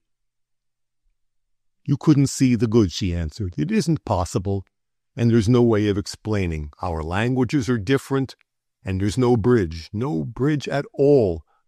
We can't meet. It was that revolted me. If there was no bridge, and we could not meet, we must even fight. That is, if I believed her version of herself. If I did not, I was being played the fool with. I preferred to think that, if she were only fooling me, she remained attainable. If it was as she said, there was no hope at all. Not any. I don't believe you, I said suddenly. I didn't want to believe her. The thing was too abominable for words, and incredible. I struggled against it as one struggles against inevitable madness, against the thought of it. It hung over me, stupefying, deadening. One could only fight it with violence, crudely, in jerks, as one struggles against the numbness of frost. It was like a pall, like descending clouds of smoke, seemed to be actually present in the absurdly lofty room. This belief in what she stood for, in what she said she stood for. "I don't believe you," I proclaimed. "I won't. You are playing the fool with me, trying to get round me, to make me let you go on with these... It is abominable. Think of what it means for me, what people are saying of me, and I am a decent man. You shall not. Do you understand? You shall not. It is unbearable, and you try to fool me in order to keep me quiet." "Oh, no," she said. "Oh, no." She had an accent that touched grief as nearly as she could touch it. I remember it now, as one remembers these things. But then I passed it over. I was too much moved myself to notice it more than subconsciously, as one notices things past which one is whirled. And I was whirled past these things in an ungovernable fury at the remembrance of what I had suffered, of what I had still to suffer. I was speaking with intense rage, jerking out words, ideas, as floodwater jerks through a sluice the debris of once ordered fields. "You are," I said, "you are, you, dragging an ancient name through the dust, you." I forget what I said, but I remember dragging an ancient name. It struck me at the time by its forlornness as part of an appeal to her. It was so pathetically tiny a motive, so out of tone, that it stuck in my mind. I only remember the upshot of my speech, that unless she swore, oh yes, swore to have done with Demersch, I would denounce her to my aunt at that very moment and in that very house. And she said that it was impossible. Chapter 13. I had a sense of walking very fast, almost of taking flight down a long, dim corridor, and of a door that opened into an immense room. All that I remember of it, as I saw it then, was a number of pastel portraits of weak, vacuous individuals in dulled, gilt, oval frames. The head stood out from the paneling and stared at me from between ringlets, from under powdered hair, simpering or contemptuous, with the expression that must have prevailed in the monde of the time before the Revolution. At a great distance, bent over account books and pink checks on the flap of an escritoire, sat my aunt, very small, very gray, very intent on her work. The people who built these rooms must have had some property of the presence to make them bulk large, if they ever really did so, in the eyes of dependents, of lackeys. Perhaps it was their sense of ownership that gave them the necessary prestige. My aunt, who was only a temporary occupant, certainly had none of it. Bent intently over her accounts, peering through her spectacles at columns of figures, she was nothing but a little old woman alone in an immense room. It seemed impossible that she could really have any family pride, any pride of any sort. She looked round at me over her spectacles, across her shoulder. "Ah, Etchingham," she said. She seemed to be trying to carry herself back to England, to the England of her land agent and her select visiting list. Here she was no more superior than if we'd been on a desert island. I wanted to enlighten her as to the woman she was sheltering, wanted to very badly, but the necessity for introducing the matter seemed to arise as she gradually stiffened into assertiveness. "My dear aunt," I said, "the woman—" The alien nature of the theme grew suddenly formidable. She looked at me arousedly. "You got my note, then," she said. "But I don't think a woman can have brought it. I have given such strict orders. They have such strange ideas here, though. And Madame, the portière, is an old retainer of Monsieur de Ligne. I haven't much influence over her. It's absurd, but—" It seems that the old lady in the lodge made a point of carrying letters that went by hand. She had an eye for gratuities, and the police, I should say, were concerned. They make a great deal of use of that sort of person in that neighborhood of infinitesimal and unceasing plotting. I didn't mean that, I said, but the woman who calls herself my sister.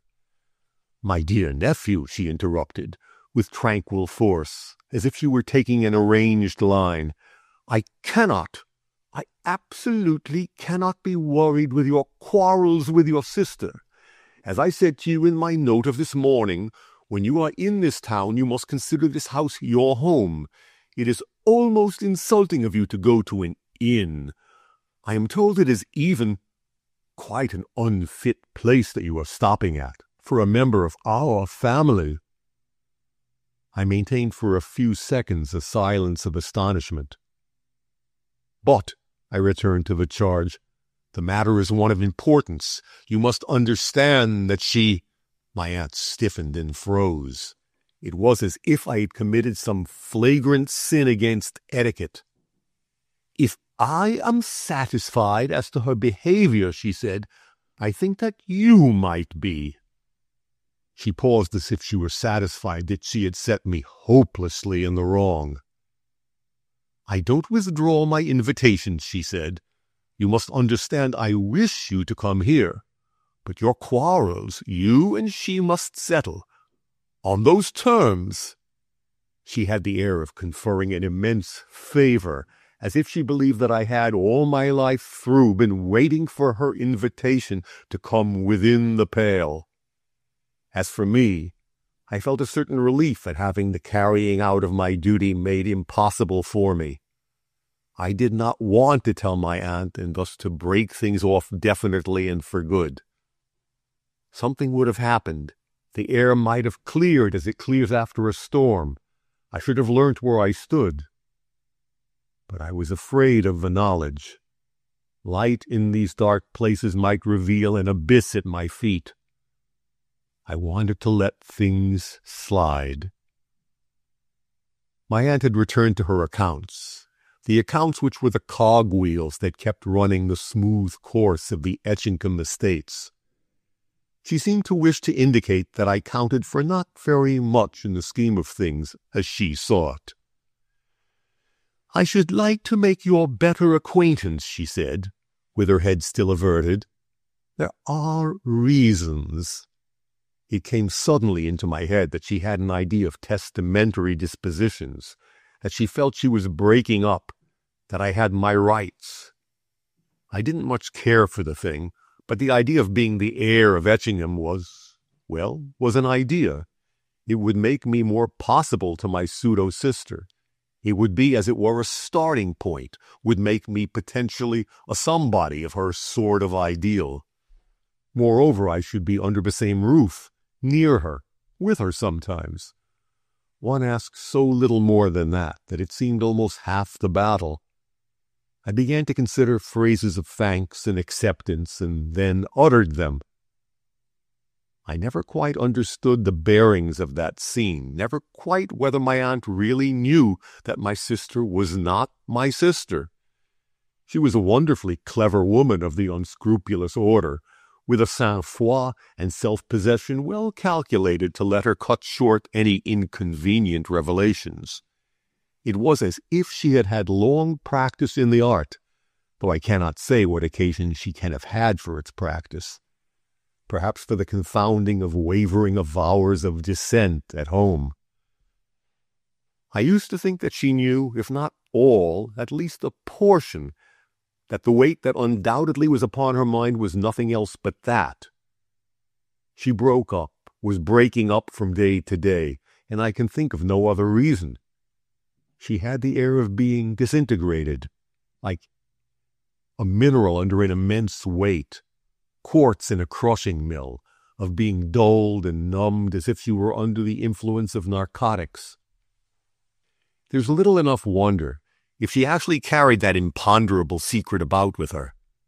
I used to look at her sometimes and wonder if she, too, saw the oncoming of the inevitable. She was limited enough in her ideas, but not too stupid to take that in if it presented itself. Indeed, they have that sort of idea rather grimly before them all the time, that class. It must have been that was daily, and little by little pressing down her eyelids and deepening the quivering lines of her impenetrable face. She had a certain solitary grandeur, the pathos attaching to the last of a race, of a type, the air of waiting for the deluge, of listening for an inevitable sound, the sound of oncoming waters. It was weird, the time that I spent in that house. More than weird, deadening. It had an extraordinary effect on me, an effect that my sister, perhaps, had carefully calculated. She made pretensions of that sort later on, said that she'd been breaking me in to perform my allotted task in the bringing on of the inevitable. I have nowhere come across such an intense solitude as there was there, a solitude that threw one so absolutely upon oneself and into oneself. I used to sit working in one of those tall paneled rooms very high up in the air. I was writing at the series of articles for the Bi-Monthly, for Polehampton. I was to get the atmosphere of Paris, you remember. It was rather extraordinary, that process. Up there I seemed to be as much isolated from Paris as if I had been in Hampton Court. It was almost impossible to write. I had things to think about, preoccupations, jealousies. It was true I had a living to make, but that seemed to have lost its engrossingness as a pursuit, or at least to have suspended it. The panels of the room seemed to act as a sounding board, the belly of an immense cello. There were never any noises in the house, only whispers coming from an immense distance, as when one drops stones down an unfathomable well and hears ages afterward the faint sound of disturbed waters. When I look back at that time, I figure myself as forever sitting with uplifted pen, waiting for a word that would not come, and that I did not much care about getting. The panels of the rooms would creak sympathetically to the opening of the entrance door of the house, the faintest of creaks. People would cross the immense hall to the room in which they plotted, would cross leisurely with laughter and rustling of garments that after a long time reached my ears in whispers. Then I should have an access of mad jealousy. I wanted to be part of her life, but I could not stand that salon of suspicious conspirators. What could I do there? Stand and look at them, conscious that they all dropped their voices instinctively when I came near them? That was the general tone of that space of time, but of course it was not always that. I used to emerge now and then to breakfast sympathetically with my aunt, sometimes to sit through a meal with the two of them. I danced attendance on them singly, paid depressing calls with my aunt, calls on the people in the faubourg, people without any individuality other than a kind of desiccation, the shriveled appearance and point of view of a dried pippin. In revenge, they had names that startled one, names that recalled the generals and flaneurs of an impossibly distant time, names that could hardly have had any existence outside the memoirs of Madame de Sévigné, the names of people that could hardly have been fitted to do anything more vigorous than be reflected in the mirrors of the salle de glace. I was so absolutely depressed, so absolutely in a state of suspended animation, that I seemed to conform exactly to my aunt's idea of what was desirable in me as an attendant on her at these functions. I used to stand behind chairs and talk, like a good young man, to the assorted père and abbé who were generally present. And then I used to go home and get the atmospheres of these people. I must have done it abominably badly, for the notes that brought Polehampton's checks were accompanied by the bravos of that gentleman, and the assurances that Miss Polehampton liked my work, liked it very much. I suppose I exhibited myself in the capacity of the man who knew, who could let you into a thing or two, After all, anyone could write about students' balls and the lakes in the Bois, but it took someone to write with knowledge of the interiors of the barred houses in the Rue de l'Université. Then, too, I attended the more showy entertainments with my sister.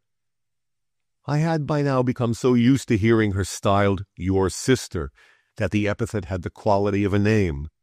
She was Mademoiselle votre sœur, as she might have been Mademoiselle Patience or Hope, without having anything of the named quality. What she did at the entertainments, the charitable bazaars, the dismal dances, the impossibly bad concerts, I have no idea. She must have had some purpose, for she did nothing without.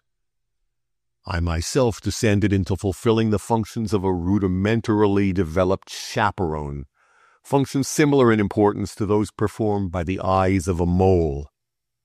I had the maddest of accesses of jealousy if she talked to a man, and such men, or danced with one, and then I was forever screwing my courage up and feeling it die away. We used to drive about in a coupé, a thing that shut us inexorably together, but which quite as inexorably destroyed all opportunities for what one calls making love. In smooth streets its motion was too glib. On the pavé it rattled too abominably. I wanted to make love to her, oh, immensely, but I was never in the mood, or the opportunity was never forthcoming. I used to have the wildest fits of irritation, not of madness or of depression, but of simple wildness at the continual recurrence of small obstacles. I couldn't read, couldn't bring myself to it. I used to sit and look dazedly at the English newspapers, at any newspaper but the Hour. Demersch had, for the moment, disappeared. There were troubles in his elective Grand Duchy. He had indeed contrived to make himself unpopular with the electors, excessively unpopular. I used to read piquant articles about his imbroglio in an American paper that devoted itself to matters of the sort. All sorts of international difficulties were to arise if Demersch were rejected. There was some other obscure prince of a rival house, Prussian or Russian, who had desires for the degree of royalty that sat so heavily on Demersch. Indeed, I think there were two rival princes, each waiting with portmanteau packed and manifestos in their breast pockets, ready to pass Demersch's frontiers.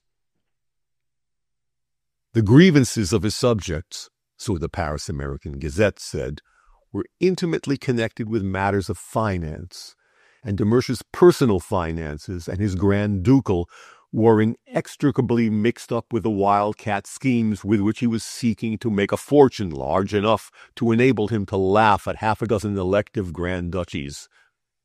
Indeed, Demersch's own portmanteau was reported to be packed against the day when British support of his Greenland schemes would let him afford to laugh at his cantankerous diet.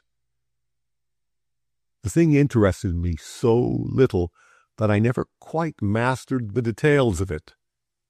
I wished the man no good, but so long as he kept out of my way, I was not going to hate him actively. Finally, the affairs of Holstein-Launowitz ceased to occupy the papers. The thing was arranged, and the Russian and Prussian princes unpacked their portmanteaux, and I suppose consigned their manifestos to the flames, or adapted them to the needs of other principalities. Demersch's affairs ceded their space in the public prints to the topic of the dearness of money. Somebody, somewhere, was said to be up to something. I used to try to read the articles, to master the details, because I disliked finding a whole field of thought of which I knew absolutely nothing. I used to read about the great discount houses and other things that conveyed absolutely nothing to my mind. I only gathered that the said great houses were having a very bad time, and that everybody else was having a very much worse. One day, indeed, the matter was brought home to me by the receipt from Polehampton of bills instead of my usual checks. I had a good deal of trouble in cashing the things. Indeed, people seemed to look askance at them. I consulted my aunt on the subject at breakfast. It was the sort of thing that interested the woman of business in her, and we were always short of topics of conversation. We breakfasted in rather a small room, as rooms went there, my aunt sitting at the head of the table with an early morning air of being en famille that she wore at no other time of day. It was not a matter of garments, for she was not the woman to wear a peignoir, but lay, I supposed, in her manner, which did not begin to assume frigidity until several watches of the day had passed. I handed her Polehampton's bills and explained that I was at a loss to turn them to account, that I even had only the very haziest of ideas as to their meaning. Holding the forlorn papers in her hand, she began to lecture me on the duty of acquiring the rudiments of what she called business habits. Of course, you do not require to master details to any considerable extent, she said, but I always have held that it is one of the duties of a— She interrupted herself as my sister came into the room, looked at her, and then held out the papers in her hand. The things quivered a little. The hand must have quivered, too. "You are going to Halderslot's?" she said interrogatively. "You could get him to negotiate these for Etchingham?" Miss Granger looked at the papers negligently. "I'm going this afternoon," she answered. "Etchingham can come." She suddenly turned to me. "So your friend is getting shaky," she said. "It means that?" I asked. "But I've heard that he's done the same sort of thing before." "He must have been shaky before," she said. "But I dare say Halderslot—" "Oh, it's hardly worthwhile bothering that personage about such a sum," I interrupted. Halderslot, in those days, was a name that suggested no dealings in any sum less than $1 million. "My dear Etchingham," my aunt interrupted in a shocked tone, "it's quite worth his while to oblige us." "I didn't know," I said. That afternoon, we drove to Halderslot's private office, a sumptuous, that is the mot juste, suite of rooms on the first floor of the house next to the Duc de Mersch's Sans Souci. I sat on a plush-bottomed gilded chair, whilst my pseudo-sister transacted her business in an adjoining room, a room exactly corresponding with that within which de Mersch had lurked whilst the lady was warning me against him. A clerk came after a while, carried me off into an enclosure, where my bill was discounted by another, and then reconducted me to my plush chair. I did not occupy it as it happened. A meager, very tall Alsatian was holding the door open for the exit of my sister. He said nothing at all, but stood slightly inclined as she passed him. I caught a glimpse of a red, long face, very tired eyes, and hair of almost startling whiteness. The white hair of a comparatively young man, without any luster of any sort, a dead white like that of snow. I remember that white hair with a feeling of horror, whilst I have almost forgotten the features of the great Baron de Halderslot. I had still some of the feeling of having been in contact with a personality of the most colossal significance as we went down the red carpet of the broad white marble stairs. With one foot on the lowest step, the figure of a perfectly clothed, perfectly groomed man was standing looking upward at our descent. I had thought so little of him that the sight of Duc de Mersch's face hardly suggested any train of emotions. It lit up with an expression of pleasure. "You," he said. She stood looking down upon him from the altitude of 2 steps, looking with intolerable passivity. "So you use the common stairs," she said. "One had the idea that you communicated with these people through a private door." He laughed uneasily, looking askance at me. "Oh, he said. She moved a little to one side to pass him in her descent. "So things have arranged themselves là-bas," she said, referring, I supposed, to the elective Grand Duchy. "Oh, it was like a miracle," he answered, "and I owed a great deal to your hints. "You must tell me all about it tonight," she said. Demersh's face had an extraordinary quality that I seemed to notice in all the faces around me, a quality of the flesh that seemed to lose all luminosity, of the eyes that seemed forever to have a tendency to seek the ground, to avoid the sight of the world. When he brightened to answer her, it was as if with effort. It seemed as if a weight were on the mind of the whole world, a preoccupation that I shared without understanding. She herself, a certain absent-mindedness apart, seemed the only one that was entirely unaffected. As we sat side by side in the little carriage, she said suddenly, "They're coming to the end of their tether, you see." I shrank away from her a little. But I did not see and did not want to see. I said so. It seemed to me that Demersh, having got over the troubles là-bas, was taking a new lease of life.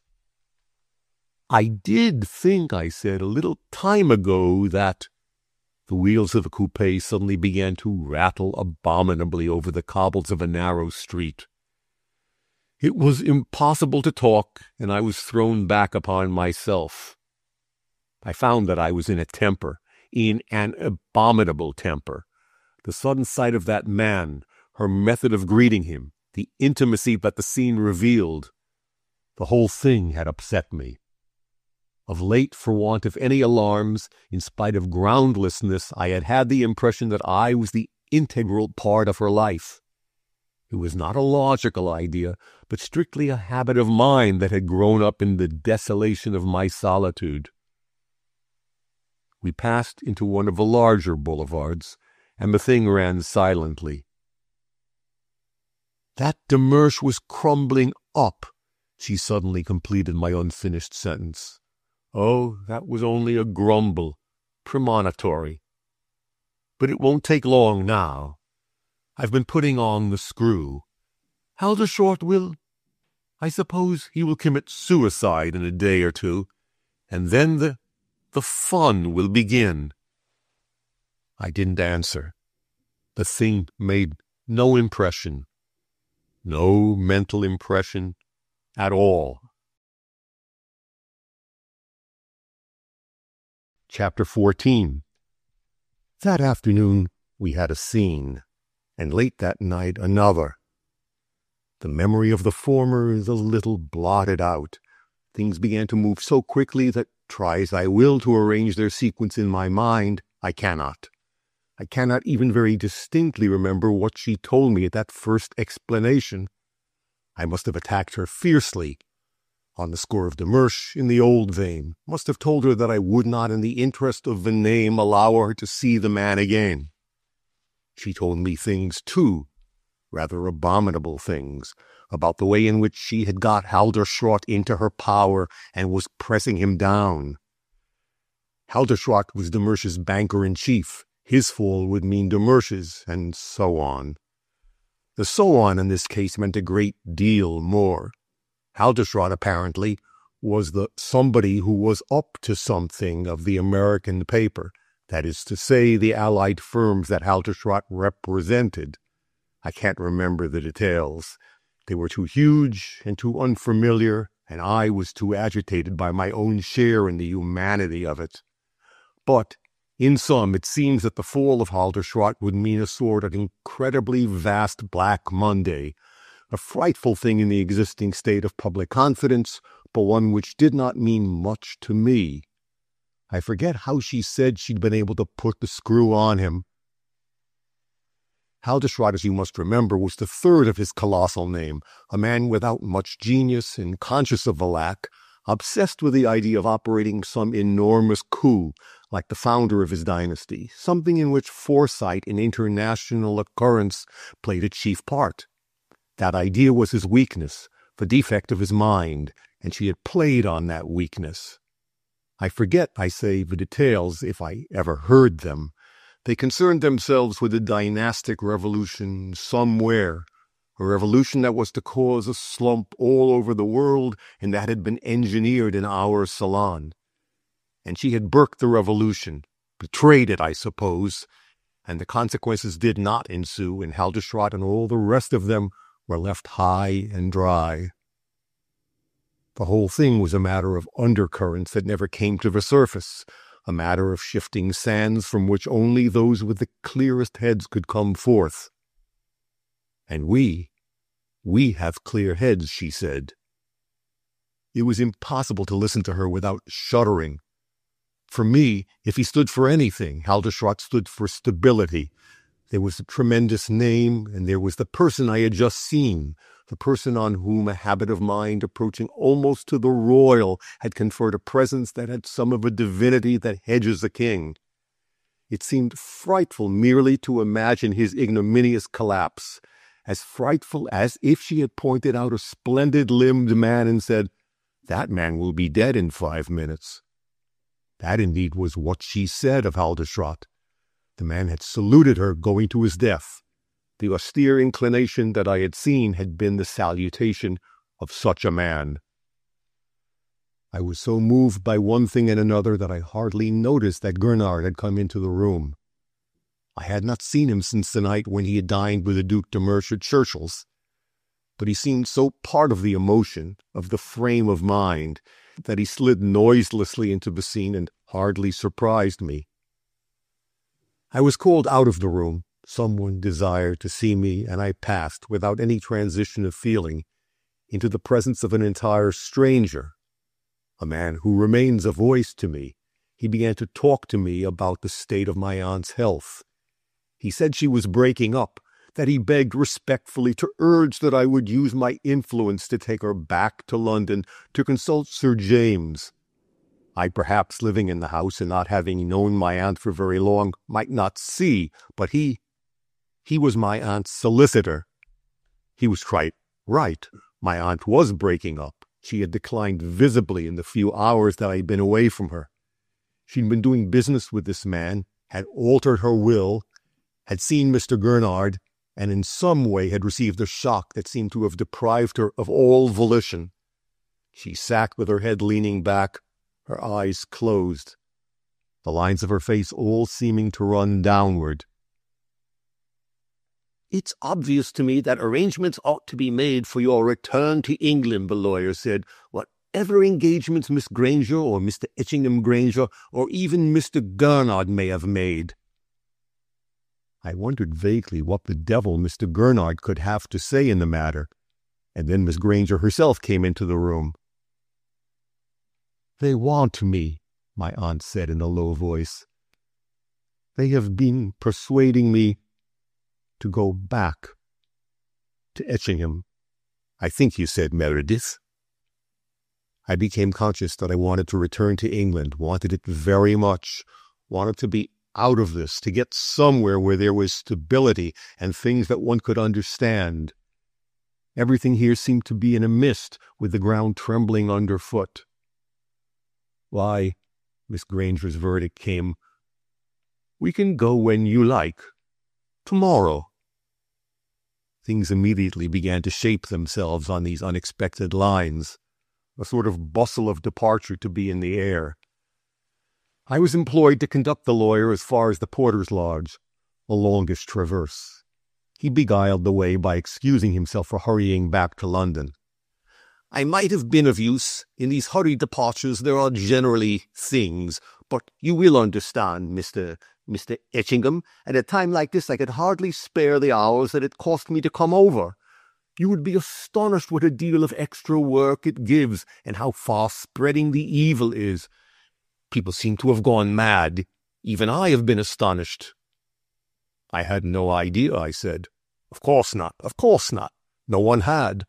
But unless I am much mistaken, there will have to be an inquiry, and people will be very lucky who have had nothing to do with it." I gathered that things were in a bad way, over there as over here, that there were scandals and a tremendous outcry for purification in the highest places. I saw the man get into his fiacre and took my way back across the courtyard rather slowly, pondering over the part I was to fill in the emigration, wondering how far events had conferred on me a partnership in the family affairs. I found that my tacitly acknowledged function was that of supervising nurse tender, the sort of thing that made for personal tenderness in the aridity of profuse hired help. I was expected to arrange a rug just a little more comfortably than the lady's maid who would travel in the compartment, to give the finishing touches. It was astonishing how well the thing was engineered, the removal, I mean. It gave me an even better idea of the woman my aunt had been than even the panic of her solicitor. The thing went as smoothly as the disappearance of a caravan of gypsies, camped for the night on a heath beside gorse bushes. We went to the ball that night as if from a household that had its roots deep in the solid rock, and in the morning we had disappeared. The ball itself was a finishing touch, the finishing touch of my sister's affairs and the end of my patience. I spent an interminable night, one of those nights that never end and that remain quivering and raw in the memory. I seemed to be in a blaze of light watching, through a shifting screen of shimmering dresses, her and the Duc de Mersch. I don't know whether the thing was really noticeable, but it seemed that everyone must be remarking it. I thought I caught women making smile-punctuated remarks behind fans, men answering inaudibly with eyes discreetly on the ground. It was a mixed assembly, somebody's liquidation of social obligations, and there was a sprinkling of the kind of people who do make remarks. It was not the noticeability for its own sake that I hated, but the fact that their relations by their noticeability made me impossible, whilst the notice itself confirmed my own fears. I hung glowering in corners, noticeable enough myself, I suppose. The thing reached a crisis late in the evening. There was a kind of winter garden that one strolled in, a place of giant palms stretching up into a darkness of intense shadow. I was prowling about in the shadows of great metallic leaves, cursing under my breath, in a fury of nervous irritation, quivering like a horse martyrized by a stupidly merciless driver. I happened to stand back for a moment in the narrowest of paths, with a touch of spiky leaves on my hand and on my face. In front of me was the glaring perspective of one of the longer alleys, and stepping into it, a great band of blue ribbon cutting across his chest, came de Mersch with her upon his arm. De Mersch himself hardly counted.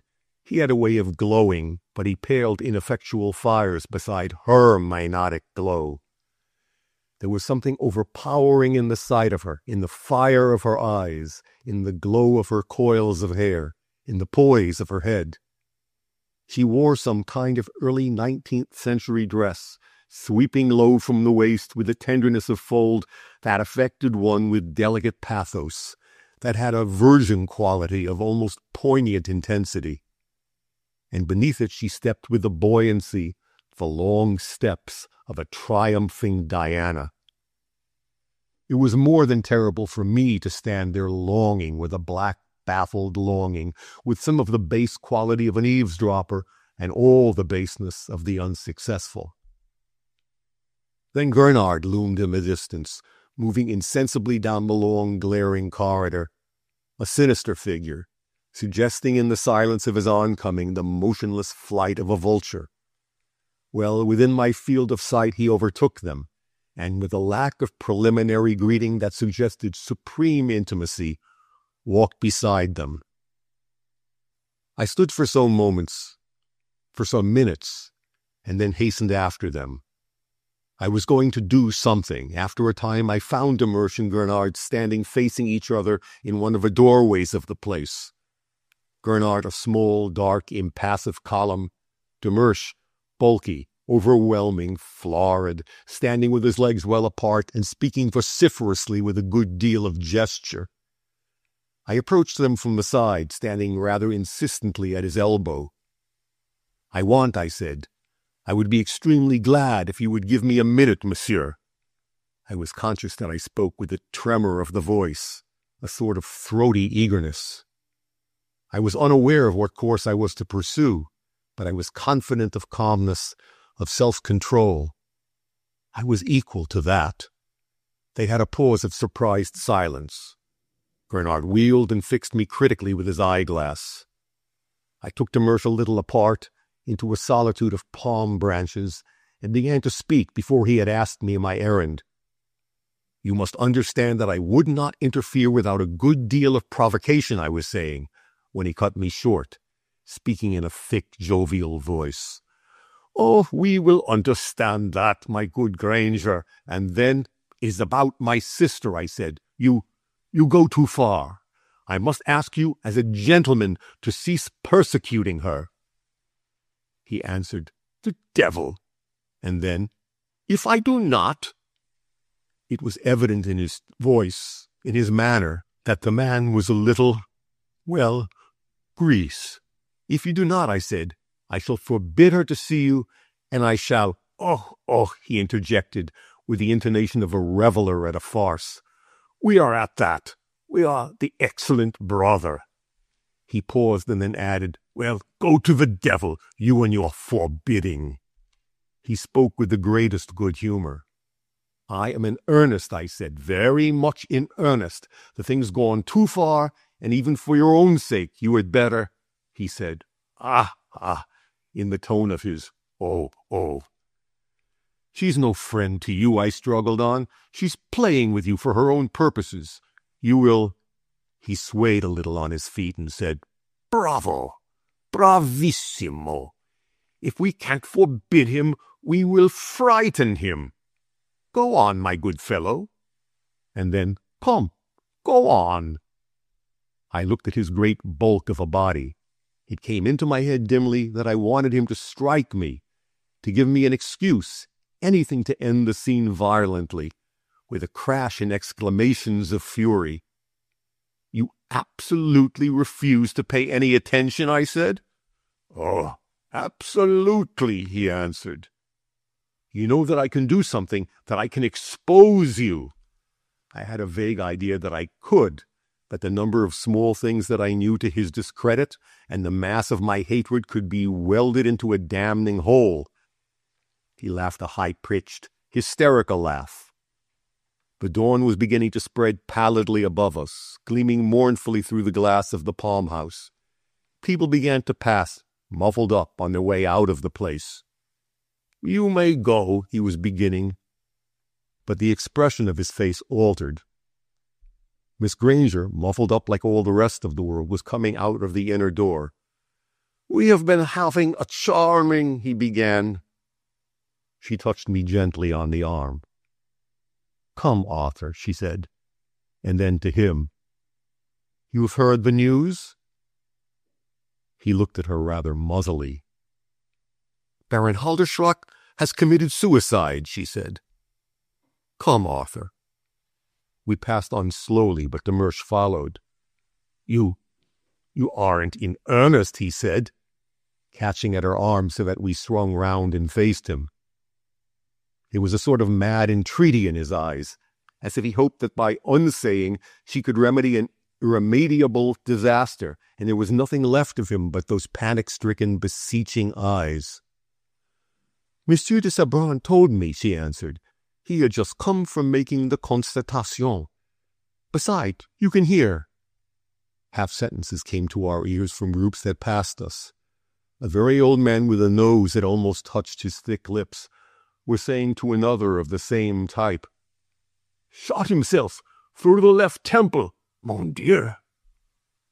Demersh walked slowly down the long corridor away from us. There was an extraordinary stiffness in his gait, as if he were trying to emulate the goose-step of his days in the Prussian Guard. My companion looked after him, as though she wished to gauge the extent of his despair. You would say, Hobbit, wouldn't you? She asked me. I thought we had seen the last of him, but as in the twilight of the dawn we waited for the lodge gates to open, a furious clatter of hoofs came down the long street, and a carriage drew level with ours. A moment after, Demersh was knocking at our windows. You will, he stuttered. Speak to Mr. Conrad. That is our only chance now. His voice came in mingled with the cold air of the morning. I shivered. "You have so much power with him, and—" "Oh, she answered. "The thing must go through," he said again, "or else—" He paused. The great gates in front of us swung noiselessly open.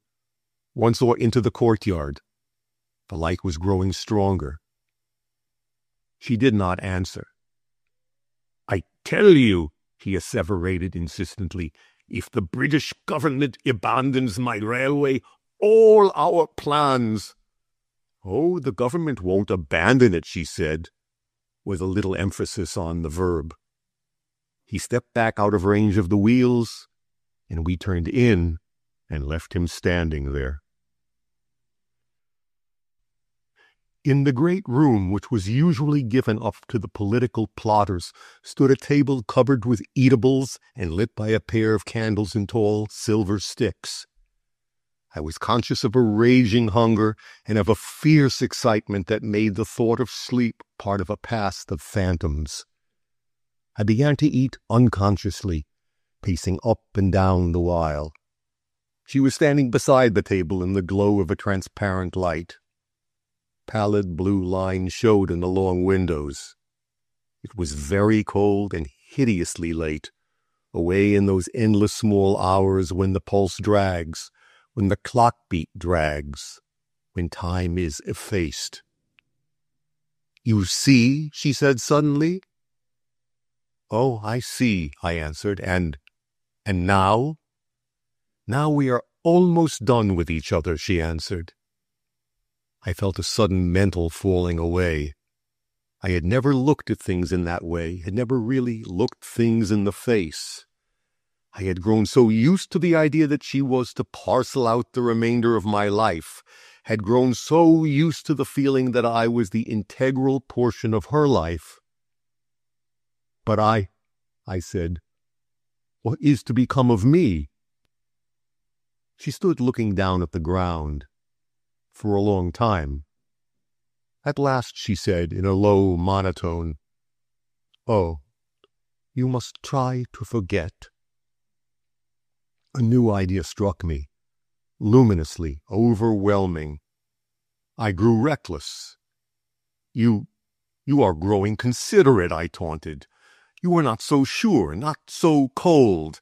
I notice a change in you, upon my soul." Her eyes dilated suddenly, and as suddenly closed again. She said nothing.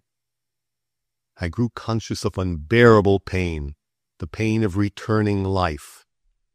She was going away. I should be alone.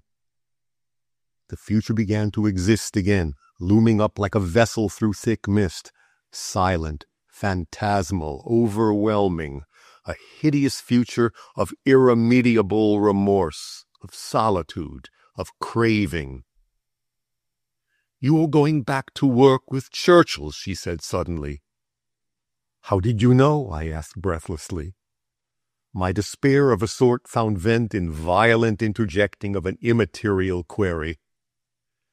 "You leave your letters about," she said, "and it will be best for you." "It will not," I said bitterly. "It could never be the same. I don't want to see Churchill. I want—" "You want?" she asked in a low monotone. "You," I answered. She spoke at last, very slowly.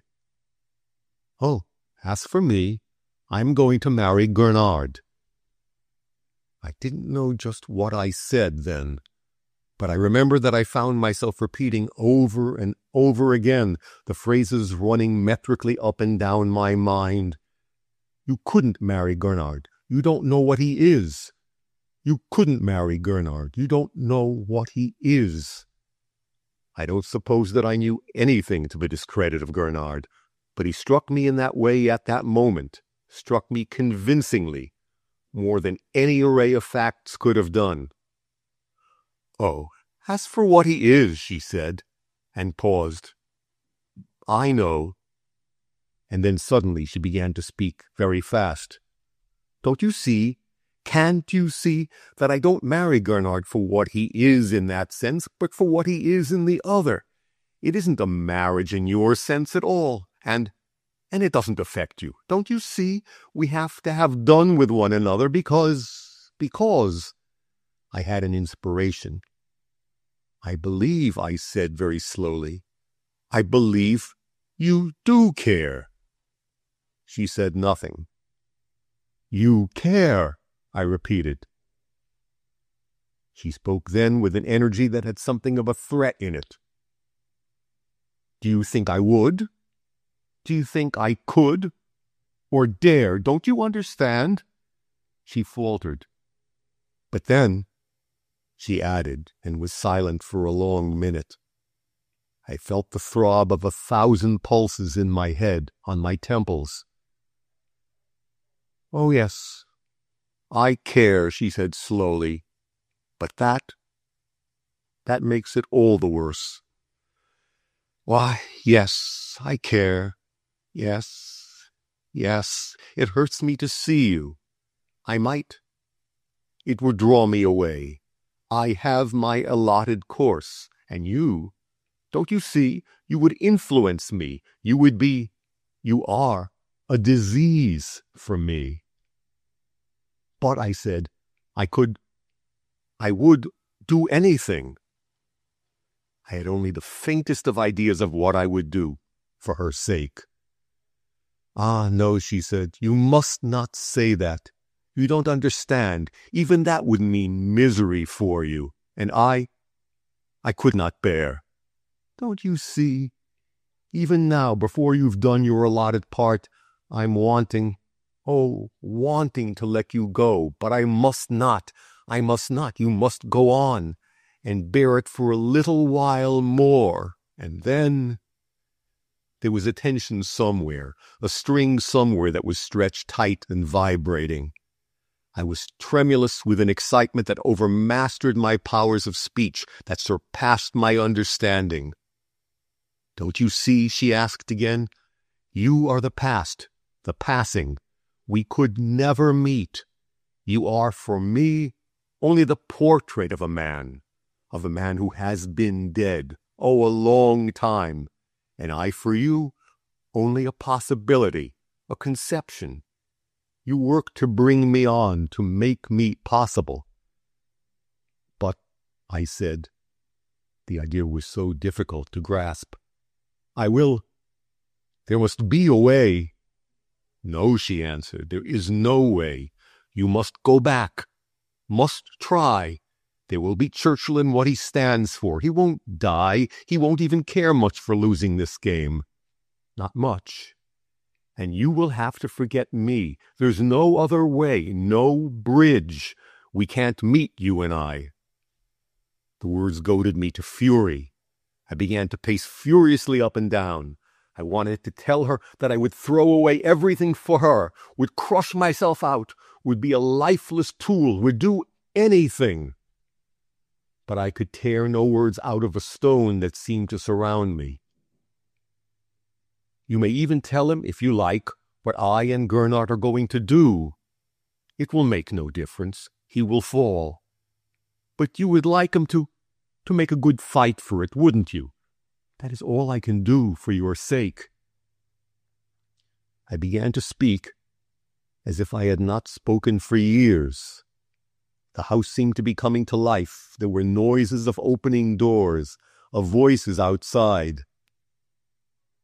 I believe you care enough, I said, to give it all up for me. I believe you do, and I want you. I continued to pace up and down. The noises of returning day grew loud, frightfully loud. It was as if I must hasten, must get said what I had to say, as if I must raise my voice to make it heard amid the clamor of a world awakening to life. I believe you do. I believe you do, I said again and again, and I want you. My voice rose higher and higher. She stood motionless, an inscrutable white figure, like some silent Greek statue, a harmony of falling folds of heavy drapery, perfectly motionless. I want you, I said. I want you. I want you. I want you. It was unbearable to myself. Oh, be quiet, she said at last. Be quiet. If you had wanted me, I have been here. It's too late. All these days, all these... But I said... From without, someone opened the great shutters of the windows, and the light from the outside world burst in upon us. Chapter 15. We parted in London next day, I hardly know where. She seemed so part of my being, was for me so little more than an intellectual force, so little of a physical personality, that I cannot remember where my eyes lost sight of her. I had desolately made the crossing from country to country, had convoyed my aunt to her big house in one of the gloomy squares in a certain district, and then we had parted. Even afterward, it was as if she were still beside me, as if I had only to look round to find her eyes upon me. She remained the propelling force, I a boat thrust out upon a mill pond, moving more and more slowly. I had been for so long in the shadow of that great house, shut in among the gloom, that all this light, this blazing world, it was a June day in London, seemed impossible and hateful. Over there'd been nothing but very slow, fading minutes. Now there was a past, a future. It was as if I stood between them in a cleft of unscalable rocks. I went about mechanically, made arrangements for my housing, moved in and out of rooms in the enormous mausoleum of a club that was all the home I had, in a sort of stupor. Suddenly I remembered that I had been thinking of something, that she had been talking of Churchill. I had had a letter from him on the morning of the day before. When I read it, Churchill and his Cromwell had risen in my mind like preposterous phantoms, the one as unreal as the other, as alien. I seemed to have passed an infinity of eons beyond them. The one and the other belonged as absolutely to the past as a past year belongs. The thought of them did not bring with it but tremulously unpleasant sensations that, as a rule, come with the thoughts of a too recent temps jadis, but rather as a vein of rose across a gray evening. I had passed his letter over, had dropped it half-read among the litter of the others. Then there had seemed to be a haven into whose mouths I was drifting. Now I should have to pick the letters up again, all of them, set to work desolately to pick up the threads of the past, and work it back into life as one does half-drowned things. I set about it listlessly. There remained of that time an errand for my aunt, an errand that would take me to Etchingham, something connected with her land steward. I think the old lady had ideas of inducting me into a position that it had grown tacitly acknowledged I was to fill. I was to go down there to see about some alterations that were in progress, and to make arrangements for my aunt's return. I was so tired, so dog-tired, and the day still had so many weary hours to run, that I recognized instinctively that if I were to come through it sane, I must tire myself more, must keep on going until I sank. I drifted down to Etchingham that evening.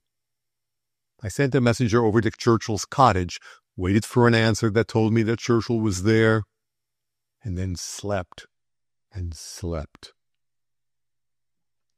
I woke back in the world again, in a world that contained the land steward and the manor house. I had a sense of recovered power from a sight of them, of the sunlight on the stretches of turf, of the mellow golden stonework of a long range of buildings, from the sound of a chime of bells that came wonderfully sweetly over the soft swelling of the close turf. The feeling came not from any sense of prospective ownership, but from the acute consciousness of what these things stood for. I did not recognize it then, but later I understood. For the present, it was enough to have again the power to set my foot on the ground, heel first. In the streets of a little town there was a sensation of holiday, not pronounced enough to call for flags, but enough to convey the idea of waiting for an event. The land steward, at the end of a tour amongst cottages, explained there was to be a celebration in the neighborhood, a cock and hen show with a political annex, the latter under the auspices of Miss Churchill. Churchill himself was to speak. There was a possibility of a pronouncement. I found London reporters at my inn, men I half knew. They expressed mitigated delight at the view of me, and over a lunch table let me know what one said. What one said of the outside of events I knew too well internally. They most of them had the air of my aunt's solicitor when he had said, "Even I did not realize," their position saving them the necessity of concealing surprise. One can't know everything. They fumbled amusingly about the causes, differed with one another, but were surprisingly unanimous as to effects, as to the panic and the call for purification. It was rather extraordinary, too, how large de Mersch loomed on the horizon over here. It was as if the whole world centered in him, as if he represented the modern spirit that must be purified away by burning before things could return to their normal state. I knew what he represented, but there it was. It was part of my program, the attendance at the poultry show. I was to go back to the cottage with Churchill after he'd made his speech. It was rather extraordinary, the sensations of that function. I went in rather late with the reporter of the hour who was anxious to do me the favor of introducing me without payment. It was his way of making himself pleasant, and I had the reputation of knowing celebrities. It was rather extraordinary to be back again in the midst of this sort of thing, to be walking over a crowded green paddock hedged in with tall trees, and dotted here and there with the gaily striped species of tent that is called marquee. And the type of face and the style of the costume, they would have seemed impossible the day before yesterday. There were all Miss Churchill's gang of great dames, muslin, rustling, marriageable daughters, a continual twitter of voices, and a sprinkling of the peasantry, dun-colored and struck speechless. One of the great ladies surveyed me as I stood in the center of an open space, surveyed me through tortoise-shell glasses on the end of a long handle, and beckoned me to her side. "You are unattached?" she asked. She had pretensions to voice the county, just as my aunt undoubtedly set the tone of its doings, decided who was visitable, and just as Miss Churchill gave the political tone. "You may wait upon me, then," she said. "My daughter is with her young man. That is the correct phrase, is it not?" She was a great lady, who stood nearly 6 foot high, and whom one would have styled buxom had one dared. "I have a grievance," she went on. "I must talk to someone. Come this way. There." She pointed with the handle of her glasses to a pen of glossy blackbirds. "You see, not even commended. And I assure you the trouble I have taken over them with the idea of setting an example to the tenantry is incredible. They give a prize to one of our own tenants, which is as much as telling the man that he is an example to me. Then they wonder that the country's going to the dogs. I assure you that after breakfast I have had the scraps collected from the plates. That was the course recommended by the poultry manuals, and have taken them out with my own hands." The sort of thing passed for humor in the county, and being delivered with an air and a half-Irish ruefulness, passed well enough. "And that reminds me," she went on, "I mean the fact that the country is going to the dogs. As my husband, you haven't seen him anywhere, have you? He's one of the judges, and I want to have a word with him about my Orpingtons. Says every morning after he's looked at his paper that you've been in Paris, haven't you, with your aunt? Then of course you've seen this famous Duc de Mersch." She looked at me humorously through her glasses. I'm going to pump you, you know, she said. It is the duty that is expected of me. I have to talk for a county full of women without a tongue in their heads. So, tell me about him. Is it true that he is at the bottom of all this mischief? Is it through him that this man committed suicide? They say so. He was mixed up in that royalist plot, wasn't he? And the people that have been failing all over the place are mixed up with him, aren't they? I really don't know, I said. If you say so. Oh, I assure you I'm sound enough, she answered. The Churchills, I know you're a friend of his, haven't a stauncher ally than I am, and I should only be too glad to be able to contradict. But it's so difficult. I assure you I go out of my way, talk to the most outrageous people, deny the very possibility of Mr. Churchill's being in any way implicated. One knows that it's impossible, but what can one do? I've said again and again to people like grocers' wives, even to the grocers for that matter, that Mr. Churchill is a statesman, and that if he insists that this odious man's railway must go through, it is in the interests of a country that it should. I tell them—" She paused for a minute to take breath, and then went on, "I was speaking to a man of that class only this morning, rather an intelligent man, and quite nice. I was saying, don't you see, my dear Mr. Tull, that it is a question of international politics? If the Grand Duke does not get the money for his railway, the Grand Duke will be turned out of his, what is it, principality? And that would be most dangerous, in the present condition of affairs over there. And besides—" The man listened very respectfully, but I could see that he was not convinced. I buckled to again. "And besides," I said, "there is the question of Greenland itself. We English must have Greenland, sooner or later. It touches you even. You have a son who's above, who doesn't care for life in a country town, and you want to send him abroad, with a little capital. Well, Greenland is just the place for him." The man looked at me, and almost shook his head in my face. "If you'll excuse me, my lady," he said, "it won't do. Mr. Churchill is a man above hocus-pocus. Well, I know it that have had dealings with him. But, well, the long and the short of it is, my lady, that you can't touch pitch and not be defiled. Or, leastwise, people think you've been defiled, those that don't know you.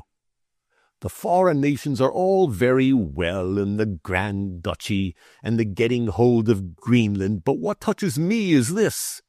My neighbour Slingsby had a little money, and he gets a prospectus.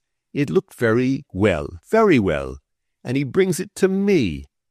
I did not have anything to do with it, but Slingsby did. Well, now there's Slingsby on the rates, and his wife a lady born almost. I might have been taken in the same way, but for the grace of God, I'm minded to say. Well, Slingsby's a good man, and used to be a hard-working man, all his life. And now it turns out that prospectus came about by the man de Mersch's manoeuvres. Wildcat schemes, they call them in the paper that I read. And there's any number of them started by de Mersch or his agents. Just for what? That de Mersch may be the richest man in the world and a philanthropist. Well then, where's Slingsby, if that's philanthropy?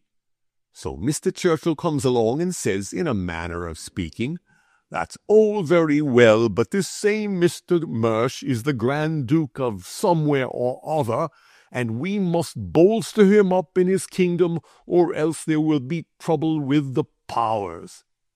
Powers? What's powers to me? Or Greenland? When this Slingsby, a man I've smoked a pipe with every market evening of my life in the workhouse, and there's hundreds of Slingsbys all over the country. The man was working himself. Slingsby was a good sort of man. It shocked even me. One knows what goes on in one's own village, of course. and it's only too true that there's hundreds of Slingsbys. I'm not boring you, am I?"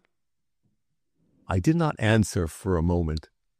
I had no idea," I said. "I've been so long out of it, and over there, one did not realize the feeling." "You've been well out of it," she answered. "One has had to suffer, I assure you." I believed that she had to suffer. It must have taken a good deal to make that lady complain. Her large, ruddy features followed the droop of her eyes down to the fringe of the parasol that she was touching the turf with. We were sitting on garden seats in the dappled shade of enormous elms.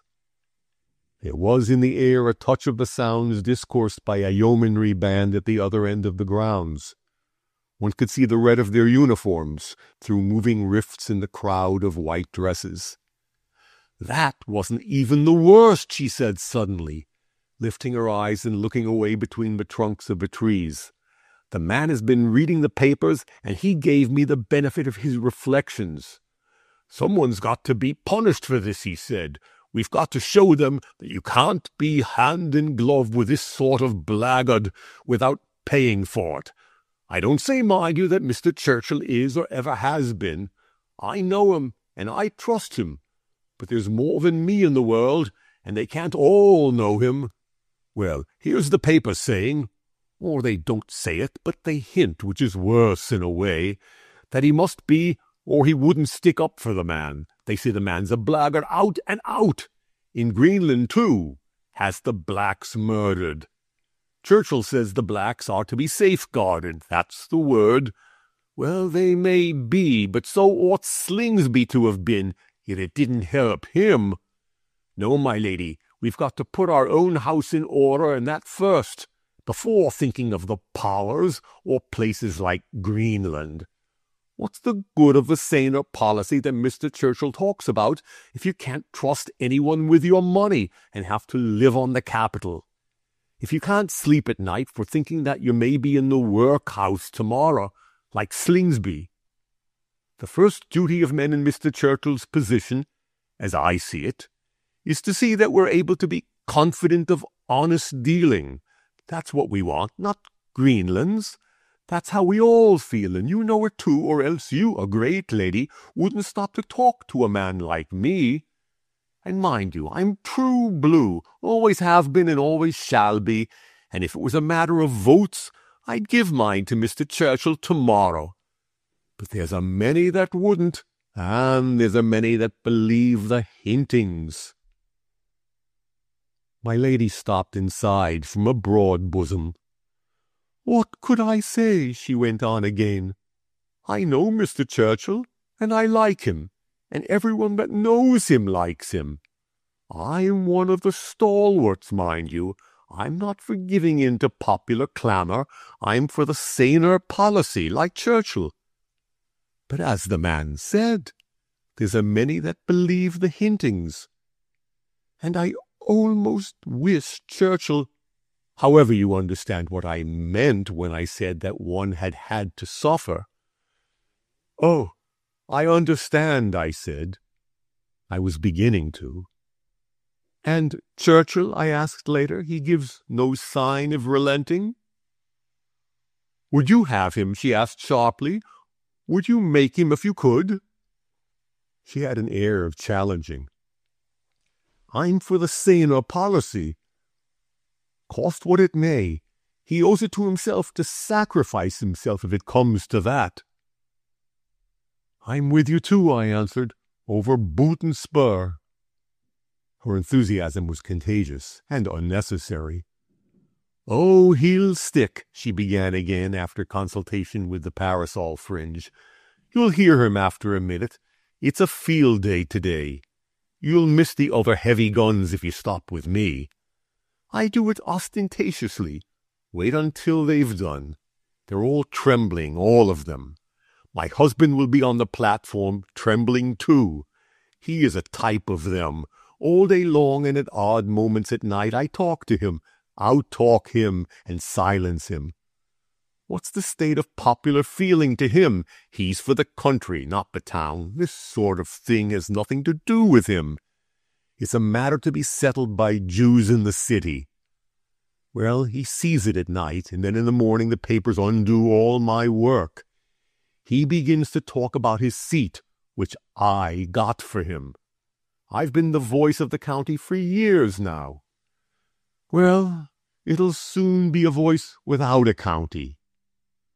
What is it? The old order changeth.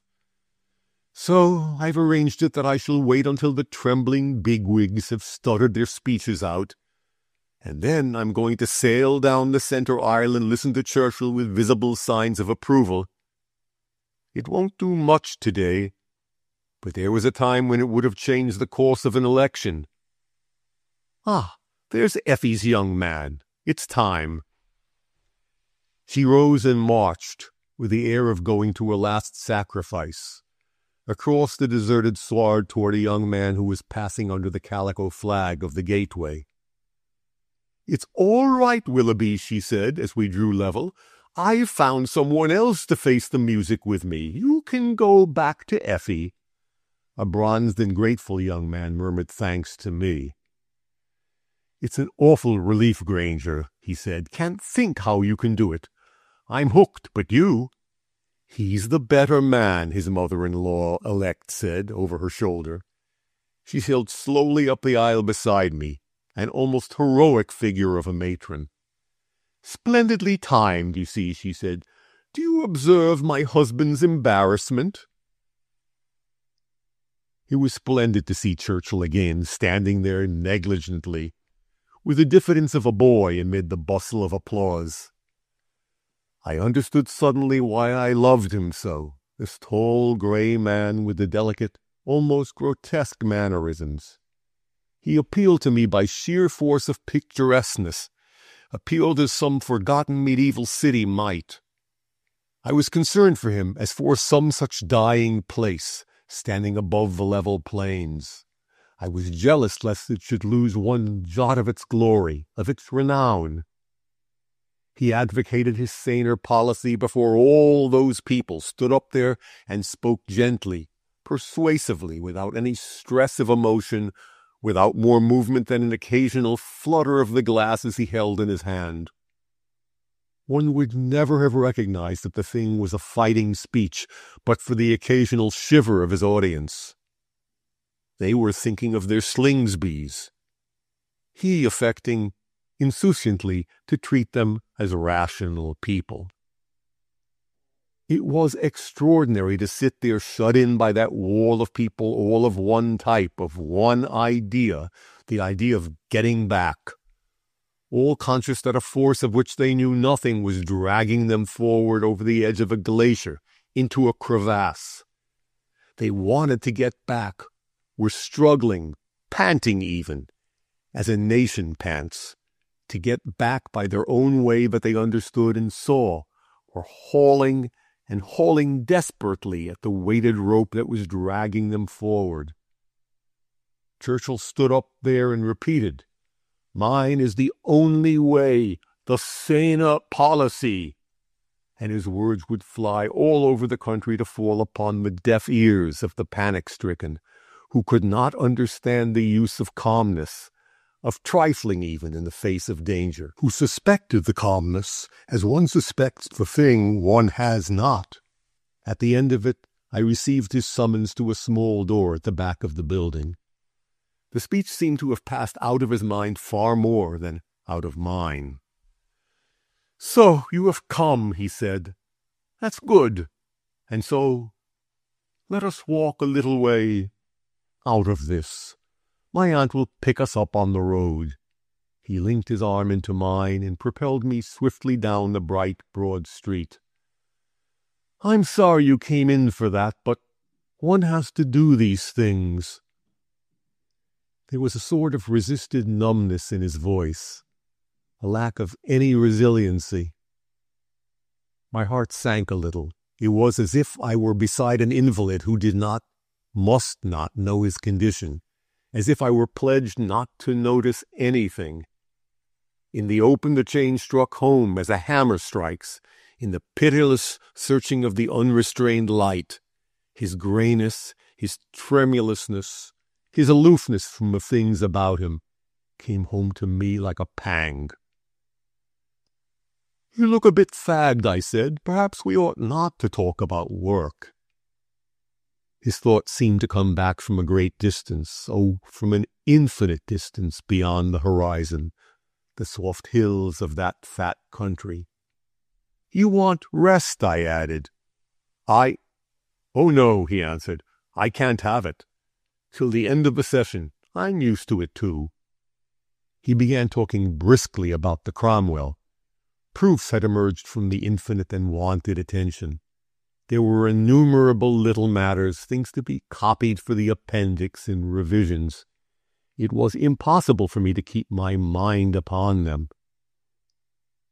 It had come suddenly home to me that this was the world that I belonged to, that I had come back to it as if from an underworld, that to this I owed allegiance. She herself had recognized that. She herself had bidden me tell him what was a gate against him. It was a duty, too. He was my friend. But face to face with him, it became almost an impossibility. It was impossible even to put it into words. The mere ideas seemed to be untranslatable, to savor of madness. I found myself in the very position that she had occupied at the commencement of our relations, that of having to explain, say, to a Persian, the working principles of a telegraph. And I was not equal to the task. At the same time, I had to do something. I had to. It would be abominable to have to go through life forever alone with the consciousness of that sort of treachery of silence. But how could I tell him even the comprehensibles? What kind of sentence was I to open with? With pluckings of an apologetic string, without prelude at all, or how? I grew conscious that there was need for haste. He was looking behind him down the long white road for the carriage that was to pick us up. "My dear fellow," I began. He must have noted a change in my tone, and looked at me with suddenly lifted eyebrows. "You know my sister is going to marry Mr. Gurnard." "Why, no," he answered. "That is, I've heard." He began to offer good wishes. No, I interrupted him hurriedly. "Not that. But I happen to know that Gurnard is going to separate from you in public matters." An expression of dismay spread over his face. "My dear fellow," he began. "Oh, I'm not drunk," I said bitterly, "but I've been behind the scenes for a long time, and I couldn't let the thing go on without a word." He stopped in the road and looked at me. Yes, he said, "I dare say. But what does it lead to? Even if I could listen to you, I can't go behind the scenes. Mr. Gurnard may differ from me in points, but don't you see?" He'd walked on slowly, but he came to a halt again. "We had better put these matters out of our minds. Of course you're not drunk, but one is tied down in these matters."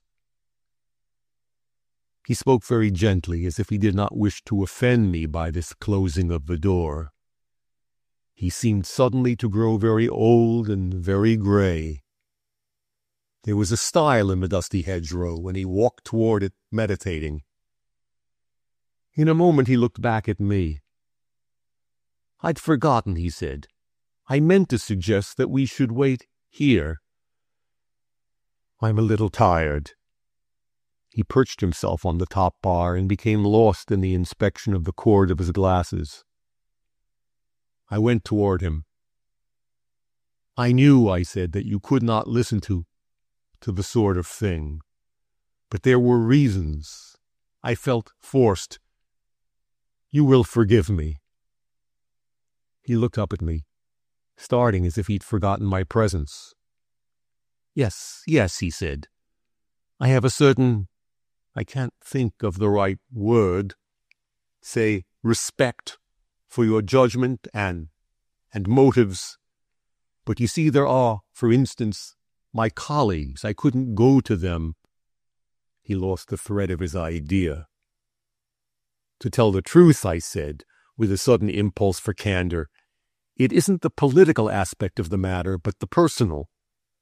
I spoke because it was just possible that I might be of service to you personally, and because I would like you to make a good fight for it.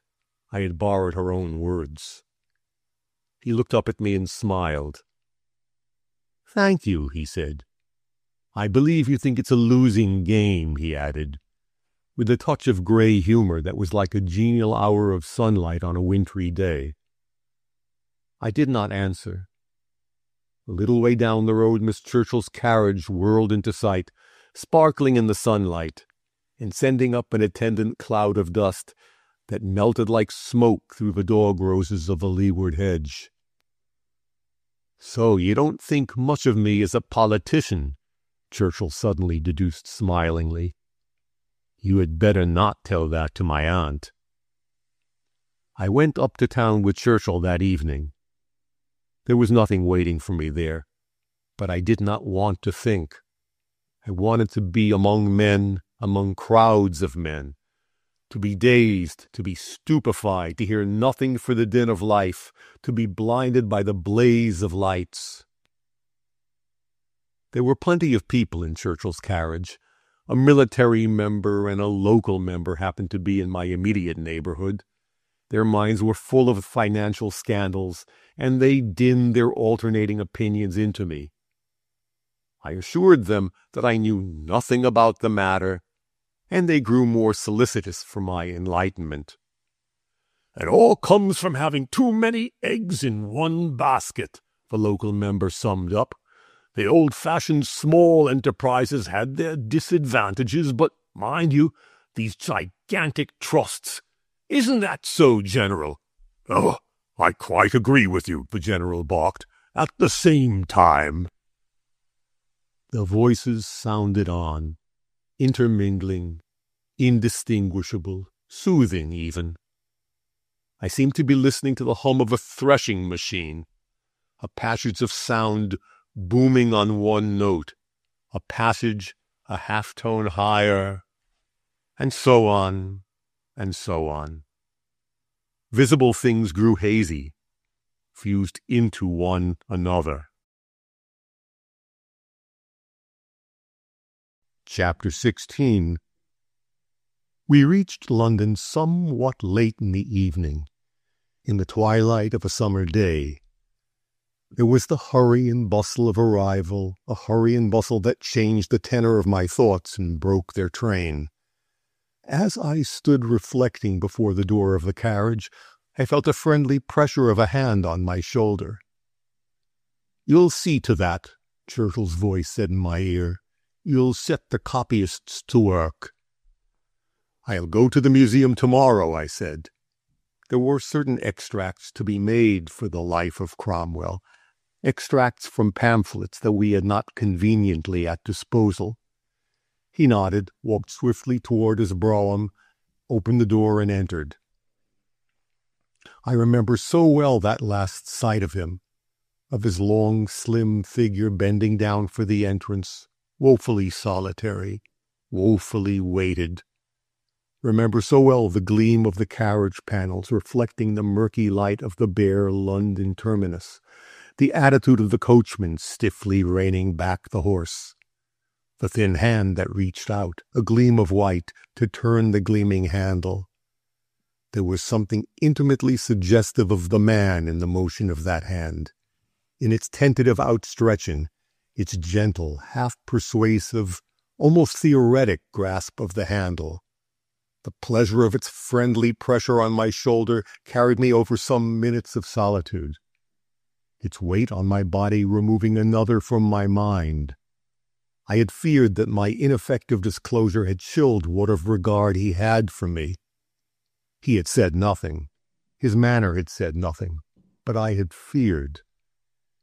In the railway carriage he had sat remote from me, buried in papers. The That touch on my shoulder was enough to set me well with myself again, if not to afford scope for pleasant improvisation. It at least showed me that he bore me no ill will, otherwise he would hardly have touched me.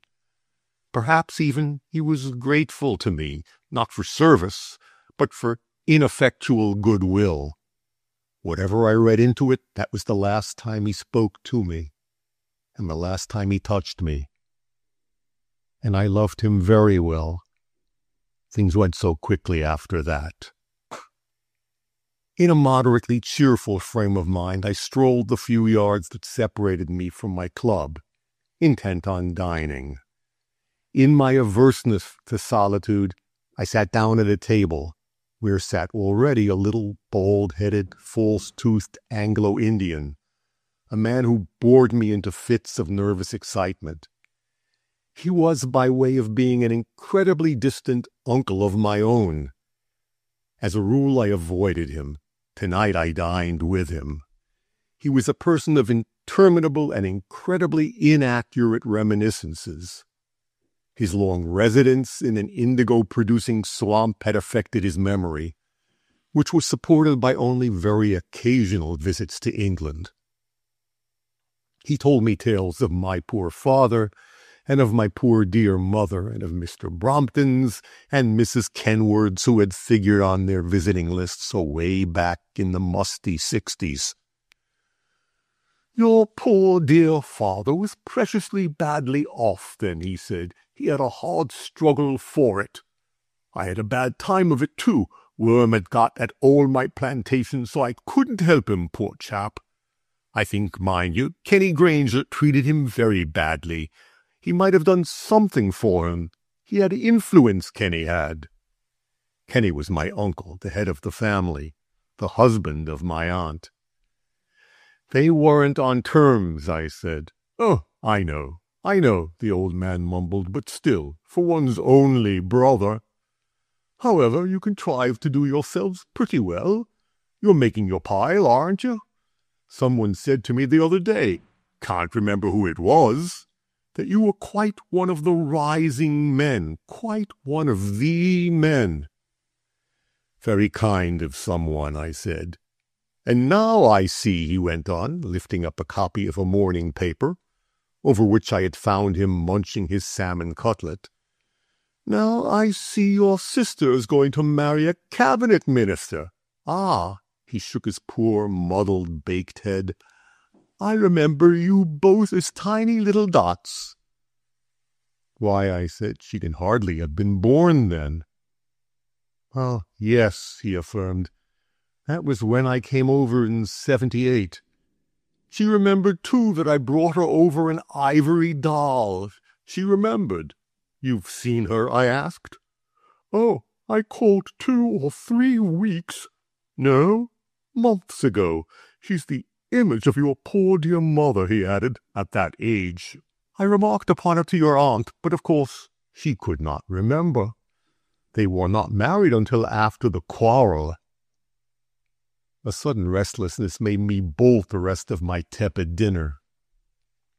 With my return to the upper world, and the return to me of a will, despair of a sort had come back. I had before me the problem, the necessity of winning her. Once I was out of contact with her, she grew smaller, less of an idea, more of a person that one could win. And there were 2 ways. I must either woo her as one woos a person barred, must compel her to take flight, to abandon, to cast away everything, or I must go to her as an eligible suitor with the Etchingham acres and possibilities of a future on that basis. This fantastic old man with his mumbled reminiscences spoilt me for the last. One remembers sooner or later that a county man may not marry his reputed sister without scandal, and I craved her intensely. She had upon me the effect of an incredible stimulant. Away from her I was like a drunkard cut off from his liquor, an opium taker from his drug. I hardly existed. I hardly thought. I had an errand at my aunt's house, had a message to deliver. sympathetic inquiries to make, and I wanted to see her to gain some sort of information from her, to spy out the land, to ask her for terms. There was a change in the appearance of the house, an adventitious brightness that indicated the rise in the fortunes of the family. For me, the house was empty, and the great door closed hollowly behind me. My sister was not at home. It seemed abominable to me that she should be out, that she could be talking to anyone, or could exist without me. I went sullenly across the road to the palings of the square. As I turned the corner, I found my head pivoting on my neck. I was looking over my shoulder at the face of the house, was wondering which was her window. Like a lovesick boy, like a damn lovesick boy, I growled at myself. My sense of humor was returning to me. There began a pilgrimage in search of companionship. London was a desert more solitary than was believable. On those brilliant summer evenings, the streets were crowded, were alive, bustled with the chitter-chatter of footsteps, with the chitter-chatter of voices, of laughter. It was impossible to walk, impossible to do more than tread on one's own toes. One was almost blinded by the constant passing of faces. It was like being in a wheat field with one's eyes on a level with the indistinguishable ears. One was alone in one's intense contempt for all these faces, all these contented faces. One towered intellectually above them. One towered into regions of rarefaction. And down below, they enjoyed themselves. One understood life better. They better how to live. That struck me then, in Oxford Street. There was the intense good humor, the absolute disregard of the minor inconveniences, of the inconveniences of a crowd, of the ignominy of being one of a crowd.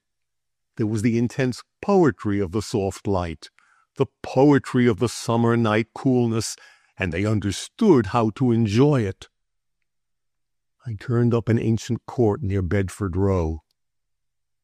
In the name of God, I said, I will enjoy. And I did. The poetry of those old deserted quarters came suddenly home to me. All the little commonplace thoughts, all the commonplace associations of Georgian London. For the time, I was done with the meanings of things. I was seeking Lee. He was not at home. The quarter was honeycombed with the homes of people one knows, of people one used to know. Excellent young men who wrote for the papers, who sub-edited papers, who designed posters, who were always just the same. One forgot them for a year or two. One came across them again and found them just the same. Still writing for the same papers, still sub-editing the same papers, designing the same posters. I was in the mood to rediscover them in the privacies of their hearts, with the same excellent wives making fair copies of the same manuscripts, with the same gaiety of the same indifferent whiskey, brown or pale or suspicious-looking, in heavy square-cut glass stop decanters, and with the same indifferent Virginian tobacco at the same level in the same jars. I was in the mood for this stability, for the excellent household article that was their view of life and literature. I wanted to see it again, to hear again how it was filling the unvarying, allotted columns of the daily, the weekly, or the monthly journals. I wanted to breathe again this mild atmosphere where there are no longer hopes or fears. But, alas, I rang bell after bell of that gloomy central London district. You know what happens. One pulls the knob under the name of the person one seeks, pulls it 3, or it may be 4 times in vain. One rings the housekeeper's bell. It reverberates, growing fainter and fainter, gradually stifled by a cavernous subterranean atmosphere. After an age, a head peeps round the opening door, the head of a hopeless anachronism, the head of a widow of early Victorian merit, or of an orphan of incredible age. One asks for so-and-so. He's out. For Williams, he's expecting an increase of family and has gone into the country with Madame. And Waring? Oh, he's gone no one knows where. And Johnson, who used to live at number 44, only comes up to town on Tuesdays now. I exhausted the possibilities of that part of Bloomsbury, the possibilities of variety in the types of housekeepers. The rest of London divided itself into bands, into zones. Between here and Kensington, the people that I knew could not be called on after dinner. Those who lived at Chiswick and beyond were Hyperborean. One was bound by the exigencies of time. It was 10 o'clock as I stood reflecting on a doorstep, on Johnson's doorstep. I must see somebody, must talk to somebody before I went to bed in the cheerless room at the club.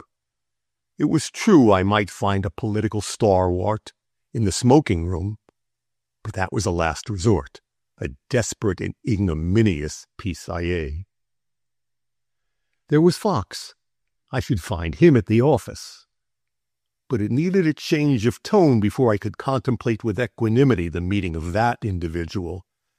I had been preparing myself to confront all the ethically excellent young men, and Fox was, ethically speaking, far from excellent. Middle-aged, rubicund, leery, a freelance of genius. I made the necessary change in my tone of mind and ran him to earth. The Watteau room was further enlivened by the introduction of a scarlet plush couch of sumptuous design. By its side stood a couple of electric lights. The virulent green of their shades made the colors of the beshepherded wall panels appear almost unearthly and threw impossible shadows on the deal partition. Round the couch stood chairs with piles of papers neatly arranged on them. Round it on the floor were more papers, lying like the leaves of autumn that one sings of. On it lay Fox, enveloped in a Shetland shawl, a good shawl that was the only honest piece of workmanship in the torn, tawdry place. Fox was as rubicund as ever, but his features were noticeably peaked, and there were heavy lines under his eyes, lines cast into deep shadow by the light by which he was reading. I entered unannounced, and was greeted by an indifferent upward glance that changed into one of something like pleasure as he made out my features in the dim light. "Hello, you old country hawbuck," he said, with spasmodic jocularity. "I'm uncommon glad to see you." He came to a jerky close with an indrawing of his breath. "I am about done," he went on. "Same old thing, sciatica. Took me just after I got here this afternoon, sent out one of the messengers to buy me a sofa, and here I've been ever since."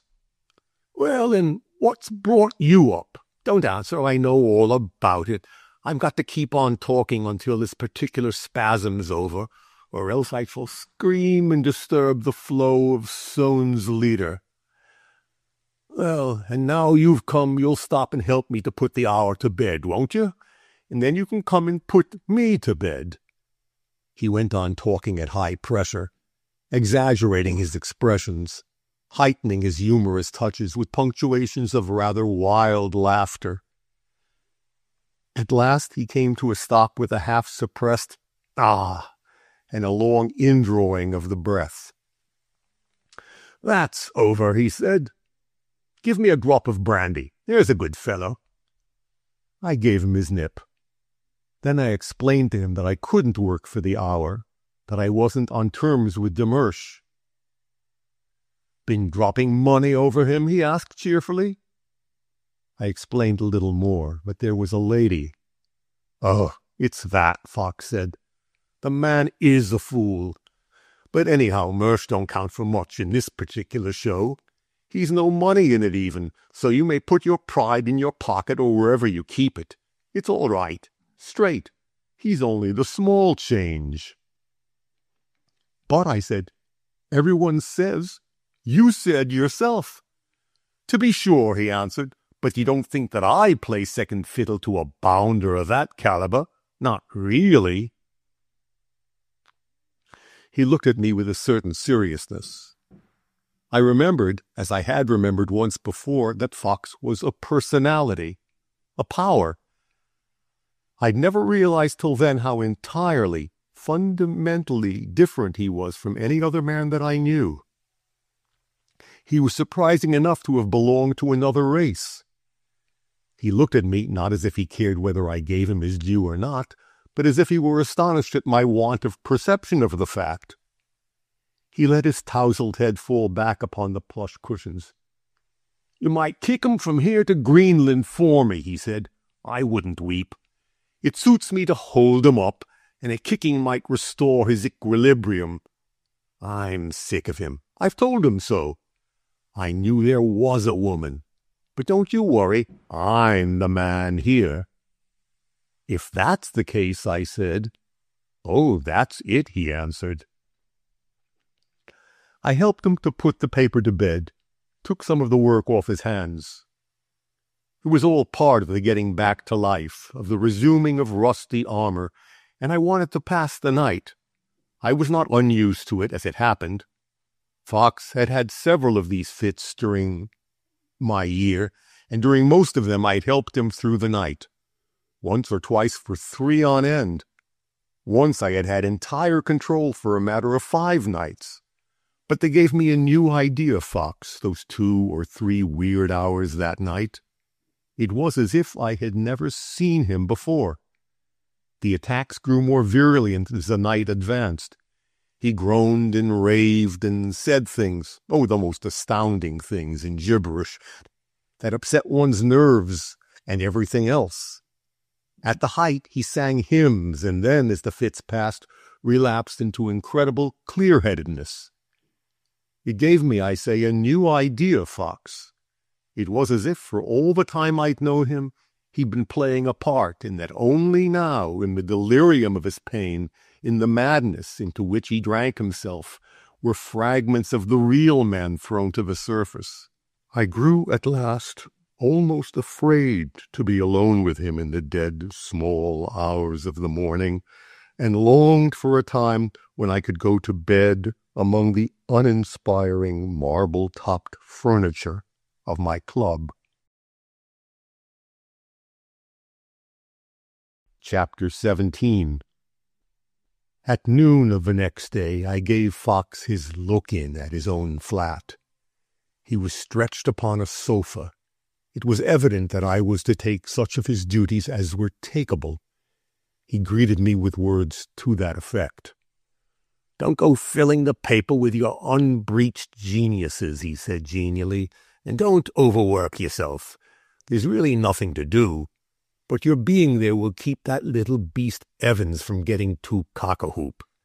He'd like to jerk me out altogether. Thinks they'd get on just as well without me." I expressed in my manner general contempt for Evans, and was taking my leave. "Oh, and," Fox called after me. I turned back. "The Greenland mail ought to be in today. If Callan's contrived to get his floodgates open, run his stuff in, there's a good chap. It's a feature and all that, you know." "I suppose Soane's to have a look at it?" I asked. "Oh, yes," he answered, "but tell him to keep strictly to old Cal's lines. Rub that into him. If he were to get drunk and run in some of his own tips, it'd be awkward. People are expecting Cal's stuff. Tell you what, you take him out to lunch, eh? Keep an eye on the supplies and ram it into him that he's got to stick to Cal's line of argument." "Soane's as bad as ever, then?" I asked. "Oh," Fox answered, "he'll be all right for the stuff if you get that one idea into him." A prolonged and acute fit of pain seized him. I fetched his man and left him to his rest. At the office of the Hour, I was greeted by the handing to me of a proof of Callan's manuscript. Evans, the man across the screen, was the immediate agent. "I suppose it's got to go in, so I had it set up," he said. "Oh, of course it's got to go in," I answered. "It's to go to Sohn first, though." "Sohn's not here yet," he answered. I noted the tone of sub-acid pleasure in his voice. Evans would have enjoyed a fiasco. "Oh, well," I answered nonchalantly, "there's plenty of time. You allow space on those lines. I'll send round to hunt Sohn up." I felt called to be upon my mettle. I didn't much care about the paper, but I had a definite antipathy to being done by Evans, by a mad Welshman in a stubborn fit. I knew what was going to happen, knew that Evans would feign inconceivable stupidity, the sort of black stupidity that is at command of individuals of his primitive race. I was in for a day of petty worries. In the circumstances, it was a thing to be thankful for. It dragged my mind away from larger issues. One has no time for brooding when one is driving a horse in a jibbing fit. Evans was grimly conscious that I was moderately ignorant of technical details. He kept them well before my eyes all day long. At odd moments I tried to read Callan's article. It was impossible. It opened with a description of the squalor of the Greenlander's life and contained tawdry passages of local color. I knew what was coming. This was the view of the Greenlanders of pre-Mercian Greenland, elaborated after the manner of Callan, the special commissioner, so as to bring out the glory and virtue of the work of regeneration. Then, in a gush of superlatives, the work itself would be described. I knew quite well what was coming, and was temperamentally unable to read more than the first 10 lines. Everything was going wrong. The printers developed one of their sudden crazes for asking idiotic questions. Their messengers came to Evans. Evans sent them round the pitch pine screen to me. "Mr. Jackson wants to know." The fourth of the messengers that I had dispatched to Sohn returned with the news that Sohn would arrive at 9:30. I sent out in search of the strongest coffee that the city afforded. Sohn arrived. He had been ill, he said, very ill. He desired to be fortified with champagne. I produced the coffee. Sohn was the son of an Irish peer. He had magnificent features, a little blurred nowadays, and a remainder of the grand manner. His nose was a marvel of classic workmanship, but the floods of time had reddened and speckled it, not offensively, but ironically. His hair was turning gray, his eyes were bloodshot, his heavy mustache rather ragged. He inspired one with the respect that one feels for a man who has lived and does not care a curse. He had a weird intermittent genius that made it worth Fox's while to put up with his lapses and his brutal snubs. I produced the coffee and pointed to the sofa of the night before. "Damn it," he said. "I'm ill, I tell you. I want—" "Exactly," I cut in. "You want to rest, old fellow. Here's Cal's article. We want something special about it. If you don't feel up to it, I'll send round to Jenkins." "Damn Jenkins," he said. "I'm up to it." "You understand," I said. "You're to write strictly on Callan's lines. Don't insert any information from extraneous sources, and make it as slashing as you like on those lines." He grunted in acquiescence. I left him lying on the sofa, drinking the coffee. I had tenderly arranged the lights for him as Fox had arranged them the night before. As I went out to get my dinner, I was comfortably aware of him holding the slips close to his muddled eyes and philosophically damning the nature of things. When I returned, Sohn from his sofa said something that I did not catch, Something about Callan and his article. Oh, for God's sake, I answered, don't worry me. Have some more coffee and stick to Cal's line of argument. That's what Fox said. I'm not responsible. Deuced queer, Soane muttered. He began to scribble with a pencil. From the tone of his voice, I knew that he had reached the precise stage at which something brilliant, the real thing of its kind, might be expected. Very late, Soane finished his leader. He looked up as he wrote the last word. I've got it written, he said, but I say, what the deuce is up? It's like being a tall clock with the mainspring breaking, this. I rang the bell for someone to take the copy down. Your metaphor's too much for me, Soane, I said.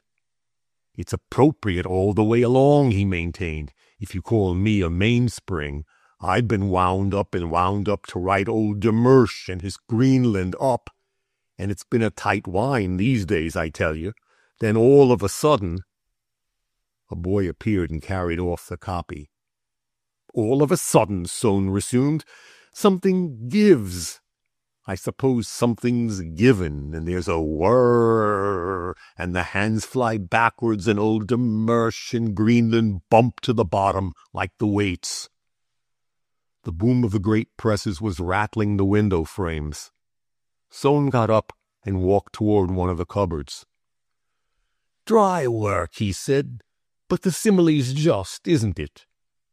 I gave one swift step toward the bell button beside the desk. The proof of Callan's article, from which Soane had been writing, lay a crumpled white streamer on the brown wood of Fox's desk. I made toward it.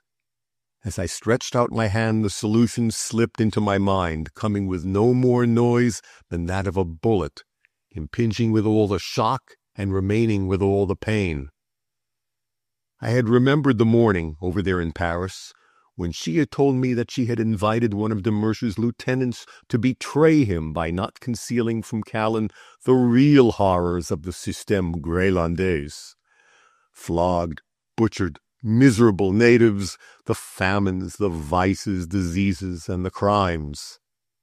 There came suddenly before my eyes the tall, narrow room in my aunt's house, the opening of a door and her entry, followed by that of the woebegone governor of a province, the man who was to show Callan things, with his grating, "C'est attendu." I remembered the scene distinctly, her words, her looks, my uttered unbelief.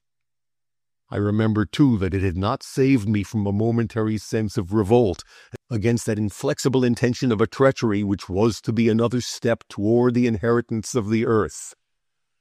I had rejected the very idea, and here it had come. It was confronting me with all its meaning and consequences. Callan had been shown things he had not been meant to see, and had written the truth as he had seen it. His article was a small thing in itself, but he had been sent out there with tremendous flourishes of Demersh's trumpets. He was the man who could be believed. Demersh's supporters had practically said, if he condemns us, we are indeed damned. And now that the condemnation had come, it meant ruin, as it seemed to me, for everybody I had known, worked for, seen or heard of during the last year of my life. It was ruin for Fox, for Churchill, for the ministers, and for the men who talk in railway carriages, for shopkeepers, and for the government. It was a menace to the institutions which hold us to the past, that are our guarantees for the future. The safety of everything one respected and believed in was involved in the disclosure of an atrocious fraud, and the disclosure was in my hands. For that night, I had the power of the press in my keeping. People were waiting for this pronouncement. Demersh's last card was his philanthropy, his model state, and his happy natives. The drone of the presses made the floor under my feet quiver, and the whole building vibrated as if the earth itself had trembled. I was alone with my knowledge. Did she know? Had she put the power in my hand? But I was alone, and I was free. I took up the proof and began to read, slanting the page to the fall of the light. It was a frenetic indictment, but under the paltry rhetoric of the man there was genuine indignation and pain. There were revolting details of cruelty to the miserable, helpless, and defenseless. There were greed and self-seeking stripped naked. But more revolting to see without a mask was that falsehood which had been hiding under the words that for ages had spurred men to noble deeds, to self-sacrifice, to heroism. What was appalling was the sudden perception that all the traditional ideals of honor, glory, conscience had been committed to the upholding of a gigantic and atrocious fraud. The falsehood had spread stealthily, had eaten into the very heart of creeds and convictions that we lean upon on our passage between the past and the future. The old order of things had to live or perish with a lie. I saw all this with the intensity and clearness of a revelation. I saw it as though I had been asleep through a year of work and dreams, and had awakened to the truth. I saw it all. I saw her intention. What was I to do? Without my marking its approach, emotion was upon me. The fingers that held up the extended slips tattooed one on another through its negligible thickness. "Pretty thick, that," Sohn said. He was looking back at me from the cupboard he had opened. "I've rubbed it in, too. There'll be hats on the green tomorrow." He had his head inside the cupboard, and his voice came to me hollowly. He extracted a large bottle with a gilt-foiled neck. "Won't it upset the apple cart tomorrow?" he said very loudly. "Won't it?" His voice acted on me as the slight shake upon a phial full of waiting chemicals, crystallized them suddenly with a little click. Everything suddenly grew very clear to me. I suddenly understood that all the tortuous intrigue hinged upon what I did in the next few minutes. It rested with me now to stretch out my hand to that button in the wall, or to let the whole world, the probity, that sort of thing she had said, fall to pieces. The drone of the presses continued to make itself felt like the quiver of a suppressed emotion. I might stop them, or I might not. It rested with me. Everybody was in my hands. They were quite small. If I let the thing go on, they would be done for utterly, and the new era would begin. Sohn had got hold of a couple of long stalked glasses. They clinked together whilst he searched the cupboard for something. "What?" he said. "It is pretty strong, isn't it? Ought to shake out some of the supporters, eh? Bill comes on tomorrow. Do for that, I should think." He wanted a corkscrew very badly. But that was precisely it. It would shake out some of the supporters and give Gernhardt his patent excuse. Churchill, I knew, would stick to his line, the saner policy. But so many of the men who had stuck to Churchill would fall away now, and Gernhardt, of course, would lead them to his own triumph. It was a criminal verdict. Callan had gone out as a commissioner with a good deal of drum-beating, and this was his report, this shriek. If it sounded across the housetops, if I let it, goodbye to the saner policy and to Churchill. It did not make any difference that Churchill's was the saner policy, because there was no one in the nation sane enough to see it. They wanted purity in high places, and here was a definite criminal indictment against de Mersch. And de Mersch would, in a manner of speaking, have to be lynched, policy or no policy. She wanted this, and in all the earth she was the only desirable thing. If I thwarted her, she would... What would she do now? I looked at Sohn. "What would happen if I stopped the presses?" I asked.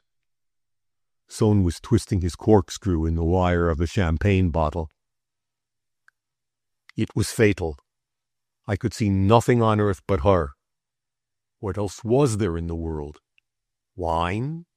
The light of the sun? The wind on the heath? Honor? My God, what was honor to me if I could see nothing but her on earth? Would honor or wine or sun or wind ever give me what she could give? Let them go. What would happen if Watson grumbled? Damn this wire. Oh, I was thinking about something, I answered. The wire gave with a little snap, and he began to ease the cork. Was I to let the light pass me by for the sake of Fox, for instance, who trusted me? Well, let Fox go. And Churchill, and what Churchill stood for, the probity, the greatness and the spirit of the past from which had sprung my conscience and the consciences of the sleeping millions around me. The woman at the poultry show with her farmers and shopkeepers. Let them go too. Sohn put into my hand one of his charged glasses. He seemed to rise out of the infinite, a forgotten shape. I sat down at the desk opposite him. Deuced good idea, he said suddenly, to stop the confounded presses and spoof old Fox. He's up to some devilry, and by Jove, I'd like to get my knife in him. Jove, I would. And then chalk up everything and leave for the Sandwich Islands.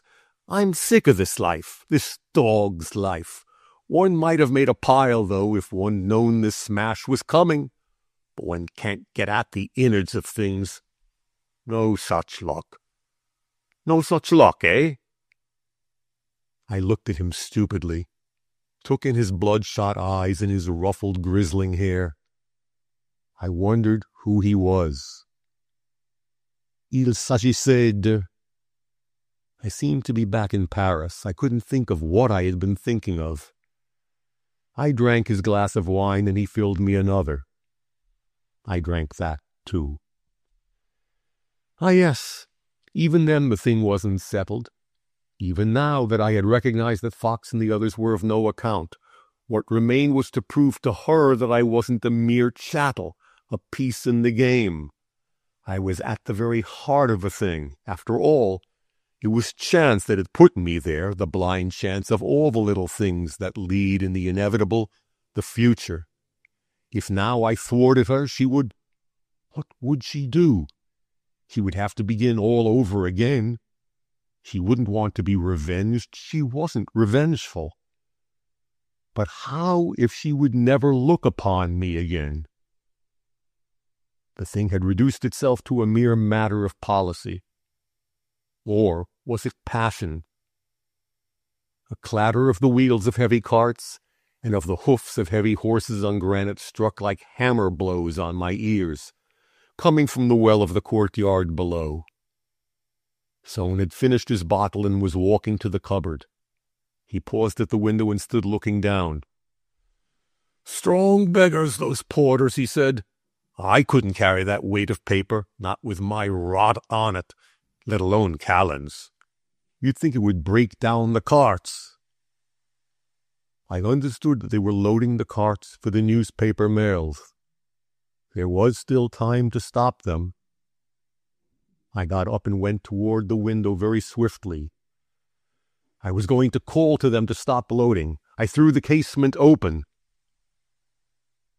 Of course, I did not stop them. The solution flashed on me with the breath of the raw air. It was ridiculously simple. If I thwarted her, well, she would respect me.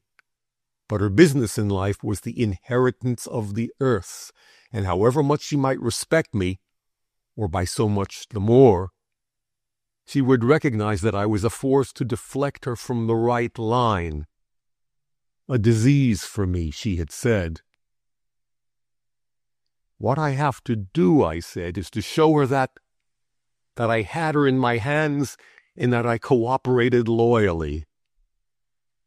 The thing was so simple that I triumphed with the full glow of wine, triumphed looking down into that murky courtyard where the lanterns danced about in the rays of a great arc lamp. The gilt letters scattered all over the windows blazed forth the names of Fox's innumerable ventures. Well, he had been a power, but I triumphed. I had cooperated loyally with the powers of the future, though I wanted no share in the inheritance of the earth. Only I was going to push into the future. One of the great carts got into motion amidst a shower of sounds that whirled upward round and round the well. The black hood swayed like the shoulders of an elephant as it passed beneath my feet under the arch. It disappeared. It was cooperating, too. In a few hours, people at the other end of the country, of the world, would be raising their hands. Oh, yes, it was cooperating loyally. I closed the window. Sohn was holding a champagne bottle in one hand. In the other he had a paper knife of Fox's. A metal thing, a Japanese dagger or a deckhand knife. He sliced the neck off the bottle. "Thought you were going to throw yourself out," he said. "I wouldn't stop you. I'm sick of it. Sick. Look at this tonight. This infernal trick of Fox's. And I helped, too. Why? I must eat." He paused. "And drink," he added. "But there's starvation for no end of fools in this little move. A few will be losing their good names, too. I don't care. I'm off." "By the by, what is he doing it for?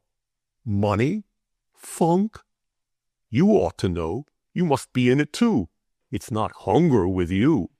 Wonder for what people will do to keep their pet vice going. Eh?" He swayed a little. "You don't drink. What's your pet vice?"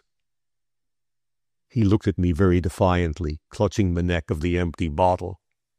His drunken and overbearing glare seemed to force upon me a complicity in his squalid bargain with life, rewarded by a squalid freedom. He was pitiful and odious to my eyes, and somehow in a moment he appeared menacing. "You can't frighten me," I said, in response to the strange fear he had inspired. "No one can frighten me now." A sense of my inaccessibility was the first taste of an achieved triumph. I had done with fear. The poor devil before me appeared infinitely remote. He was lost, but he was only one of the lost, one of those that I could see already overwhelmed by the rush of the floodgates opened at my touch. He would be destroyed in good company, swept out of my sight together with the past they had known and with the future they had waited for. But he was odious. "I am done with you," I said. "What? Who wants to frighten? I wanted to know what's your pet vice." "Won't tell?" "You might safely." "I'm off." "No." "Want to tell me mine?" "No time. I'm off. Ask the policeman. Crossing sweeper will do. I'm going." "You will have to," I said. "What? Dismiss me? Throw the indispensable Sohn overboard like a squeezed lemon? Would you? What would Fox say? Eh? But you can't, my boy. Not you. Tell you. Can't. Beforehand with you. Sick of it.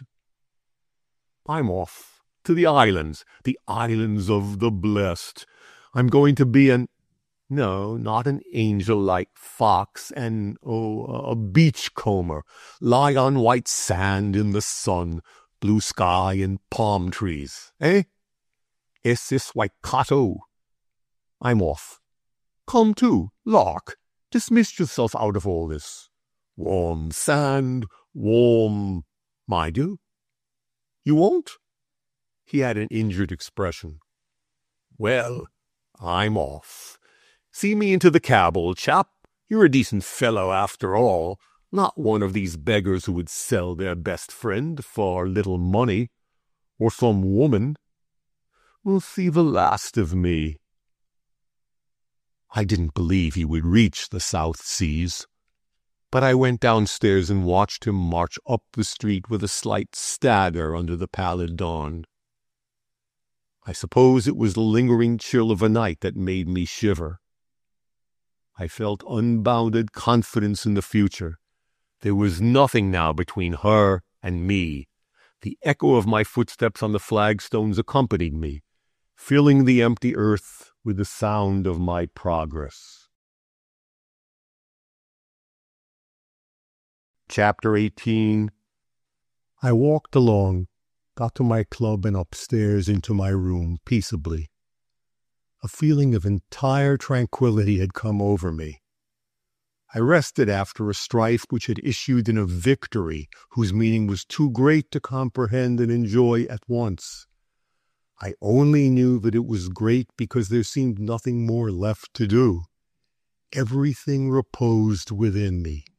Even conscience, even memory, reposed as in death. I had risen above them, and my thoughts moved serenely as in a new light, as men move in sunshine above the graves of the forgotten dead. I felt like a man at the beginning of a long holiday, an indefinite space of idleness with some great felicity, a felicity too great for words, too great for joy at the end. Everything was delicious and vague. There were no shapes, no persons. Names flitted through my mind. Fox, Churchill, my aunt. But they were living people seen from above, flitting in the dusk without individuality, things that moved below me in a valley from which I had emerged. I must have been dreaming of them. I know I dreamed of her. She alone was distinct among these shapes. She appeared dazzling, resplendent with a splendid calmness, and I braced myself to the shock of love, the love I had known, that all men had known, but greater, transcendental, almost terrible, a fit reward for the sacrifice of a whole past. Suddenly she spoke. I heard a sound like the rustling of a wind through trees, and I felt the shock of an unknown emotion made up of fear and of enthusiasm, as though she had been not a woman, but only a voice crying strange, unknown words in inspiring tones, promising and cruel, without any passion of love or hate. I listened. It was like the wind in the trees of a little wood. No hate, no love. No love. There was a crash as of a falling temple. I was borne to the earth, overwhelmed, crushed by an immensity of ruin and of sorrow. I opened my eyes and saw the sun shining through the window blinds. I seem to remember I was surprised at it. I don't know why. Perhaps the lingering effect of the ruin in the dream, which had involved sunshine itself. I liked it, though, and lay for a time enjoying the, what shall I say, usualness of it. The sunshine of yesterday, of tomorrow. It occurred to me that the morning must be far advanced, and I got up briskly, as a man rises to his work.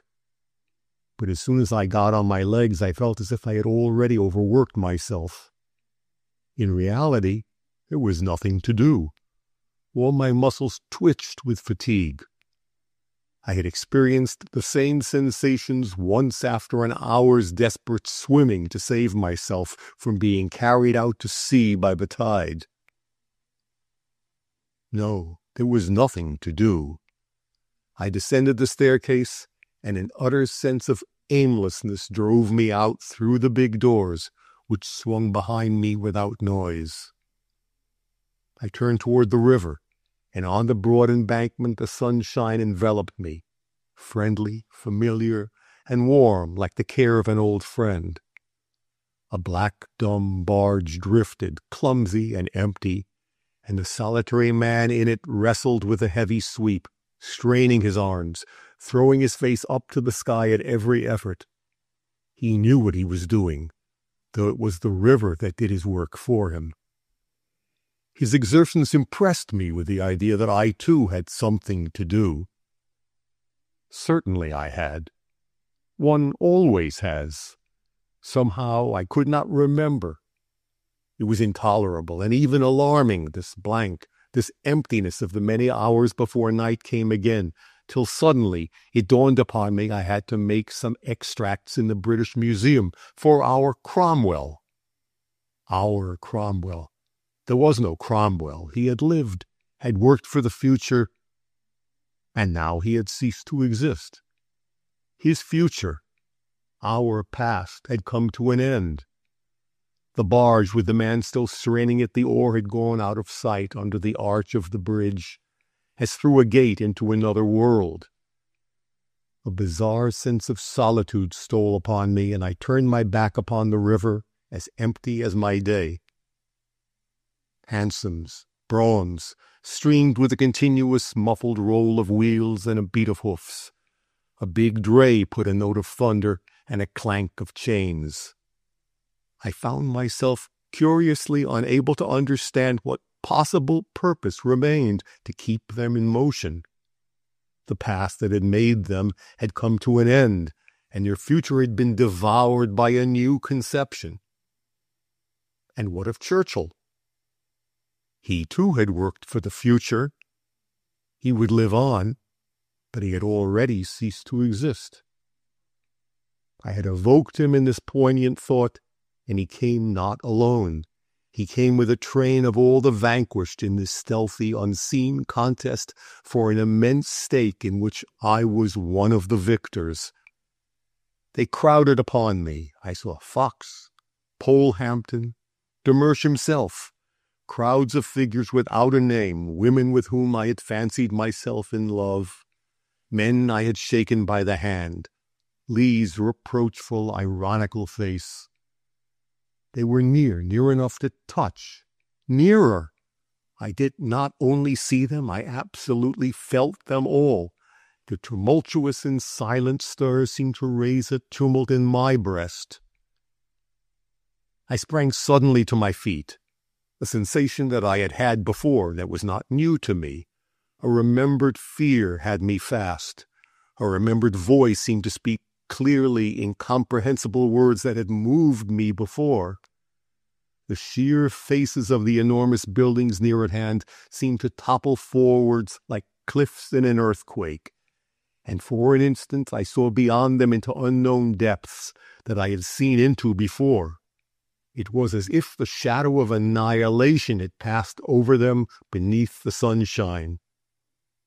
Then they returned to rest, motionless, but with a changed aspect.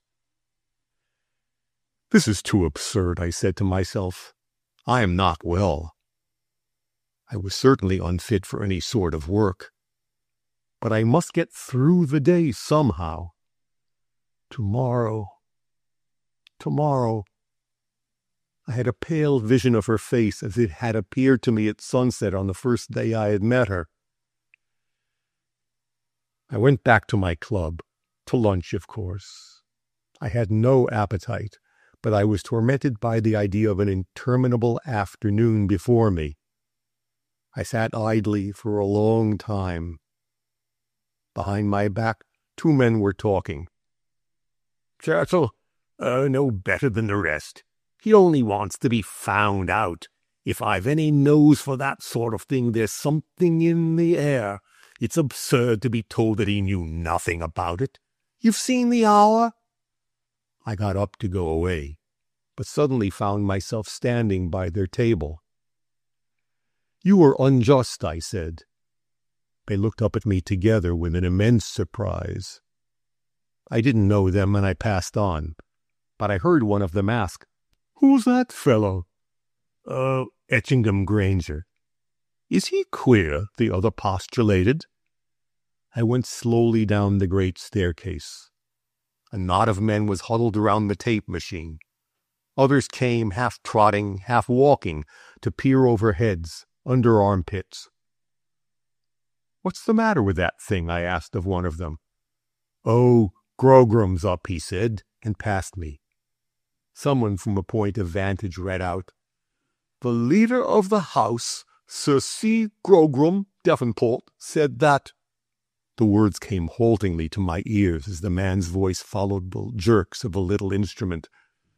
"The government obviously could not alter its policy at 11th hour at dictates of quite irresponsible person in one of the daily papers."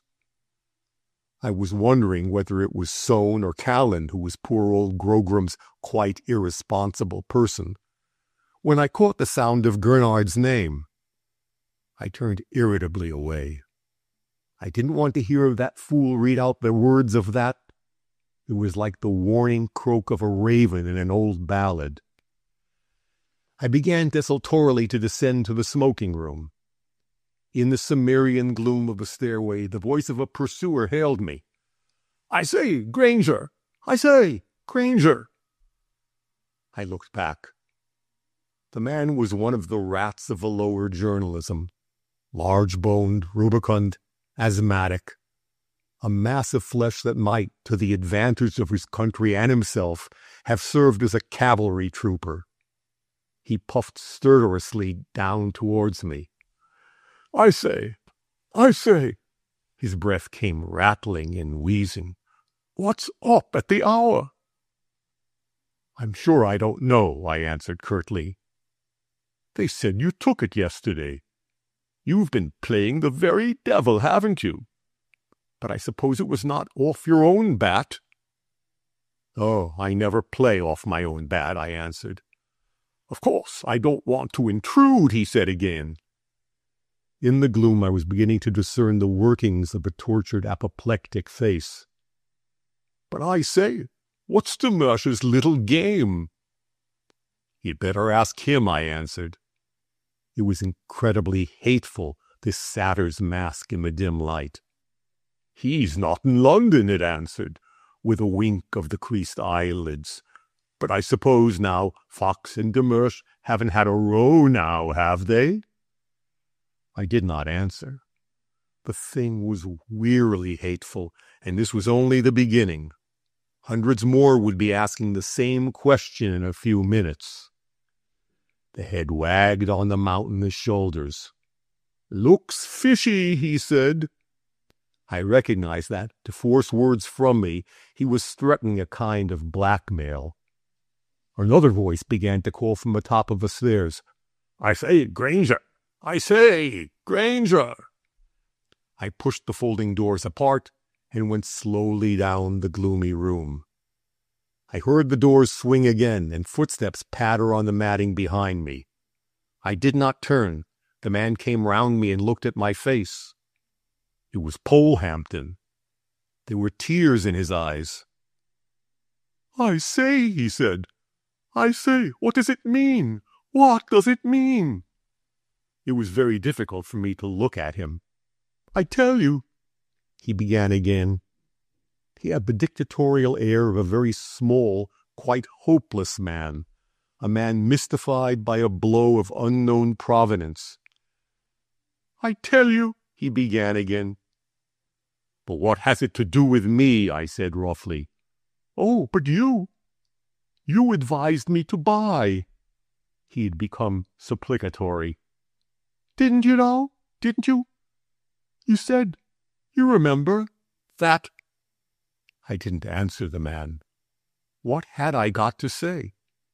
He remained looking intently at me, as if it were of the greatest moment to him that I should make the acknowledgment and share the blame, as if it would take an immense load from his shoulders. I couldn't do it.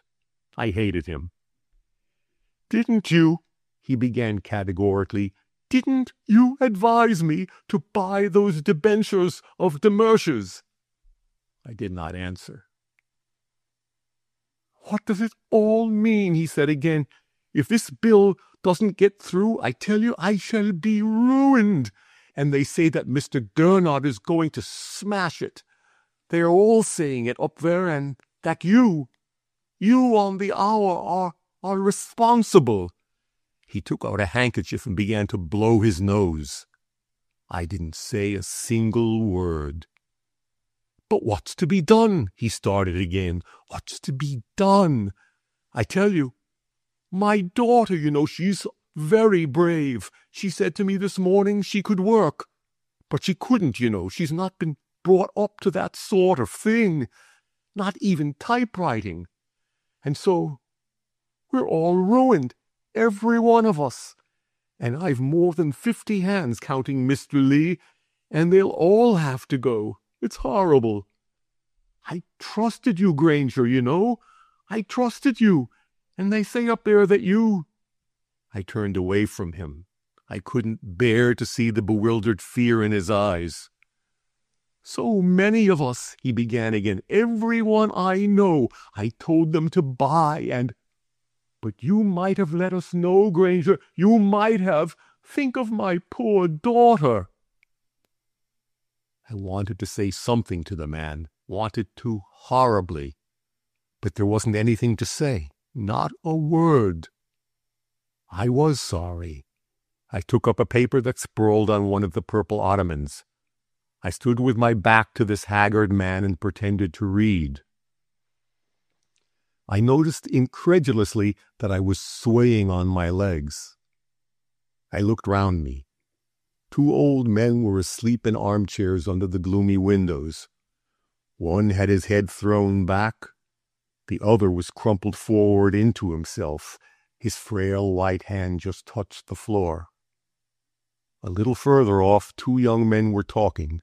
They had the air of conspirators over their empty coffee cups.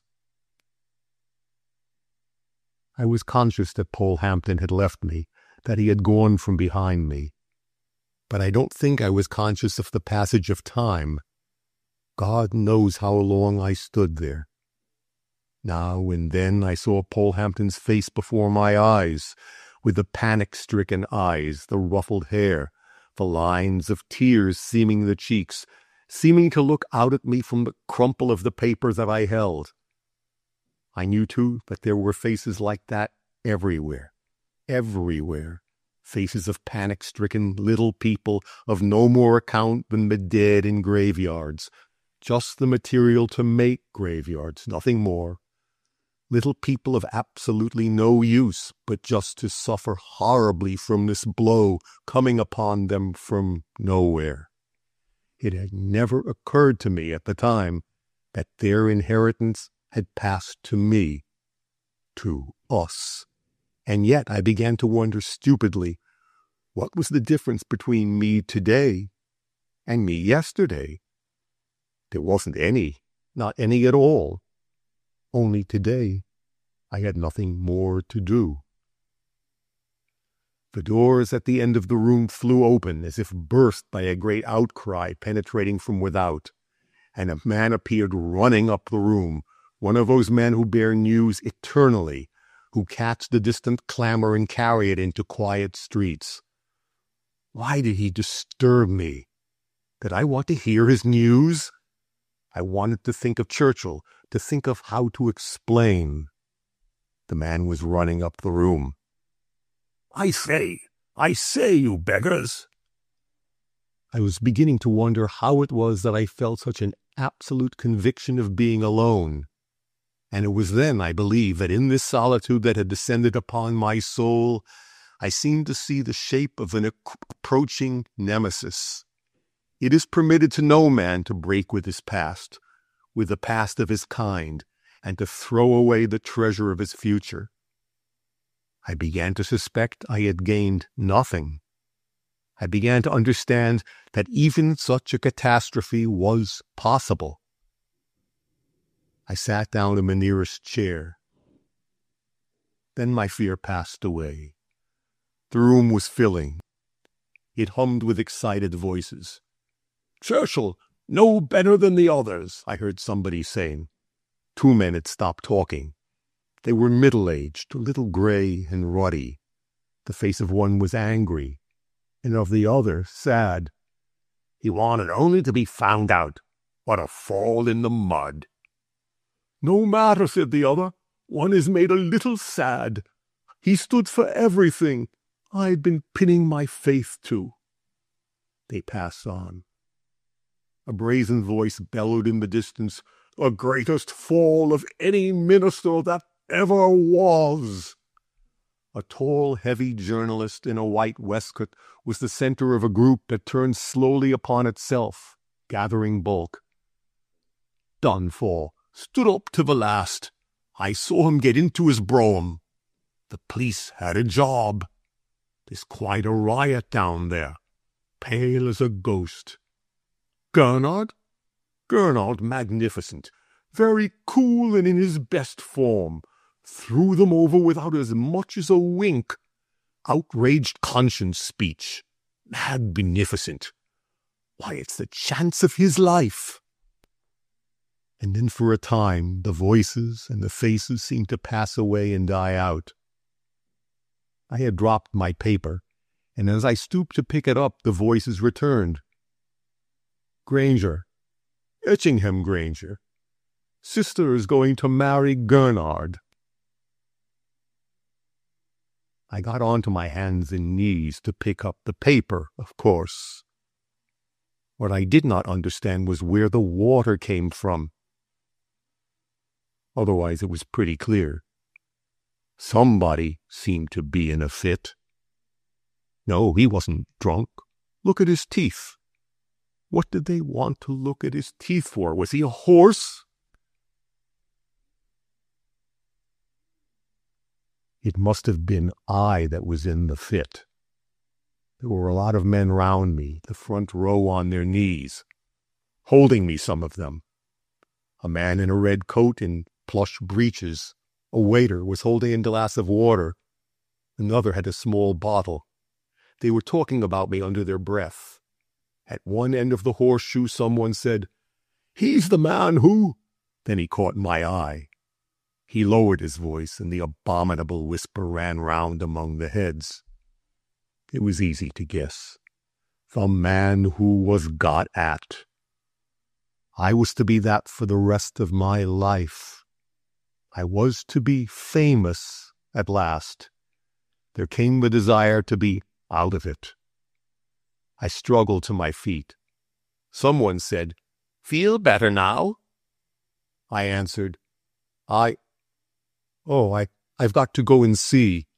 It was rather difficult to speak distinctly. My tongue got in the way. But I strove to impress the fool with the idea that I had affairs that must be attended to, that I had private affairs. "You aren't fit. Let me—" I pushed him roughly aside. What business was it of his? I slunk hastily out of the room. The others remained. I knew what they were going to do, to talk things over, to gabble about the man who. It was treacherous walking, that tessellated pavement in the hall. Someone said, "Hello, Granger," as I passed. I took no notice. Where did I wish to go to? There was no one who could minister to me. The whole world had resolved itself into a vast, solitary city of closed doors. I had no friend, no one. But I must go somewhere, must hide somewhere, must speak to someone. I mumbled the address of Fox to a cabman. Some idea of expiation must have been in my mind, some idea of seeing the thing through, mingled with that necessity for talking to someone, anyone. I was afraid, too, not of Fox's rage, not even of anything that he could do, but of the sight of his despair. He had become a tragic figure. I reached his flat, and I had said, "It is I," and again, "It is I." And he had not stirred. He was lying on the sofa under a rug, motionless as a corpse. I had paced up and down the room. I remember that the pile of the carpet was so long that it was impossible to walk upon it easily. Everything else in the room was conceived in an exuberance of luxury, but now had something of the macabre in it. It was that now. Before, it had been unclean. There was a great bed whose lines suggested sinking softness, a glaring yellow satin coverlet, vast like a sea. The walls were covered with yellow satin, the windows draped with lace worth a king's ransom. The light was softened, the air dead. The sounds hung slumberously. And in the center of it, that motionless body. It stirred, pivoted on some central axis beneath the rug, and faced me sitting. There was no look of inquiry in the bloodshot eyes. They turned dully upon me, topaz-colored in a blood-red setting. There was no expression in the suffused face. "You want?" he said, in a voice that was august by dint of hopelessness. "I want to explain," I said. I had no idea that this was what I had come for.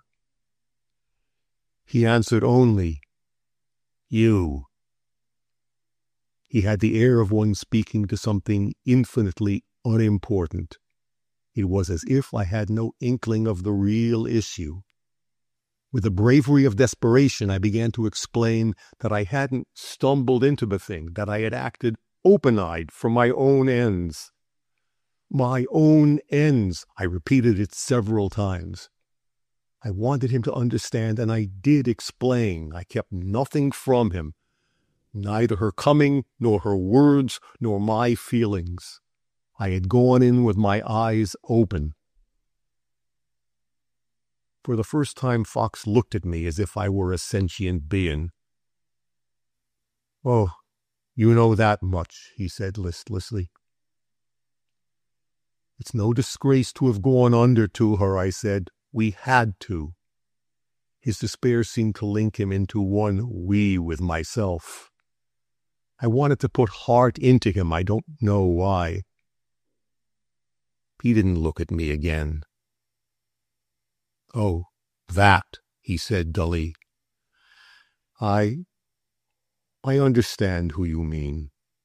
If I had known before, I might have done something. But she came of a higher plane." He seemed to be talking to himself. The half-forgotten horror grew large. I remembered that she had said that Fox, like herself, was one of a race apart that was to supersede us, Dimensionists. And when I looked at him now, it was plain to me that he was of a race different to my own, just as he had always seemed different from any other man. He had had a different tone in triumph. He was different now in his despair. He went on, "I might have managed Gernard alone, but I never thought of her coming. You see, one does one's best, but somehow here one grows rather blind. I ought to have stuck to Gernard, of course, never to have broken with him. We ought all to have kept together. But I kept my end up as long as he was alone." He went on talking in an expressionless monotone, perhaps to himself, perhaps to me. I listened as one listens to unmeaning sounds, to that of a distant train at night. He was looking at the floor, his mouth moving mechanically. He sat perfectly square, one hand on either knee, his back bowed out, his head drooping forward. It was as if there were no more muscular force in the whole man, as if he were one of those ancient things one sees sunning themselves on benches by the walls of workhouses. "But," I said angrily, "it's not all over. You can make a fight for it still." "You don't seem to understand," he answered. "It is all over. The whole thing. I ran Churchill and his conscious rectitude gang for all they were worth. Well, I liked them. I was a fool to give way to pity, but I did. One grows weak among people like you. Of course, I knew that their day was over. And it's all over, he said again after a long pause. And what will you do? I asked, half hysterically. I don't just know, he answered. We're none of us gone under before. There haven't been enough really to clash until she came. The dead tranquility of his manner was overwhelming. There was nothing to be said.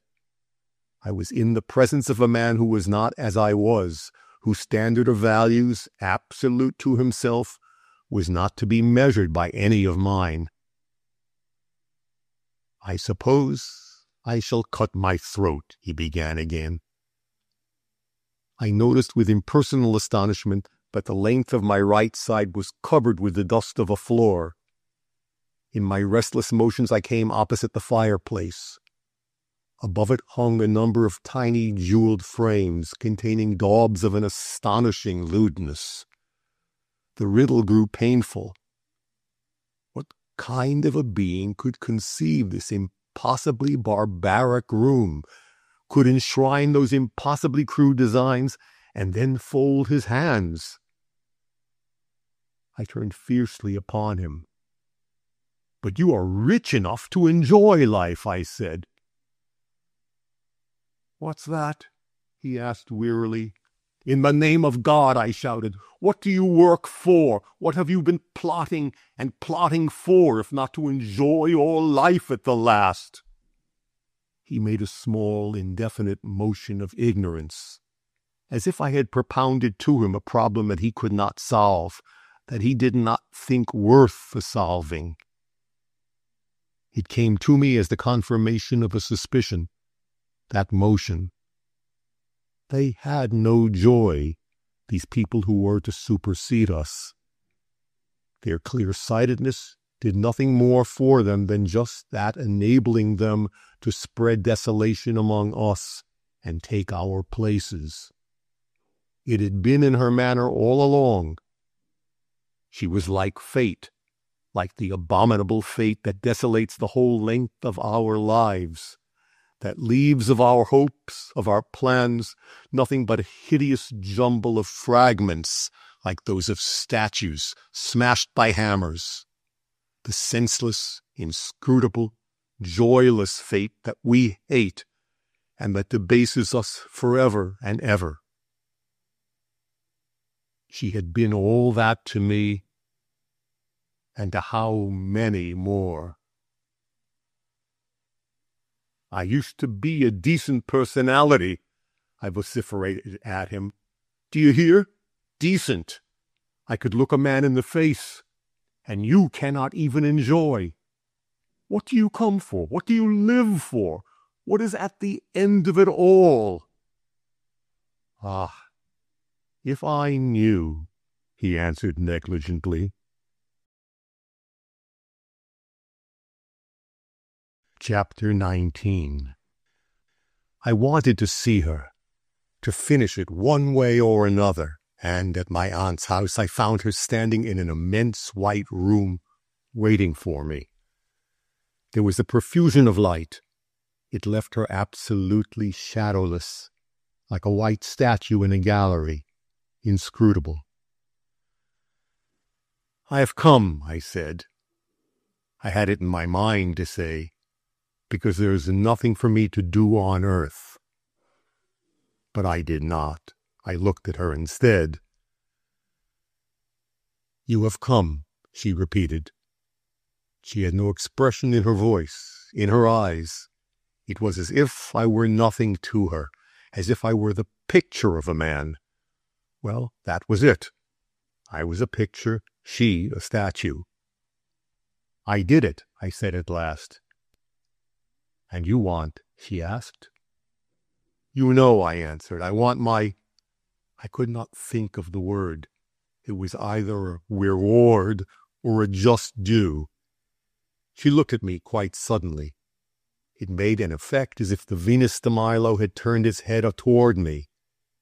She began to speak as if the statue were speaking, as if a passing bell were speaking, recording a passing passionlessly. "You've done nothing at all," she said. "Nothing." "And yet," I said, "I was at the heart of it all." "Nothing at all," she repeated.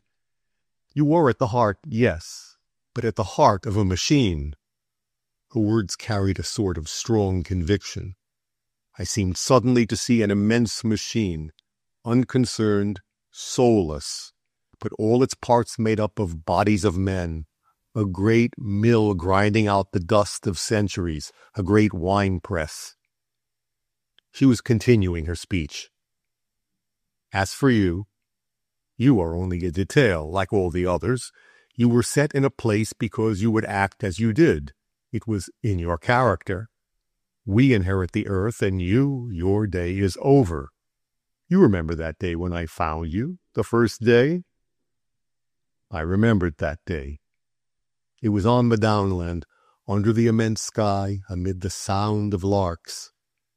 She had explained the nature of things. She had talked expressionlessly in pregnant words. She was talking now. I knew no more of her today after all these days, after I'd given up to her my past and my future. "You remember that day. I was looking for such a man, and I found you." "And you," I said, "you have done this thing. Think of it. I have nobody, nothing, nowhere in the world. I cannot look a man in the face, not even Churchill. I can never go to him again." I paused, expecting a sign of softening. None came. "I have parted with my past, and you tell me there is no future." "None," she echoed. Then, coldly, as a swan takes the water, she began to speak. "Well, yes, I've hurt you. You have suffered, and in your pain you think me vile. But remember that for ages the virtue of tomorrow has been the vileness of today. That which outstrips one calls vile. My virtue lies in gaining my end. Pity for you would have been a crime for me. You have suffered. And then? What are you to me? As I came among you, I am today. That is where I am triumphant and virtuous. I have succeeded. When I came here, I came into a world of shadows of men. What were their passions, their joys, their fears, their despair, their outcry to me? If I had ears, my virtue was to close them to the cries. There was no other way. There was one of us, your friend Fox, I mean. He came into the world, but had not the virtue to hold himself aloof.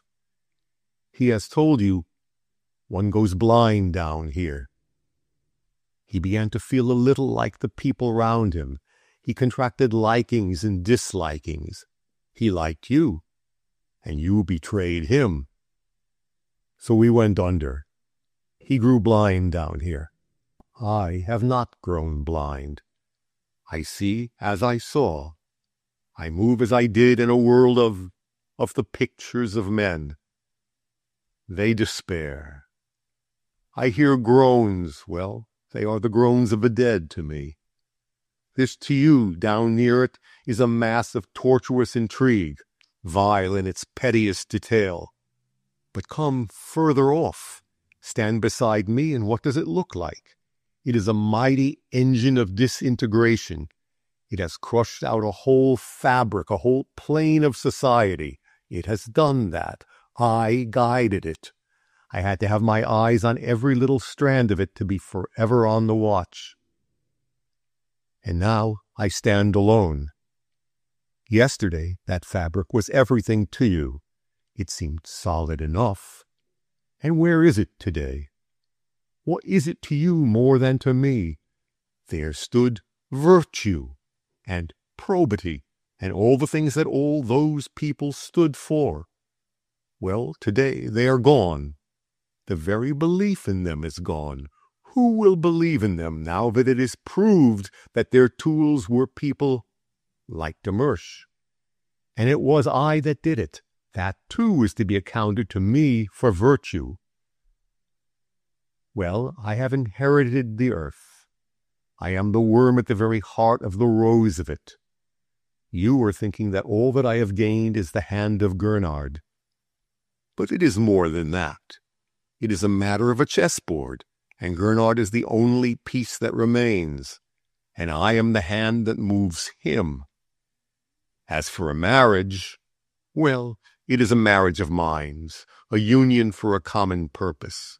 But mine is the master mind. As for you, well, you have parted with your past, and there is no future for you. That is true.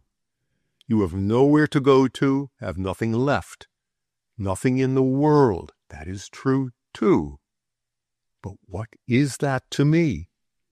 A set of facts, that you have parted with your past and have no future. You had to do the work. I had to make you do it. I chose you because you would do it. That is all. I knew you, knew your secret places, your weaknesses. That is my power. I stand for the inevitable, for the future that goes on its way. You for the past that lies by the roadside. If for your sake I had swerved one jot from my allotted course, I should have been untrue. There was a danger once, for a minute, but I stood out against it. What would you have had me do? Go under as Fox went under? Speak like him? Look as he looks now? Me? Well, I did not. I was in the hands of the future. I never swerved. I went on my way. I had to judge men as I judged you, to corrupt as I corrupted you. I cajoled, I bribed, I held out hopes, and with every one as with you, I succeeded. It is in that power that the secret of the greatness which is virtue lies.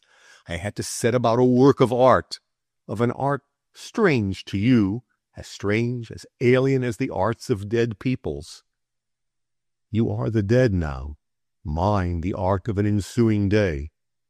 All that remains to you is to fold your hands and wonder, as you wondered before the gates of Nineveh. I had to sound the knell of the old order, of your virtues, of your honors, of your faiths, of altruism, if you like. Well, it is sounded. I was forever on the watch. I foresaw, I forestalled, I have never rested. And you?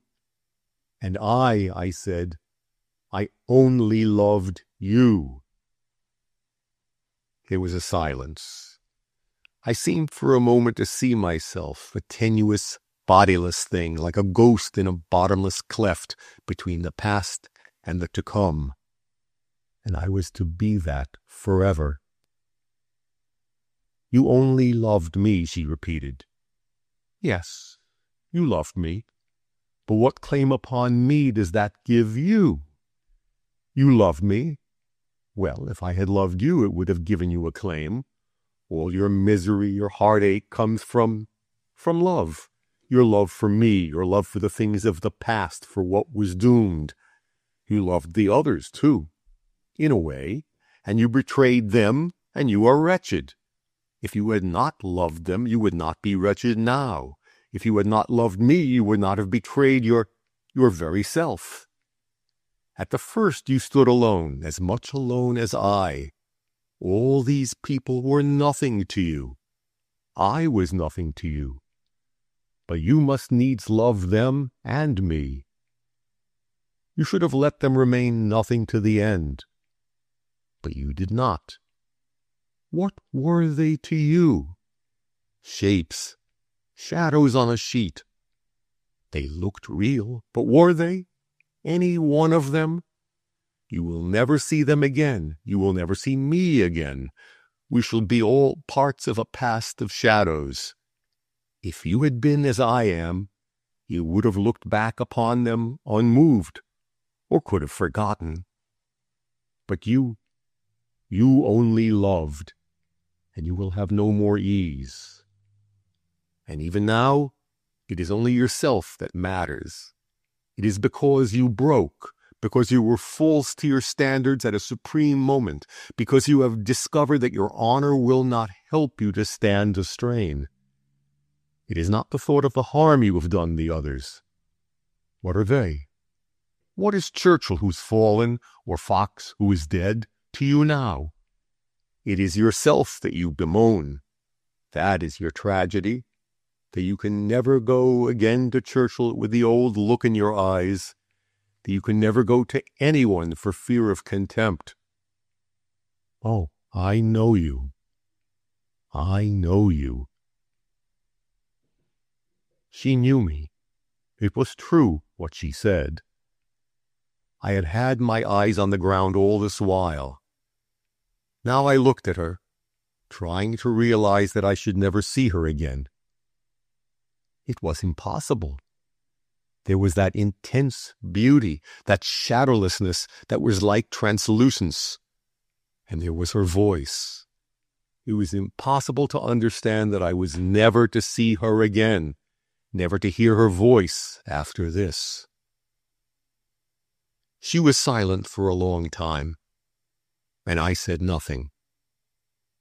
Nothing at all. It was the thought of her making Fox's end, of her sitting as Fox had sat, hopelessly, lifelessly, like a man waiting at the end of the world. At last she said, "There is no hope. We have to go our ways, you yours, I mine. And then if you will, if you cannot forget, you may remember that I cared, that for a moment, in between two breaths, I thought of failing. That is all I can do for your sake." That silenced me. Even if I could have spoken to any purpose, I would have held my tongue now.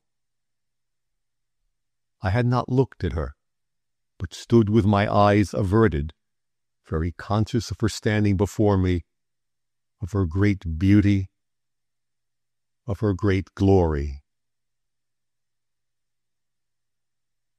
After a long time I went away. I never saw her again. I never saw any one of them all again. Fox was dead, and Churchill I have never had the heart to face. That was the end of all that part of my life. It passed away and left me only a consciousness of weakness and regrets. She remains. One recognizes her hand in the trend of events. Well, it is not a very gay world. Conrad, they say, is the type of the age, of its spirit. And they say that I, the Granger of Etchingham, am not on terms with my brother-in-law. End of The Inheritors by Joseph Conrad and Ford Madox Ford.